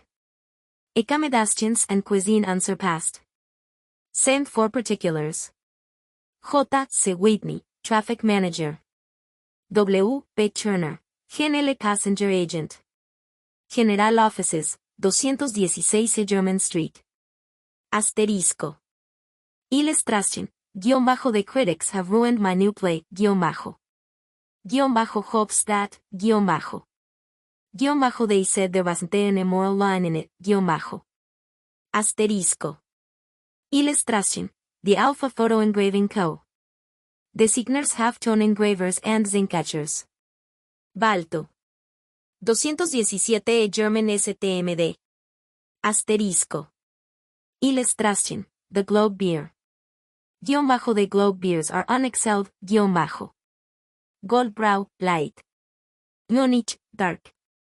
Telepone call, 1425, Asterisco. Illustration, E. He says he loves me so much that at times he feels as if he could eat me, yes, and in a few years he will say he is sorry he didn't underscore. Asterisco. Illustration, golf terms, on the links, Asterisco. Illustration. A golden thought. In silver wrought. E. In his shop, did see. Jacobi and Jenkins. Designers and makers of sterling silverware Exclusivelli. No, 216 Charles Street, North, Baltimore, Asterisco. Illustration, Why did you kick my dog, is mad, is not mad, Well, he ought to be. I'd be mad if anybody kicked me, Asterisco. Illustración, in Boston, Now, Janny, would you say the price of cod has risen, or gone up, Speaking of cod, I would say it has rose, Asterisco. Illustración, Hurlbut and Hurlbut. Makers of draperies, curtains, portieres and furniture. Artistic and original ideas. Best Sportsmanship. 403 North Charles Street at Mulberry Street. Baltimore. Asterisco. How little Icky fooled the trolley company. Illustración, I. Illustración, 2. Asterisco. Illustración, The Club. Restaurant and Café. Louis Bennett, Proprietor, SW, Charles and Saratoga STS. Asterisco. Illustración, Dixie. Brings largest returns to advertisers because Printing, circulación, class of people reached, the best.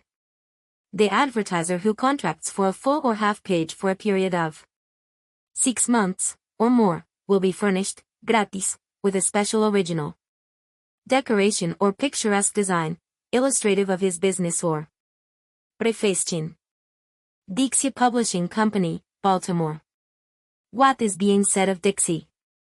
The initial number is artistically illustrated and the reading matter has a genuine literary tone. It cannot fail to attract general interest. Its combined merit and cheapness should ensure its success. The Baltimore Sun, Han. 11-1899-. The magazine is good to look at and interesting to read. There are 3 PS in the dish of art editors, and they make an excellent pictorial feast. The Charlottesville, Daily Progress, Han. 14-1899-. The new monthly is devoted to literature and art, and the first number shows that its contributors are well qualified to deal with both subjects. The literary and art-loving public should give the new magazine a cordial welcome. It certainly deserves success. The Norfolk Landmark, Han. 21-1899-. The initial number presents an artistic and attractive appearance. The paper used is of specially fine quality, and typographically Dixie is all that can be desired. The Baltimore Telegram, Han. 28-1899-. It is finely illustrated and is quaintly and aesthetically gotten up. Its typographical appearance is very handsome, while its contents cover a wide range of live up-to-date topics handled in a thoroughly crisp and bright style. The artistic features of the periodical are prominently brought out, and the edition shows care and ability. The Charleston, Daily Tribune, Han. 18-1899-. The first number is printed on handsome paper, has some exquisite illustrations, lovely poems. Miss McClelland in her best vein. But it is the pictures which are really most remarkable. Oldham Pearson. 16 lovely views of picturesque scenes about Baltimore. The New Orleans, La Picayune, Han. 22-1899-.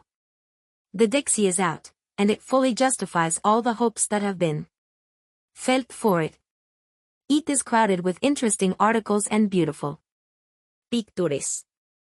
The magazine is handsome, the printing well done, and its success ought to be genuine and permanent. The Baltimore American, Han. 11-1899-. Its general appearance, both inside and out, is very attractive. We hope Dixie will meet the success that it undoubtedly deserves. Charleston, SC. News and Courier, Han. 29, 1899-. A most attractive publication. Washington Post, -Han. 16, 1899-. Dixie deserves long life and liberal encouragement. The Sunday Herald. Baltimore, -Han. 15, 1899-. The first number of the Dixie magazine will delight all readers who enjoy wholesome and entertaining literature presented in attractive form. The indications are that the publishers will meet with the success their bright periodical merits. The Montgomery, M.D. Press. -Feb. 3, 1899-. The January number was particularly attractive for its illustrations. It is to be hoped that Baltimore and the South at large will give generous support. The Baltimore News, -Feb. 8, 1899-. The magazine is well illustrated and handsomely printed, and presents an attractive table of contents. The Lynchburg, Ba. News, -Han. 15, 1899-. The people of Baltimore, of Maryland, and of the South ought to be glad that there have been found both talent and courage enough in a Southern city to begin a Southern magazine. Success, over and over again, to. De Dixie. The Annapolis, M.D. Record, -Feb. 4, 1899-. Its pages show literary and artistic taste of fine quality, and the typographic effect is very pleasing, and, doubtless, will meet with a hearty and generous reception. The Daily Index Appeal, Petersburg, Ba. -Han. 15, 1899-. Dixie has made a favorable impression on the reading public and promises well to become popular. The contents of the first number, both literary and pictorial, compare well with the leading publications of its class. Every Saturday Review, Baltimore, -Han. 21, 1899-. Asterisco. Illustration, indicated in bladder and kidney diseases, diabetes and breaks. Clears up the urine and relieves vesicle irritation. Geneva Litia water. Cures that most annoying disease, irritable bladder. Depot, 227N Charles St. Masonic Temple, Baltimore. Sold by all clubs of note. Sent for pamphlet. End of the Project Gutenberg ebook Dixie, a monthly magazine, Vol. E, número 2, February 1899. Updated editions will replace the previous one, the old editions will be renamed. Creating the works from print editions not protected by US copyright. Law means that no one owns a United States copyright in these works. So the Foundation, and you, can copy and distribute it in the United States without permission and without paying copyright royalties. Special rules, set forth in the General Terms of Use Part of this license, apply to copying and distributing Project Gutenberg marca registrada electronic works to protect the Project Gutenberg concept and trademark.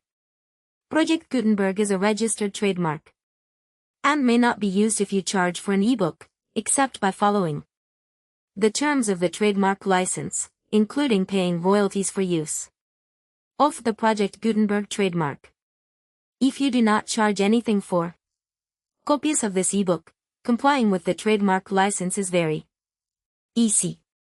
You may use this ebook for nearly any purpose such as creation of derivative works, reports, performances and research.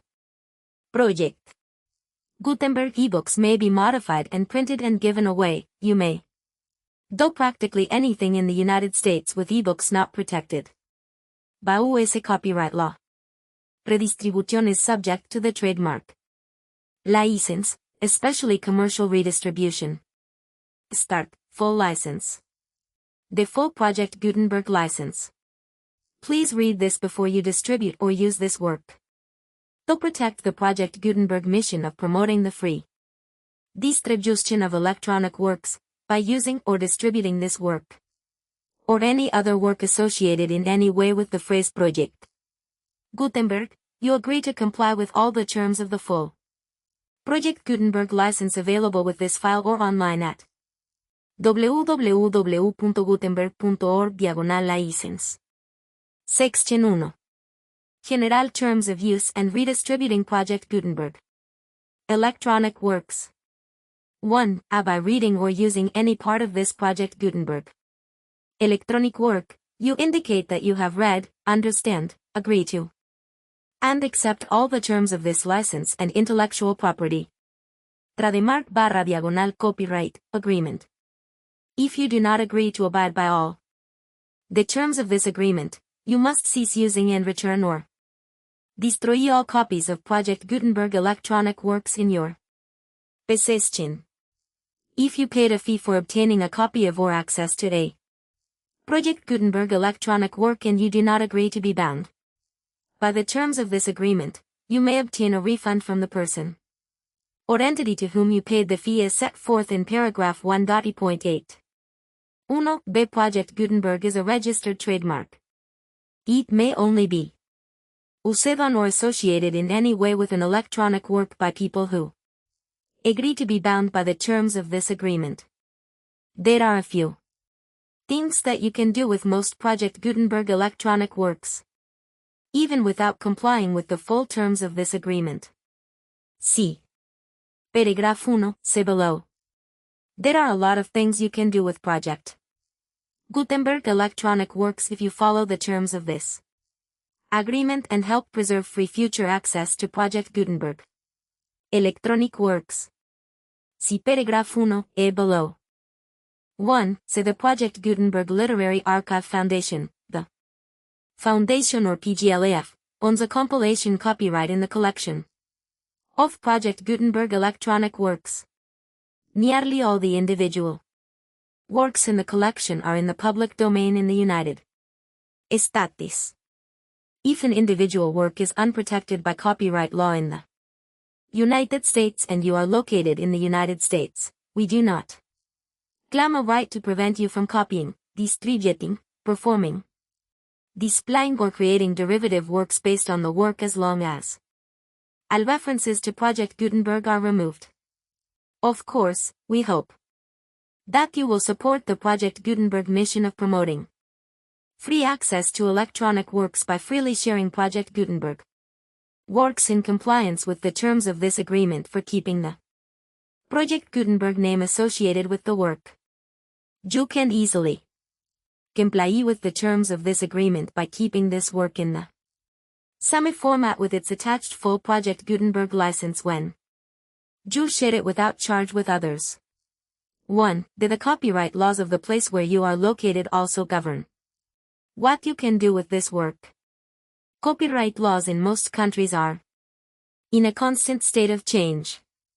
If you are outside the United States, check the laws of your country in addition to the terms of this agreement before downloading, copying, displaying, performing, distributing or creating derivative works based on this work or any other Project Gutenberg work.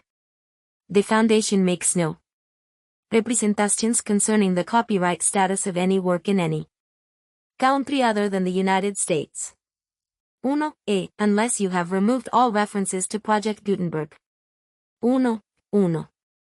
The following sentence, with active links to, or other immediate access to, the full Project Gutenberg license must appear prominently whenever any copy of a Project Gutenberg work, any work on which the phrase Project Gutenberg appears, or with which the phrase Project Gutenberg is associated, is accessed, displayed, performed, viewed, copied or distributed. This ebook is for the use of anyone anywhere in the United States and most other parts of the world at no cost and with almost no restrictions whatsoever. You may copy it, give it away or reuse it under the terms of the Project Gutenberg license included with this ebook or online at www.gutenberg.org. If you are not located in the United States, you will have to check the laws of the country where you are located before using this ebook. 1. 2. If an individual Project Gutenberg electronic work is derived from texts not protected by US copyright law, does not contain a notice indicating that it is posted with permission of the copyright holder, the work can be copied and distributed to anyone in the United States without paying any fees or charges.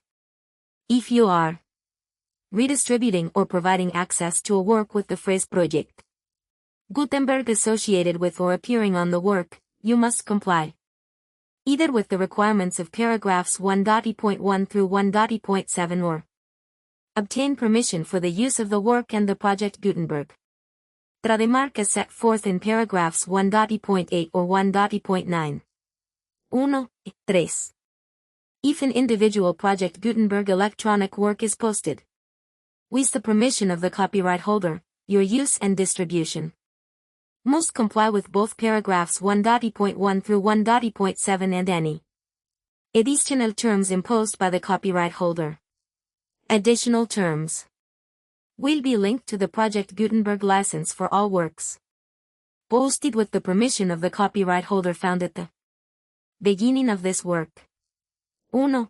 4. Do not unlink or detach or remove the full Project Gutenberg license terms from this work, or any files containing a part of this work or any other work associated with Project Gutenberg. 1. 5. Do not copy, display, perform, distribute or redistribute this electronic work, or any part of this electronic work, without prominently displaying the sentence set forth in paragraph 1.1 with active links or immediate access to the full terms of the Project Gutenberg license. 1. 6. You may convert to and distribute this work in any binary, compressed, marked up, non-proprietary or proprietary form, including any word processing or hypertext form. However, if you provide access to or distribute copies of a Project Gutenberg work in a format other than plain vanilla ASCII or other format used in the official version posted on the official Project Gutenberg website, www.gutenberg.org, you must, at no additional cost, fee or expense to the user, provide a copy, a means of exporting a copy, or a means of obtaining a copy upon request, of the work in its original plan, vanilla CE or other form. Any alternate format must include the full Project Gutenberg license as specified in paragraph 1.1. 1. 7. Do not charge a fee for access to, viewing, displaying, performing, copying or distributing any Project Gutenberg works, unless you comply with paragraph 1.8 or 1.9. 1. 8. You may charge a reasonable fee for copies of or providing access to or distributing Project Gutenberg electronic works, provided that you pay a royalty fee of 20% of the gross profits you derive from the use of Project Gutenberg works calculated using the method you already used to calculate your applicable taxes. The fee is owed to the owner of the Project Gutenberg trademark, but he has agreed to donate royalties under this paragraph to the Project Gutenberg Literary Archive Foundation. Royalty payments must be paid within 60 days following each date on which you prepare, or are legally required to prepare, your periodic tax returns. Royalty payments should be clearly marked as such and sent to the Project Gutenberg Literary Archive Foundation at the address specified in Section 4, Information about donations to the Project Gutenberg Literary Archive Foundation. You provide a full refund of any money paid by a user who notifies you in writing, or by email, within 30 days of receipt that /diagonale does not agree to the terms of the full Project Gutenberg license. You must require such a user to return or destroy all copies of the works possessed in a physical medium and discontinue all use of and all access to other copies of Project Gutenberg works. You provide, in accordance with paragraph 1.f.3, a full refund of any money paid for a work or a replacement copy, If a defect in the electronic work is discovered and reported to you within 90 days of receipt of the work, you comply with all other terms of this agreement for free. Distribution of Project Gutenberg works. 1.9. If you wish to charge a fee or distribute a project Gutenberg marca registrada electronic work or group of works on different terms than are set forth in this agreement, you must obtain permission in writing from the Project Gutenberg Literary Archive Foundation, the manager of the Project Gutenberg trademark. Contact the foundation as set forth in section 3 below. 1F. 1F1. Project Gutenberg volunteers and employees expend considerable effort to identify, do copyright research on, transcribe and proofread works not protected by US copyright law in creating the project Gutenberg marca registrada collection. Despite these efforts, Project Gutenberg electronic works, and the medium on which they may be stored, may contain defects such as, but not limited to, incomplete, inaccurate, or corrupt data, transcription errors, a copyright or other intellectual property infringement, a defective or damaged disk or other medium, a computer virus, or computer codes that damage or cannot be read by your equipment. 1F2. Limited warranty, disclaimer of damages, except for the right of replacement or refund described in paragraph 1.f.3, the project Gutenberg Literary Archive Foundation, the owner of the project Gutenberg marca registrada trademark, and any other party distributing a project Gutenberg marca registrada electronic work under this agreement, disclaim all liability to you for damages, costs and expenses, including legal fees. You agree that you have no remedies for negligence, strict liability, breach of warranty or breach of contract except those provided in paragraph 1.f.3. You agree that the foundation, the trademark owner, and any distributor under this agreement will not be liable to you for actual, direct, indirect, consequential, punitive or incidental damages even if you give notice of the possibility of such damage. 1F3.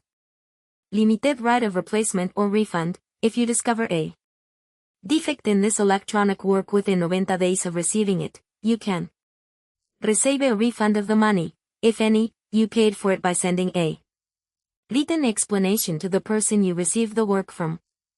If you receive the work on a physical medium, you must return the medium with your written explanation. The person or entity that provided you with the defective work may elect to provide a replacement copy in lieu of a refund. If you receive the work electronically, the person or entity providing it to you may choose to give you a second opportunity to receive the work electronically in lieu of a refund. If the second copy is also defective, you may demand a refund in writing without further opportunities to fix the problem. 1F4. Except for the limited right of replacement or refund set forth in paragraph 1.f.3, this work is provided to you, ASS, with no other warranties of any kind, express or implied, including but not limited to warranties of merchantability or fitness for any purpose. 1F5. Some states do not allow disclaimers of certain implied warranties or the exclusion or limitation of certain types of damages. If any disclaimer or limitation set forth in this agreement violates the law of the state applicable to this agreement, the agreement shall be interpreted to make the maximum disclaimer or limitation permitted by the applicable state law.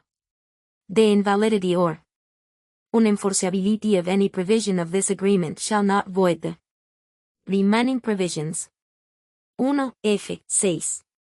Indemnity. You agree to indemnify and hold the foundation, the trademark owner, any agent or employee of the foundation, anyone providing copies of Project Gutenberg electronic works in accordance with this agreement, and any volunteers associated with the production, promotion and distribution of Project Gutenberg. Electronic works, harmless from all liability, costs and expenses, including legal fees, that arise directly or indirectly from any of the following which you do or cause to occur: a. Distribution of this or any Project Gutenberg work, b. Alteration, modification, or additions or deletions to any Project Gutenberg work, and c. Any defect you cause. Section 2. Information about the mission of Project Gutenberg. Project Gutenberg is synonymous with the free distribution of electronic works in formats readable by the widest variety of computers, including obsolete, old, middle-aged and new computers.